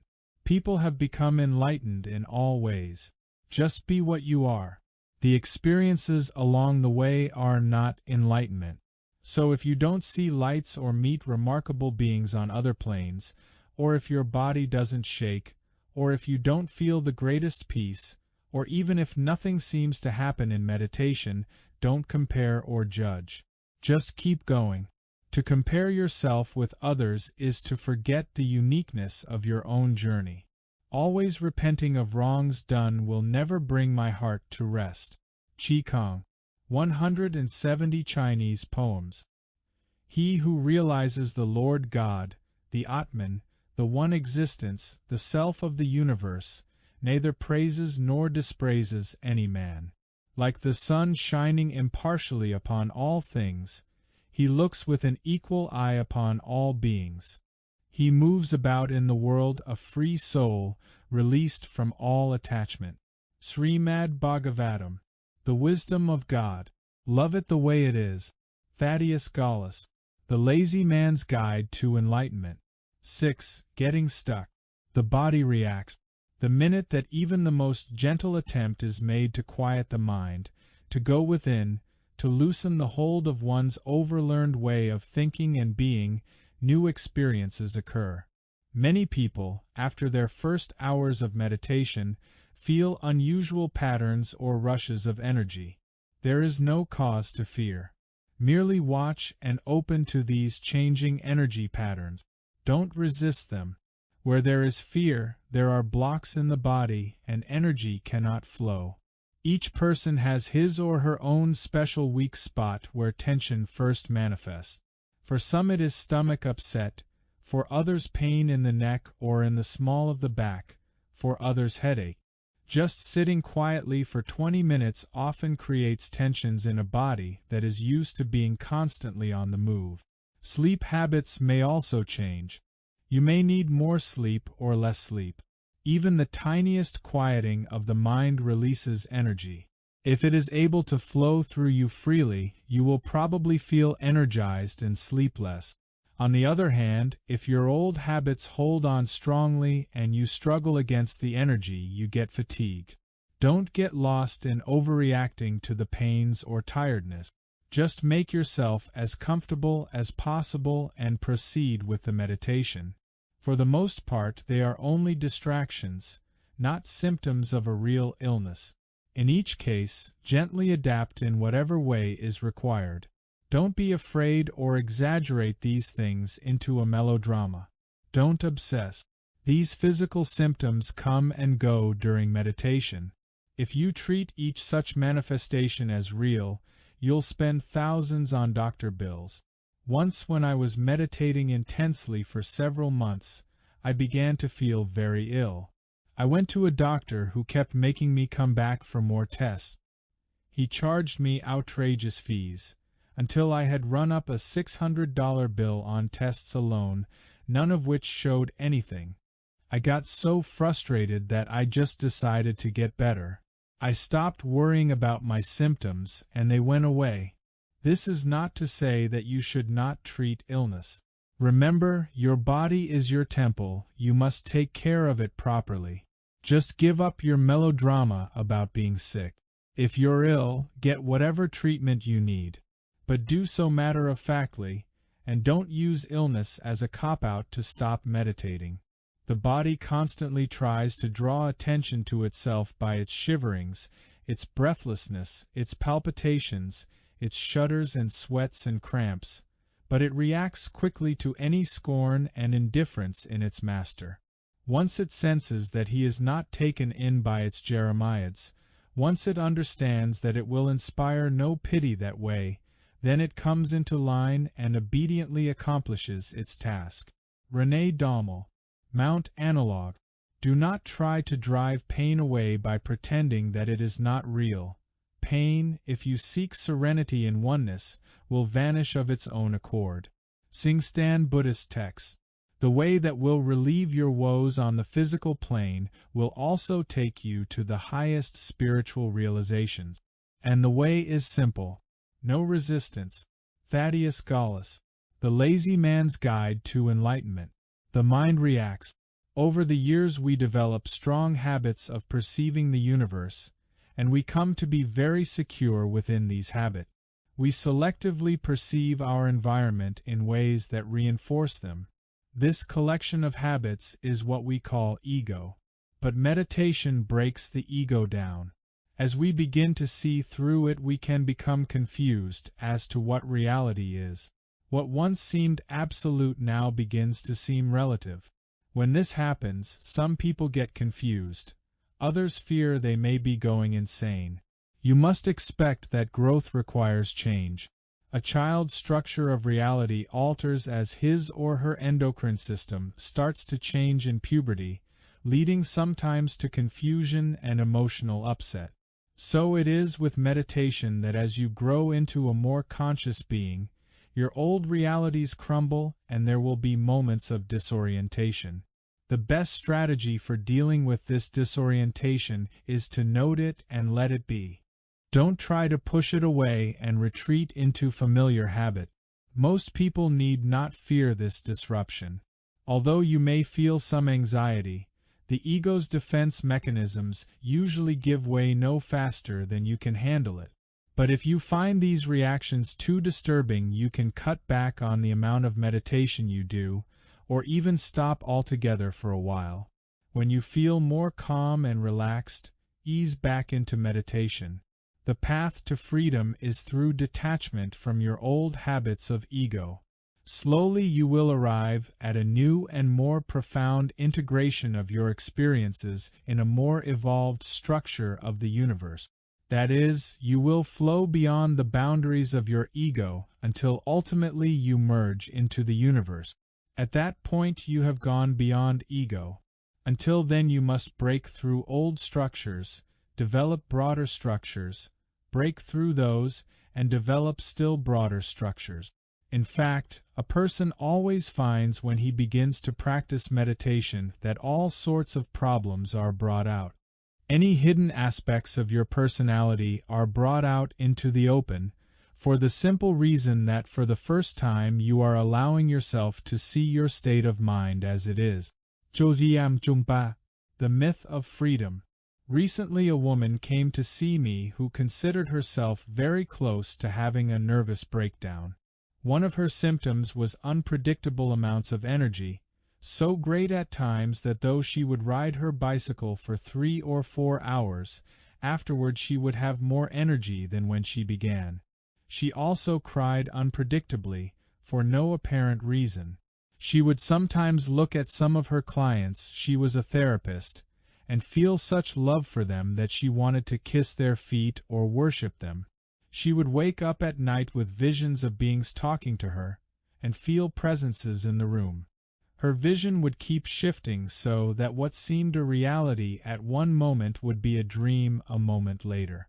Sometimes she wasn't sure whether something that happened the night before was real or a dream. A constriction in her throat kept rising upward, and she felt energy racing through her spine. Most of these symptoms, if presented to a traditional psychotherapist, would be treated as pathology. When I heard her description, I recognized at once that what was happening to her was the awakening of the Kundalini, the energy that resides in the psychic tube in the spine known as the Sushumna. I rummaged through my papers and found a list of the symptoms that occur when Kundalini awakens. I read her the list, and over 80% of her symptoms were on the list. As I read, her anxiety subsided, for suddenly she felt she was no longer crazy. She could now understand that she was in the midst of a spiritual process, and there were clear steps for her to take to work with these energies. Just the reduction in anxiety was enough to change the nature of the entire experience for her. She could let the changes happen. In the initial stages of meditation, it is unlikely that you will have any such severe symptoms. But as your meditations get deeper, the ego will cling by whatever means it knows. Very often that clinging will take its form in physical symptoms or intensely negative psychological state. It's as if something that has remained quiescent for a long time is suddenly stirred up and rises to the surface. These long latent impurities must be skimmed off. Each of us has psychological weak points. Our weakness may be paranoia, depression, lassitude, confusion, or indecisiveness. I've had clear, decisive people come to me who, after meditating for some time, found themselves becoming less and less certain. Close examination revealed that their previous decisiveness came from being locked into rigid models of reality. As these models crumbled and they began to see the relative nature of the world they once thought they knew, it became more difficult to make decisions. This was only a stage. Later they quieted enough to hear the entire domain of possibilities, not just a narrow slice as before. Their decision-making became even better than before. As each such reaction occurs, merely allow it, sit with it. Krishnakishore passed through a God-intoxicated state when he would repeat only the word Om and shut himself up alone in his room. His relatives thought he was actually mad and called in a physician. Ram Kaviraj of Natagore came to see him. Krishnakishore said to the physician, "Cure me, sir, of my malady, if you please, but not of my Om." Sri Ramakrishna. The Gospel of Sri Ramakrishna. Distractions. Meditation texts name certain mental states that are hindrances. Try to be aware and work to overcome them in your meditation. The major unhelpful states are tiredness and torpor, strong desires, distractedness, agitation and worry, and anger, depression, and doubt. Each of these is bound to occur from time to time, and each represents a special danger to meditation practice, because they are so compelling. Should any of these states of mind arise, e.g., a sexual fantasy or the thought, "I'm too tired to keep meditating, I'll go to sleep instead," or ruminations over some pressing problem, they should be treated like any other distraction. Simply return your full attention to the meditation. These hindering states demand that you exert greater effort to get your mind back to meditation than do most of the other random thoughts that cross your mind. Making this effort is the essence of meditation. I've meditated hours and hours where nothing at all seemed to happen. I became increasingly bored and disgusted. Every tactic I could think of for cutting through these emotional states was useless. I had to examine my inadequacies, my doubts about my practice, my belief that it would lead me to God. I had to confront my reactions to meditation. Take fatigue, for example. It was a chronic problem for me. I remember propping myself up with piles of cushions so that I would not fall over into sleep. I often went to meditation courses because I was afraid that alone I would drift off into sleep. I've since learned to handle drowsy states with breathing technique. What I experienced as fatigue often was actually a state of deep stillness that I misinterpreted. Instead of taking the feeling of fatigue as an invitation for a nap, I now regard it as a passing state and keep sitting. By letting go of whatever thoughts may come, no matter how powerful or fascinating they may be, and constantly returning to the meditation, our mental habits lose their hold over us. We create space for new possibilities, new realities, new being. In Bodh Gaya, where Buddha was enlightened, perhaps 100 of us gathered at a monastery for meditation training. For 10 days at a time we meditated intensively from 5:30 in the morning until 10 at night. During these 10-day periods, on about the 8th day, the teacher would instruct us to spend a 60-minute period in the hall without moving at all. I recall vividly one such period. The room was crowded, it was darkened, a gentle night. Outside I could hear the sound of the village, the creaking of the wooden wheels of the ox carts, drivers yelling at their water buffalo, the laughter of children at play. I sensed a gentle, timeless civilization close to the earth. Inside, the teacher was reminding us, "Be aware of your breath. Do not move." From the distance I became aware of the buzz of a mosquito, the sound becoming louder. The horrible thought arose in my mind, I hope the mosquito lands on someone else if he must land at all. Then there was guilt, and then with the next following of the breath, the thought of guilt faded. The mosquito approached. My consciousness once again was entrapped by the sound of the mosquito. It landed on my cheek. "Do not move," the teacher intoned. I could feel the mosquito walking over my skin looking for an appropriate place to feed. My automatic impulse to brush away or kill mosquitoes came to mind. I wrestled with my mind to bring it back to my breath. Then I felt the mosquito inserting its proboscis into my skin. Slowly I felt it getting heavier as it filled with my blood. I wrestled to bring my mind back to my breath, but it kept being caught by the drama that was unfolding on the surface of my skin. Slowly the mosquito withdrew, was still for a moment, and then staggered across my skin, preparing for takeoff with its new burden, my blood. I felt the fullness of the engorged mosquito. It flew away. Just beneath the surface of my skin there came a sensation. Itching, itching. I wrestled to bring the mind back to my breath. Itching, itching. I watched the itch arise, become overwhelmingly insistent, and then slowly subside, as the alien fluids were absorbed into my system.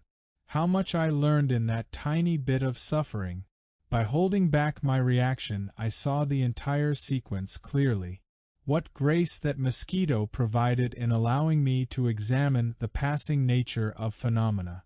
If at prayer we do nothing but drive away temptations and distractions, our prayer is well made. St. Francis Delaware Sales. Conformity to the will of God. We must do our business faithfully, without trouble or disquiet, recalling our mind to God mildly, and with tranquility, as often as we find it wandering from Him. Brother Lawrence. The practice of the presence of God.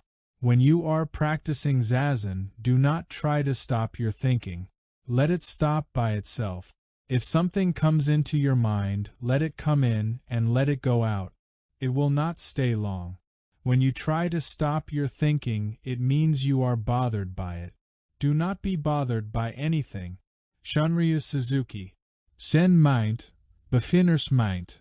The man of wandering mind lies between the fangs of the passions. Santi Deva. The path of light. Constantly struggle with your thought, and whenever it is carried hither and thither, collect it together. God does not require from novices prayer completely free from distractions. Do not despond when your thought is distracted, but remain calm, and unceasingly restore your mind to itself. St. John of the Ladder. On the prayer of Jesus. A wandering thought is itself the essence of wisdom, immanent and intrinsic. Milarepa. The 100,000 Songs of Milarepa. Doubt. You can't expect that your ego is going to lie down and stop resisting immediately.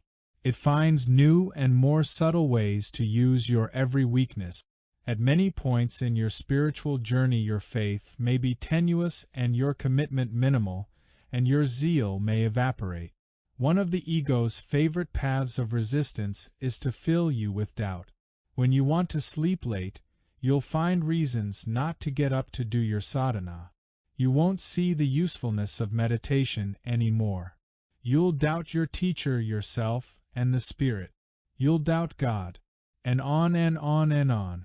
These doubts have to be dealt with, for some may be valid. For example, you may be right to doubt your teacher.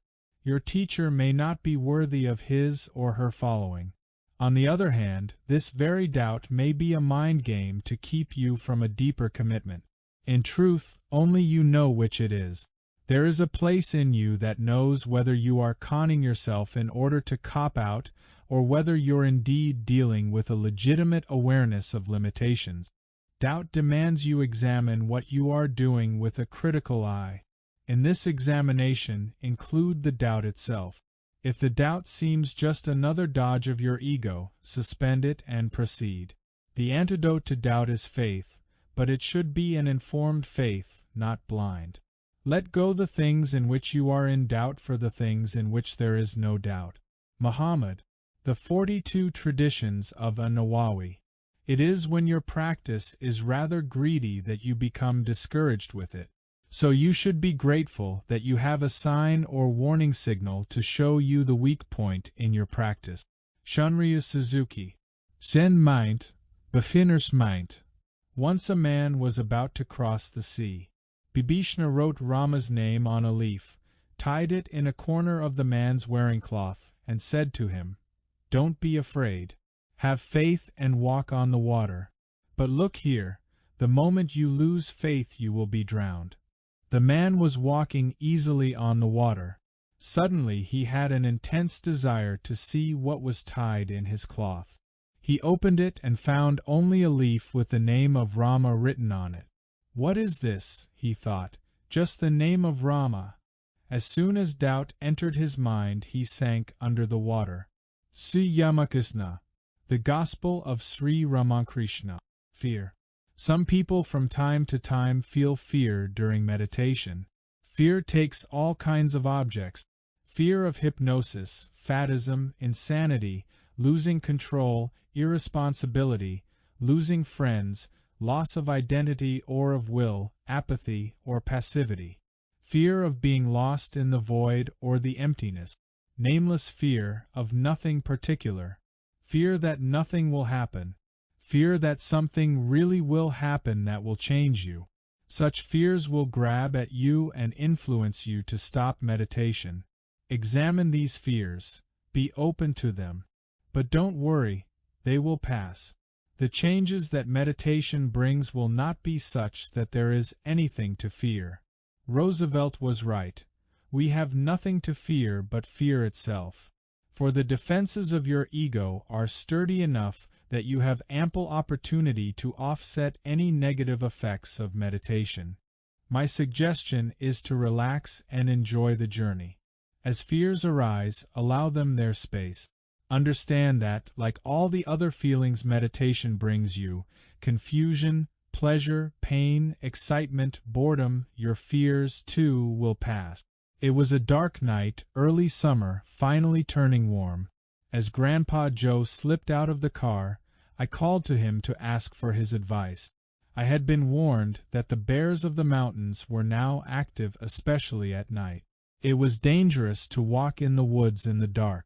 And furthermore, last summer a bear had actually come and circled the very teepee where I was now living, for it is pitched a good 20 minutes walk further up the mountain from the other llama dwellings. "Grandpa," I asked, "tonight I must walk alone in the dark a long way to get to my teepee. Perhaps I will meet a bear. What should I do? Should I talk to the bear? Should I send it love?" Grandpa leaned back, and we shared a gentle space of silence together. Then he gave me this advice: "No talk to bear. Talk to God." Sarasvati. It is not that you must be free from fear. The moment you try to free yourself from fear, you create a resistance against fear. Resistance, in any form, does not end fear. What is needed, rather than running away or controlling or suppressing or any other resistance, is understanding fear. That means watch it, learn about it, come directly into contact with it. We are to learn about fear, not how to escape from it, not how to resist it through courage, and so on. Krishnamurti. Loss of meaning. Very often people report to me that meditation has brought an emptiness into their life. Everything seems meaningless. It takes great faith to ride through such heavy periods of spiritual transformation. I recall the near anger I had towards spirituality as I saw my favorite rushes fall away. Things I had previously gotten great thrills from became empty. For example, many years back one of my aesthetic highs was to visit Tanglewood, the music festival where the Boston Symphony played. I recall in particular a beautiful evening when I lay under the elm trees on a blanket with wine and cheese and listened to the symphony in the outdoor shell play Berlioz's Requiem. I was in ecstasy. A few years ago, some 20 years later, I was passing by Tanglewood and remembered that moment. I decided to drop by to attend an evening concert. Much to my delight, I found they were to play the Berlioz Requiem that evening. I immediately got some wine and cheese, took a blanket, and arrived very early so I would have a choice elm to lie under. The evening was beautiful, soft, and warm. The music began to play. Much as I tried, I could not recapture the ecstasy. The experience was incredibly beautiful, delightful, and enjoyable. But it wasn't as I remembered it. I had to realize that my memory of that moment was so high because by comparison the rest of my life was much lower. But now things had changed and each moment of every day had started to have a quality of newness and radiance and intensity. The driving to the concert, the buying of the wine, the lying under the elm were equally as high as the concert. Instead of peaks and valleys, I had a plateau. Meditation brings this change. Each moment starts to have a richness or thickness of its own. Fewer moments are special as more of them become richer. This lessens the rushes, the highs and lows. As they disappear, we sometimes feel a sadness and depression, a sense of having lost the richness and the romance of life. Indeed, an awakened being is not romantic, for nothing is special anymore. Every moment is all of it. No romance, just the coming and the going. Coming and going. In a way, it is sad to see one's storyline turn into empty form. The dark night of the soul is when you have lost the flavor of life, but have not yet gained the fullness of divinity. So it is that we must weather that dark time, the period of transformation when what is familiar has been taken away, and the new richness is not yet ours. Perhaps your reverence has met a certain lady? Mahatissa the elder replied, I know not whether a man or woman passed. A certain lump of bones went by this way. Buddhaghosa, the path of purity. He who contemplates the lotus feet of God looks on even the most beautiful woman as mere ash from the cremation ground. Sri Ramakrishna, the Gospel of Sri Ramakrishna. Before a man can find God, all his likings and desires have to be utterly changed. All things must become as bitter to thee as their enjoyment was sweet unto thee. John Tauler. Life and Sermons of Dr. John Tauler. The attainment of enlightenment from ego's point of view is extreme death, the death of self, the death of me and mine, the death of the watcher. It is the ultimate and final disappointment. Jodhyam Jungpa, the myth of freedom. On not finding your guru. Seeking one's guru is like going on pilgrimage. It is a useful journey, but you don't have to take it to finish the path. There is a good possibility you will never meet your guru. But because you do not meet your guru does not mean you do not have one. Any person that reaches toward God, toward liberation, toward the Spirit, is noticed, and a contact is made with the vehicle or form that will ultimately draw you home. You needn't know your guru. It is only necessary that your guru know you. Only your need to maintain control compels you to try to know your guru. Your journey is one of purification, and you can proceed whether you know your guru or not. Don't worry about it. Your guru will become known to you, if and when necessary. If the guru were to manifest too soon, you might get lost in an interpersonal devotion that would just be another trap for you. You must trust that the process is benevolent. When needed, the guru appears. It's a benign conspiracy. I once asked my guru, "How do you know if a person is your guru?" He answered that it is simply whether this person can take you all the way. Taking you all the way does not mean that the guru does it for you. Rather, the guru is the way. The guru's very being creates a space that is the doorway to your freedom. Along the way you may meet your guru and feel overwhelming love for him or her. This makes you cling to the guru. In the end you must go beyond the separateness of the forms you have loved. To go all the way is to go beyond the concept of guru. Ramana Maharshi said it. God, guru, self, all the same thing. For 30 years I went in search of God, and when I opened my eyes at the end of this time, I discovered that it was really He who sought for me. Bayezid al-Bastami. Translations of Eastern Poetry and Prose. I had heard about a superior type of man, possessing the keys to everything which is a mystery to us. This idea of a higher and unknown strain within the human race was not something I could take simply as an allegory. Experience has proved, I told myself, that a man cannot reach truth directly, nor all by himself. An intermediary has to be present, a force still human in certain respects, yet transcending humanity in others. Somewhere on our earth this superior form of humanity must exist, and not utterly out of our reach. In that case, shouldn't all my efforts be directed toward discovering it? Even if, in spite of my certainty, I were the victim of a monstrous illusion, I should lose nothing in the attempt. For, apart from this hope, all life lacked meaning for me. René Daumal. Mount Analog. In time, and always just at the right moment, a teacher or maggot arrives. He may manifest in many ways, as old Kabbalistic documents indicate. One may not see him more than once, or realize one has known him all his life. It can be one's grandfather or a fellow student, the man crossing the sea with you on a boat, or someone you thought a fool. He may arrive at your front door or already be in the house. Zev ben Shimon Halavi. The Way of Kabbalah. 7. Getting free. Keep your ground. If you feel free only when you meditate, you're not really free. Freedom does not come from turning your back on your responsibilities. The game is to be in the world, but not of it. Even when you find yourself feeling spaced out, disoriented, or untogether, you can make an extra effort to meet the needs of the moment, whether it's the baby's diapers that need changing or your income tax that is due. Don't make meditation a cop-out from life.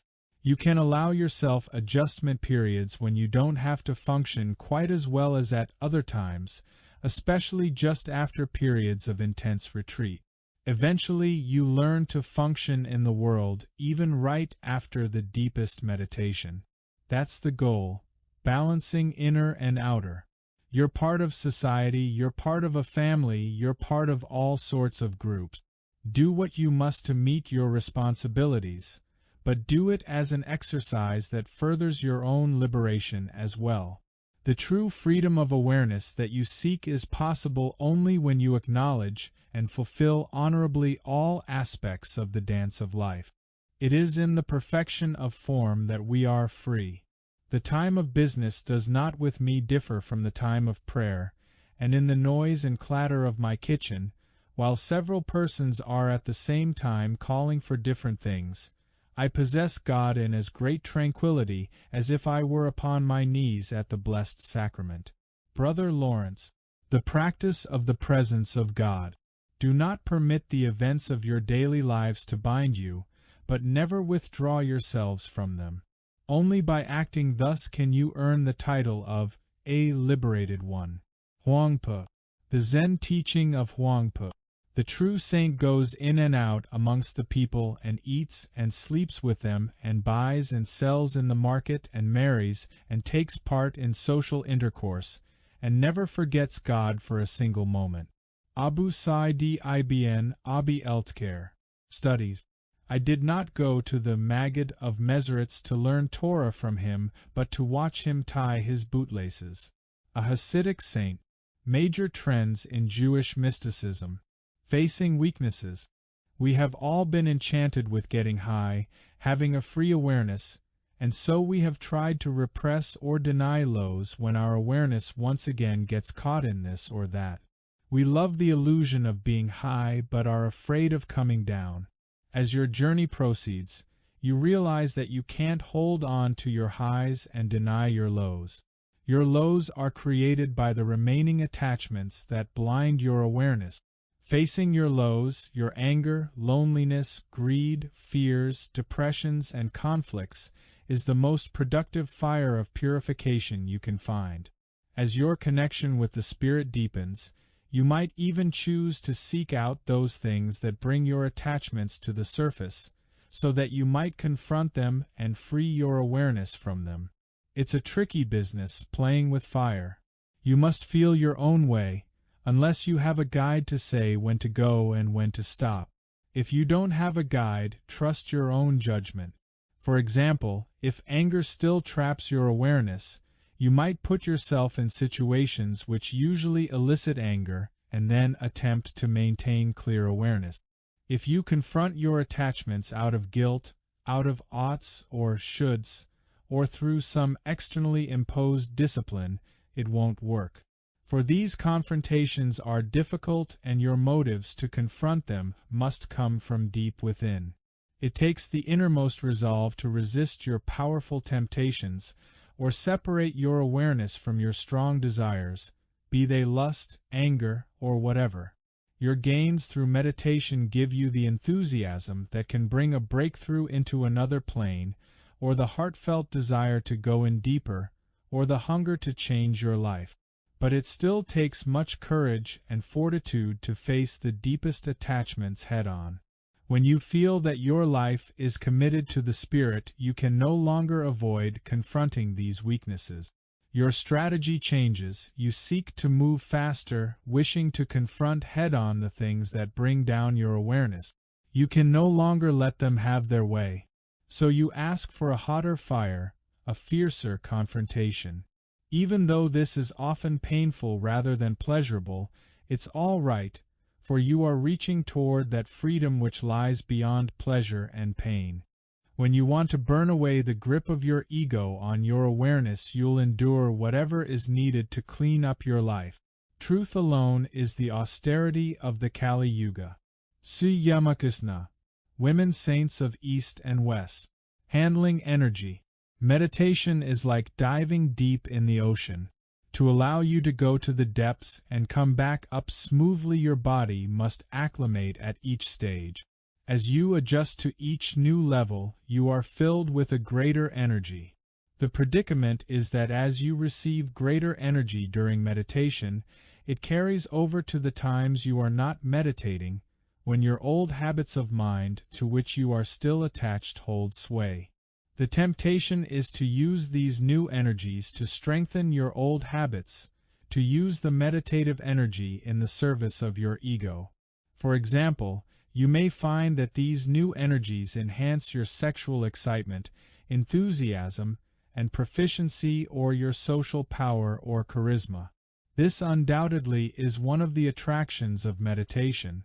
But if your yearning is to go to the depths of your own soul, if your journey is to seek what Buddha had, what Christ had, what Ramakrishna had, what Abraham had, what Muhammad had, then you must beware of dissipating these energies through your old habits.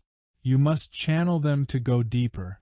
The energies that come from going near God can take you even nearer to God. The ego is designed to survive in the midst of this energy.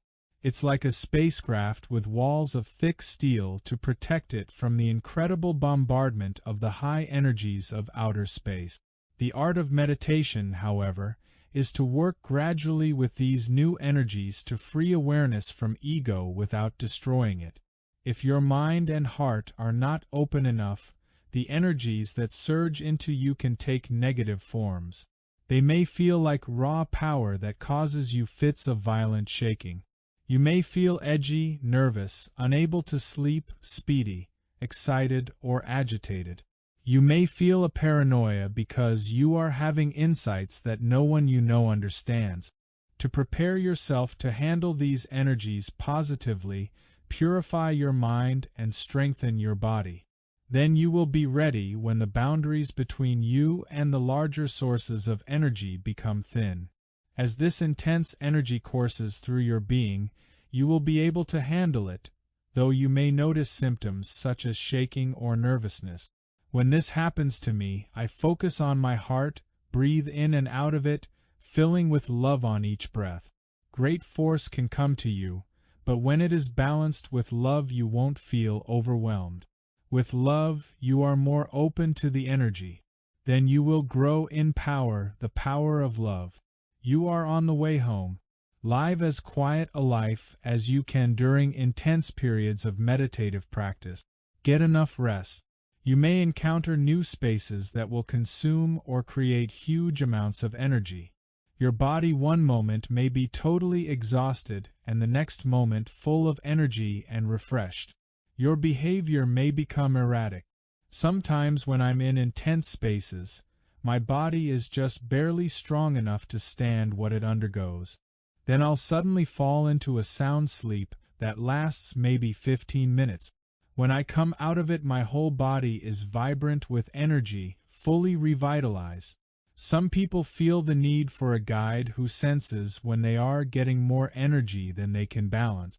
Such a guide sees what they need to do to acclimate to new levels of energy. For most of us, our intuitive common sense will handle the moderate changes that we face. The practice of meditation will open us gradually to more and more of the energy of the universe. If we remember the highest wisdom, that energy and love are one, this journey will be without fear. Faith and persistence. Many times in the course of meditation, you will think of things you'd rather be doing. There may be moments of boredom, of sexual desire, doubt, or fatigue. At these moments you must call upon your faith. Faith in what? Faith in the power of meditation to change your awareness and your perspective about reality. It is to strengthen this faith that you study books such as this rather than simply do your practices. Study brings you a deeper understanding of why you meditate and what to expect. When you read other people's stories of a meditative life, you get a sense of the possibilities for your own. These inspirations can generate sufficient faith to override the difficult moments in meditation. Understanding feeds your faith. Along with faith comes the requirement for dogged persistence. At first, meditation may bring you mild highs or some relief from suffering. But there may come a time, just as there does in the development of any skill, when there will be a plateau. You may be bored, discouraged, or even negative and cynical. This is when you will need not only faith, but persistence. Often you will find yourself in training that forces you to sit when you wish you didn't have to. You subject yourself to this because something deeper within tells you to go on. It forces you to persist despite your abhorrence of the process. This persistent effort brings greater faith. Even to the end of the journey, faith is vulnerable. For example, though your faith may be strong enough to sit in meditation, if you mix with people who sneer at it, their skepticism may weaken your resolve.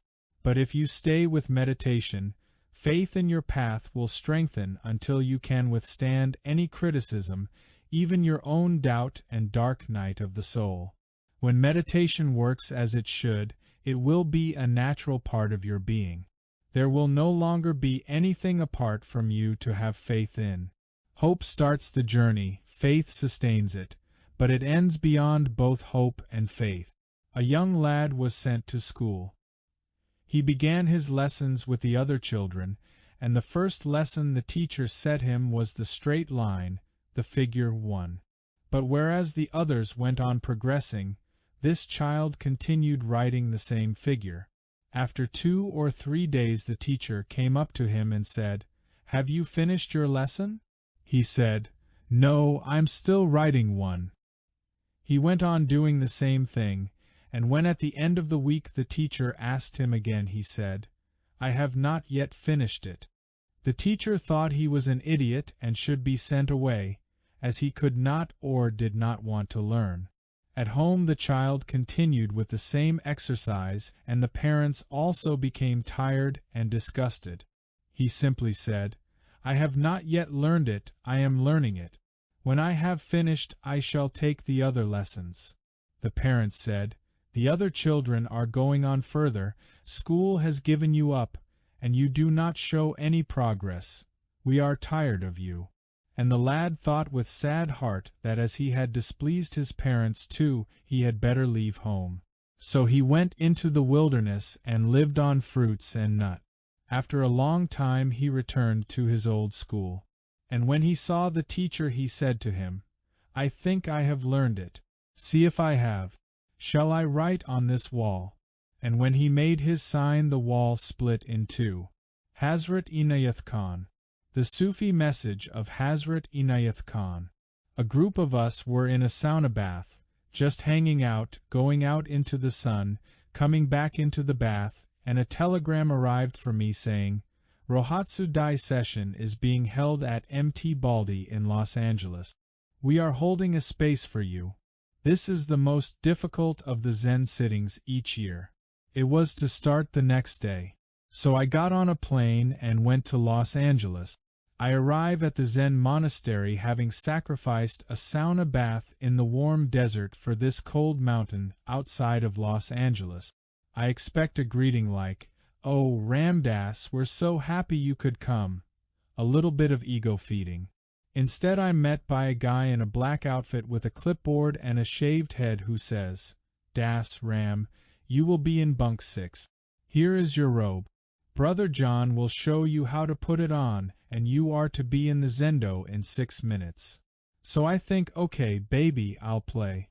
I go in and I set up my bunk. You're not supposed to look at anybody or talk to anybody for 9 days. 9 days. Every morning it's pitch black and all these people in black outfits are rushing to toilets, toothpaste, Zendo at 2 in the morning, and it's freezing. If you don't sit straight they beat you with a stick. There's snow all around and I had a cold. I'm getting sicker and plotting how to get out of this. Should I have a telegram sent saying I have been called away on an emergency, or remember I had a lecture or something? 4 times a day you go in to visit Joshu Sasaki Rashi, a tough, squat Japanese of about 65. It's called Dokusen. He had given us the koan, "How do you know your Buddha nature through the sound of a cricket?" When it comes my turn, I go in, bow the proper number of times, and sit down. He's got a bell and a stick and he says, "Ah, doctor, how you know your Buddha nature through sound of cricket." I had been sitting out there waiting my turn, thinking, now how would you know? You're not supposed to do that, but I figured, what the hell, here is a Jewish Hindu in a Zen Buddhist scene, I'll give him a Tibetan Buddhist answer. So I concluded that the best thing to do when he asked me was to hold my hand up to my ear, like the Tibetan Milarepa listening to the sounds of the universe outside his cave. The Rashi says only 60%, and rings the bell that means I should leave. It goes on like this for days. I'm getting sicker and madder, and just bored and disgusted. Even though my sitting is stronger, I can't solve the damned koan. Finally, about the 4th or 5th day, I walk up to see the Rashi. I still haven't solved the koan. I stand up there and think, I don't give a damn what the answer to that koan is. Through this whole scene, I've had enough. I walk in and he says, "Ah, doctor, how you know your Buddha nature through sound of cricket?" And I say, "Good morning, Rashi." Like, let's cut the crap. Good morning, enough already. "Ah, doctor. Finally you are becoming a beginning student of Zen. Grace is proportionate to exertion. Satya Sai Baba. Do not do things off and on. Have your sadhana every day with greater and greater intensity." Swami Ramdas. Guide to Aspirants. The result is not the point. It is the effort to improve ourselves that is valuable. There is no end to this practice. Shunryu Suzuki. Zen meint, beginners meint. To endure is the disposition of the sage. The I Ching. Trust your heart. In the first part of your journey you may be quite eclectic, trying out many methods. Don't consider these changes from one method to another a weakness. Nor is it a weakness to stay with one method if it feels right to you. But it is a weakness to stay with a method that doesn't feel right, or to shift methods to avoid going too far with any one of them. How do you know when to shift, when to stay? Listen to your inner voice, your heart, and be truthful with yourself. This self-reliance and honesty will guide you not only in these early stages, but all the way to enlightenment. Each person has to be very honest and honor his or her stage of evolution. Nobody can live another's life. You've got to live your own. When I went to Bodh Gaya in India, I took course after course in meditation. After a while I started to eat more and more, get up later and later, and waste more time each day, until the message was clear. This was no longer the time for intense meditation. It was time for me to take it easy.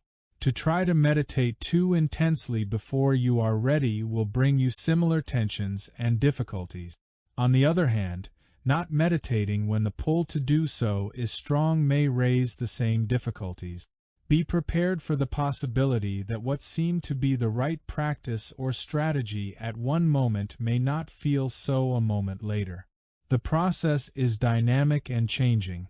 Sometimes, for example, you may feel a very deep pull toward meditation. You may join a spiritual group only to find that the group's goals are far more limited than your own. As your practice takes on a dimension beyond that of the groups, you will have to seek more profound methods and teachers. Be prepared to give up your models of the path as you travel it. There is no shame in admitting your mistakes. Mahatma Gandhi once led a protest march in which many thousands of people left their jobs and homes to endure great hardship. As the march was well underway, Gandhi called a halt and disbanded it. His lieutenants came to him and said, "Mahatmaji, you can't do this. The march has been planned for a long time and there are so many people involved." Gandhi's answer was, "My commitment is to truth as I see it each day, not to consistency. All that you seek is already within you. In Hinduism it is called the Atman. In Buddhism, the pure Buddha mind. Christ said, 'The kingdom of heaven is within you.' Quakers call it the still, small voice within. This is the space of full awareness that is in harmony with all the universe, and thus is wisdom itself. Every new level of meditation, every new understanding of who you really are, attunes you more delicately to this space, so that you can hear and be guided by your inner voice more clearly. Time and time again your attachments may veil this truth from you. Your attachments lead you to seek outside of yourself for answers that can only come from your own heart. Each time you lose contact with that inner awareness, you need only meditate. For through meditation you will hear that inner click, that sense of rightness about what you are doing. Your answers are unique. Listen with your heart. We have what we seek. It is there all the time, and if we give it time it will make itself known to us. Thomas Merton. If you do not get it from yourself, where will you go for it? Zenran. The Gospel according to Zen. Humor. Did you ever have a bad day? Everything seems to go wrong and you are completely lost in anger, frustration, and self-pity. It gets worse and worse until the final moment when, say, you have just missed the last bus. There is some critical point where it gets so bad the absurdity of it all overwhelms you and you can do nothing but laugh. At that moment you uplevel your predicament, you see the cosmic joke in your own suffering. Meditation, because of the space it allows around events, gives you the chance to see the humor of your predicament. Awareness of the passing show of one's own life allows a lightness to enter in where only a moment before there was heaviness. Humor puts things in perspective. There are many levels of humor. There is a humor of survival, a humor of sex and gratification, a humor connected with power. Beyond all these there is a humor that is filled with compassion. It is reflected in the tiny upturn in the mouth of the Buddha, for he sees the humor in the universal predicament. All beings are lost in illusion, yet he knows that they will awaken from that illusion, for they are, at heart, already enlightened. He knows that what seems so hard to them is from another perspective their own path to liberation. Often the perspectives about yourself and the universe that you arrive at through meditation make you want to giggle or laugh. This giggle is without malice. It's a cosmic giggle, one that I identify with my guru, Maharaji. For his giggle was not of this world. It was not a social or personality giggle, but rather a cosmic chuckle, the delight in the fun of it all. His giggle was from the place that gives us the term Lila, the divine dance of life. If it were not laughed at, it would not be sufficient to be Tao. Lao Tzu, Tao Te Ching. Maharaji was sitting with a group of devotees when suddenly he asked, "Who's coming? Who's coming?" No one could be seen. Just then the servant of one of his devotees came. The minute Maharaji saw him he yelled, "I won't go. I know he's dying. I won't go." The servant was surprised because no one knew that his employer had first had a heart attack and had called for Maharaji. Everyone pleaded with Maharaji to go, but he continued to refuse. Finally he picked up a banana and said, "Here, give him this, he'll be all right." The servant rushed home with the banana. It was mashed up and fed to the dying man, and as he took the last bite he died. A devotee. The monks of a large Gelugpa monastery were appalled one morning to find a man on top of the prayer flag pole in their main courtyard. Since this was considered a very bad omen, they determined at once to hold a ceremony to exorcise this apparition. 5,000 monks gathered that afternoon in the courtyard and en masse chanted the Heart Sutra. At the end of the recitation, in accordance with tradition, they proclaimed 2 verses to accomplish the exorcism. By the power of our words may this evil being come down. By the power of our contemplation of these words may this evil being come down. As they chanted the first verse, the man on the flagpole, who was the mad yogi of Bhutan, slid halfway down. As they chanted the second, he went back to the top. Jojiam Jungpa. Visual Dharma, the Buddhist art of Tibet. A certain Bektashi dervish was respected for his piety and appearance of virtue. Whenever anyone asked him how he had become so holy, he always answered, "I know what is in the Quran." One day he had just given this reply to an inquirer in a coffee house when an imbecile asked, "Well, what is in the Quran?" "In the Quran," said the Bektashi, "there are 2 pressed flowers and a letter from my friend Abdullah." Idris Shah. A rabbi visited a village reputed to have a miracle-working tzaddik, and asked, "What miracles has your tzaddik actually performed?" "Our tzaddik has fasted every day for 3 whole years now." 3 years. But that's impossible. He'd be dead by now.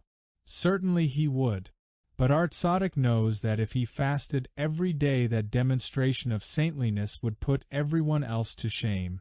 So he eats only to spare everyone's feelings and conceals the fact that privately he's fasting. Leo Roston. The Joys of Yiddish. Anyone walking about Chinatown in America will observe statues of a stout fellow carrying a linen sack. Chinese merchants call him Happy Chinaman or Laughing Buddha. This Hotei lived in the Tang dynasty. He had no desire to call himself a Zen master or to gather many disciples about him. Instead, he walked the streets with a big sack into which he would put gifts of candy, fruit, or donut. These he would give to children who gathered around him in play. He established a kindergarten of the street. Whenever he met a Zen devotee, he would extend his hand and say, "Give me 1 penny."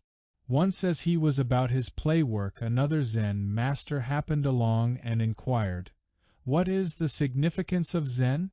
Hotei immediately plopped his sack down on the ground in silent answer. "Then," asked the other, "what is the actualization of Zen?" At once the happy Chinaman swung the sack over his shoulder and continued on his way. Baurreps, senfles, senbones. 8. The journey of consciousness. We are departing for the skies. Who has a mind for sightseeing? Rumi. Picture a beautiful warm summer day. A group of people has decided to climb a nearby mountain. The going is easy, the day gentle. After several hours they reach a plateau with a rest station. Here they find a restaurant, comfortable chairs, restrooms, telescopes, all the conveniences. The view is inspiring. The air is cooler and clearer than down below. A sense of well-being, of health and energy, animates the climber's body and soul. For many in the group this is enough. They return home refreshed and satisfied. They are Sunday climbers. A few remain, having discovered another path. Or perhaps it is the same path that began far down in the valley. Impelled by the need to explore, they thrust forward onto it. After a while the air grows cooler still. The trees thin out. Clouds obscure the sun from time to time. The path keeps rising, getting steeper and steeper. It is not yet beyond the skill of those who are determined to go on. They reach a second rest area, with no conveniences other than an outhouse and an outdoor fireplace. The camaraderie is now deeper. Their eyes feast on a grander view. The villages in which they grew up nestle tiny and remote from this new distance. It is their past they see in a new perspective. They see the limits of their lives in the valley far below. Few people leave this station to travel higher. Most stay for a while, then go back down. Some remain, a handful. They seek and find a hidden path disappearing above. Are they ready to ascend the flat faces of rocks, to creep along narrow ledges, to explore caves high above, to crawl up to the snow line and beyond? They feel some fear and loneliness now, some confusion. They ask themselves why they left the conviviality of the rest stop to tackle this painful, dangerous journey, or is it a pilgrimage? Their physical hardships reflect their spiritual struggle. The obstacles of rock and cliff mirror the possibility of great injury, worse than before because the openness and risk is greater.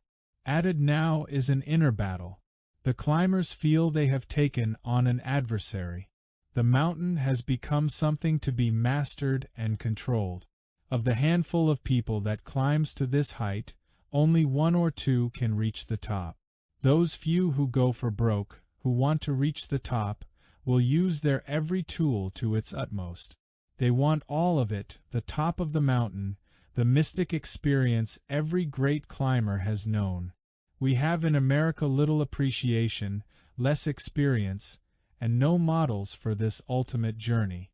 This final path is reflected in Christ's 40 days in the desert, by the many years of intense spiritual work which Gautama Buddha underwent before enlightenment, by the years in which the great Saint Swami Nityananda sat in a tree like a monkey, living close to the edge of insanity, or by Ananda Mayi Ma, who roamed about lost to self and family in trance. Asia has innumerable stories of these few beings who made such a fierce journey, a journey that can only be made if you are propelled by an inner fire, a yearning and pull for liberation that is so powerful there is no way to deny it. After one arrives at the summit, after going through the total transformation of being, after becoming free of fear, doubt, confusion, and self-consciousness, there is yet one more step to the completion of that journey. The return to the valley below, to the everyday world. Who it is that returns is not who began the climb in the first place. The being that comes back is quietness itself. is compassion and wisdom, is the truth of the ages. Whatever humble or elevated position that being holds within the community, he or she becomes a light for others on the way, a statement of the freedom that comes from having touched the top of the mountain. The return completes the cycle. It is this cycle which brings the spirit to earth and allows the divine to feed once again the hopes and aspirations, the barely sensed possibility that exists in each human being. This is the way of the Bodhisattva, the Maggid, the Sheikh, the enlightened soul, the saint. You cannot stay on the summit forever, you have to come down again. So why bother in the first place?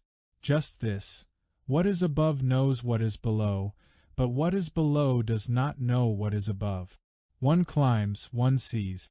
One descends, one sees no longer but one has seen.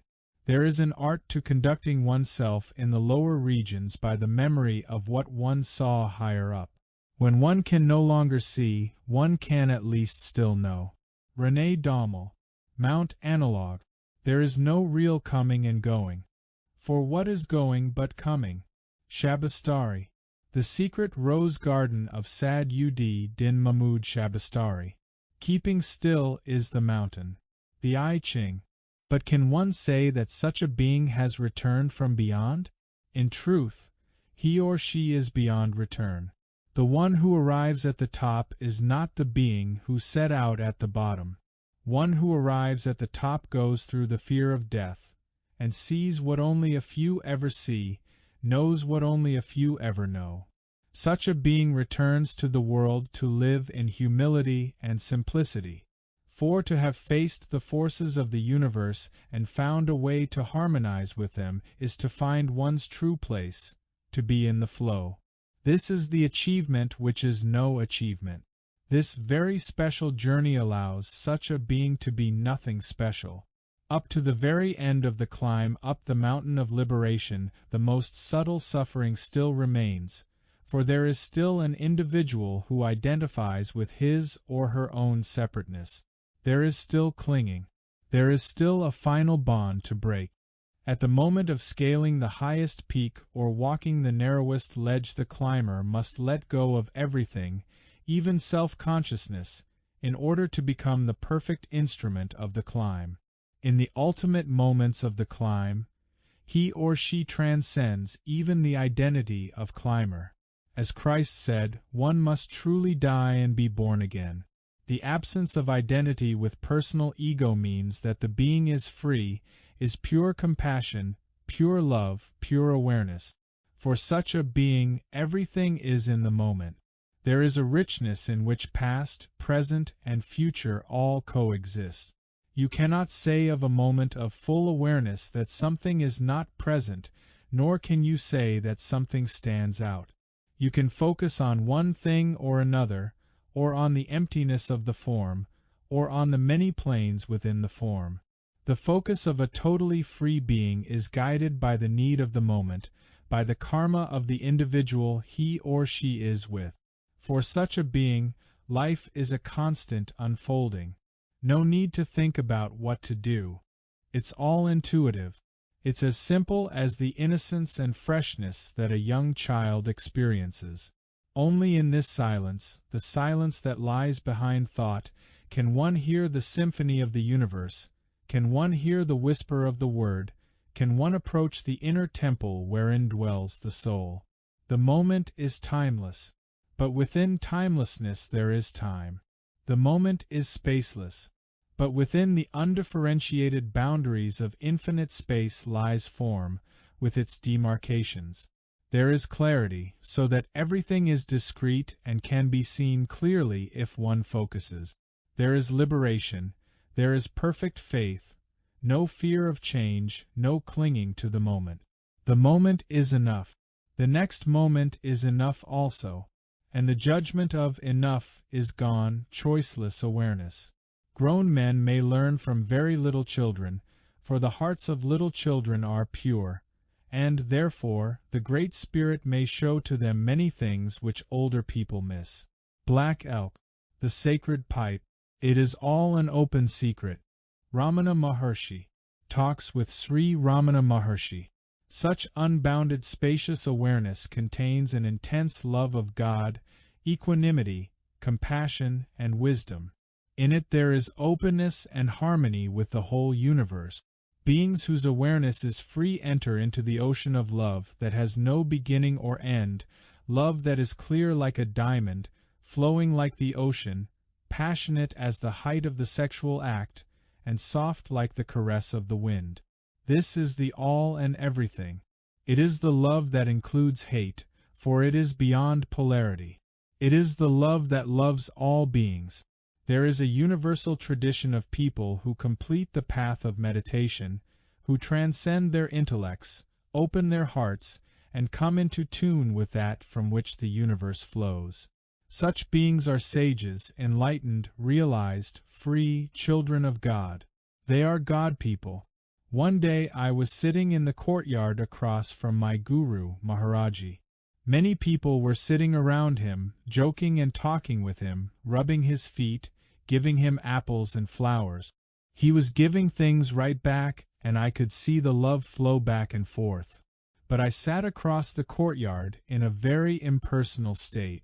I thought, that's all well and good, but it is just attachment to form. I've done that. I must go beyond that. He is nothing special, although he is everything. I can be at his feet anywhere in the universe.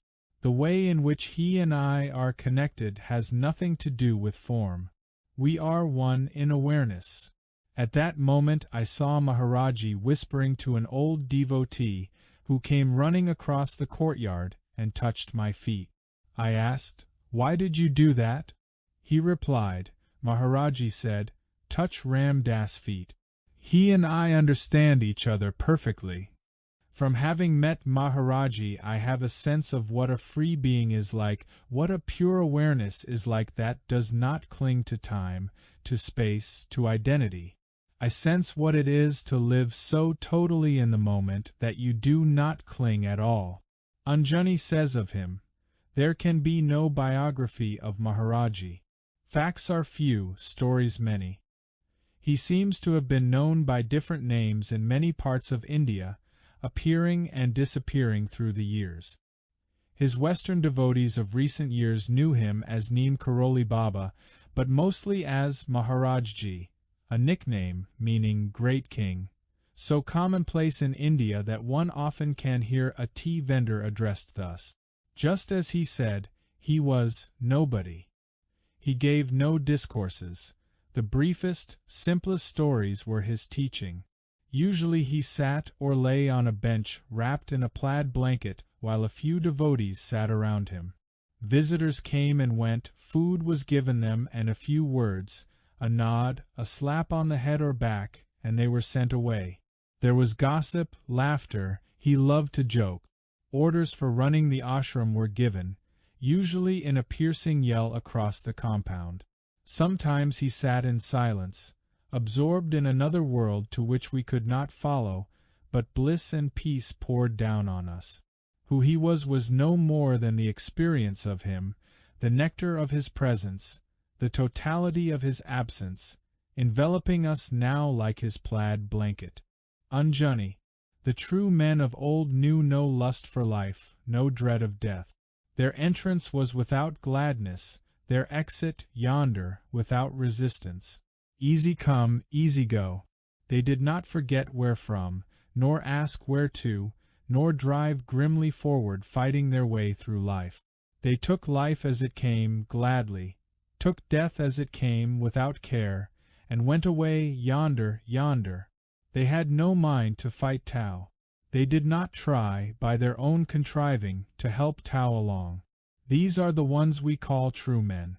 Minds free, thoughts gone, brows clear, faces serene. Were they cool? Only cool as autumn. Were they hot? No hotter than spring. All that came out of them came quiet, like the four seasons. Thomas Merton, The Way of Chuang Tzu. About the author.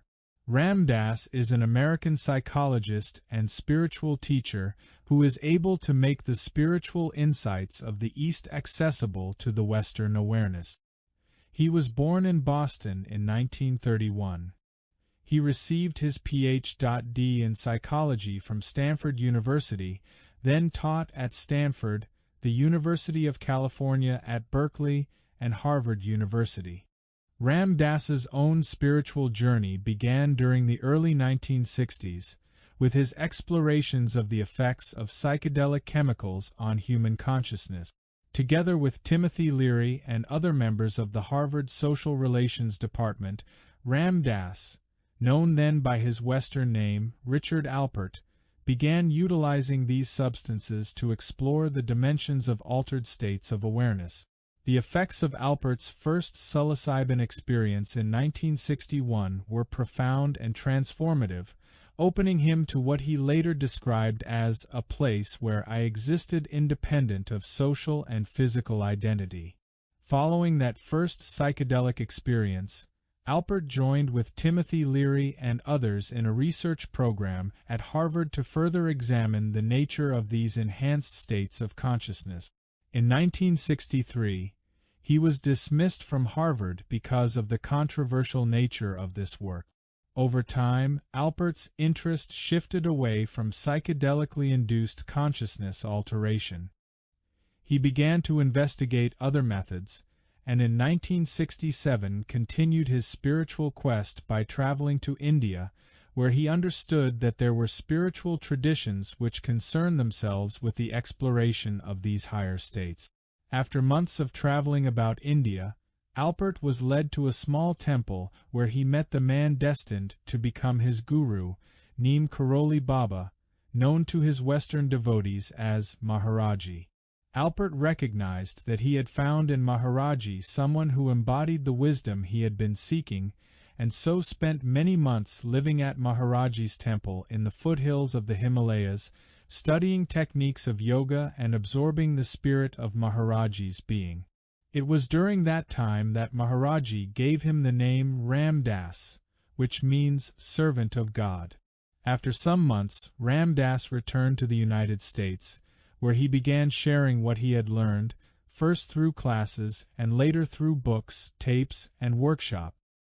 His spiritual writings include Be Here Now, Miracle of Love, Grist for the Mill, The Only Dance There Is, and How Can I Help? Since his first visit to India, Ram Dass has returned to the Far East again and again to further nourish his spiritual growth. He has studied meditation with such teachers as Goenka, Munindra, and U Pandita, and has spent months at a time practicing meditation in retreat centers and monasteries in the United States and in the East. In Journey of Awakening, he shares the insights he has gained through these practices and offers meditation techniques which can be applied by anyone, regardless of experience or background. In recent years, Ram Dass has centered his spiritual path on the practice of karma yoga, compassionate action as a technique for spiritual growth. He is a member of the board of directors of the Seva Foundation, an organization dedicated to service as a focus for the spiritual journey. He is also the chairman of the board of the Hanuman Foundation. My life is my message. Mahatma Gandhi.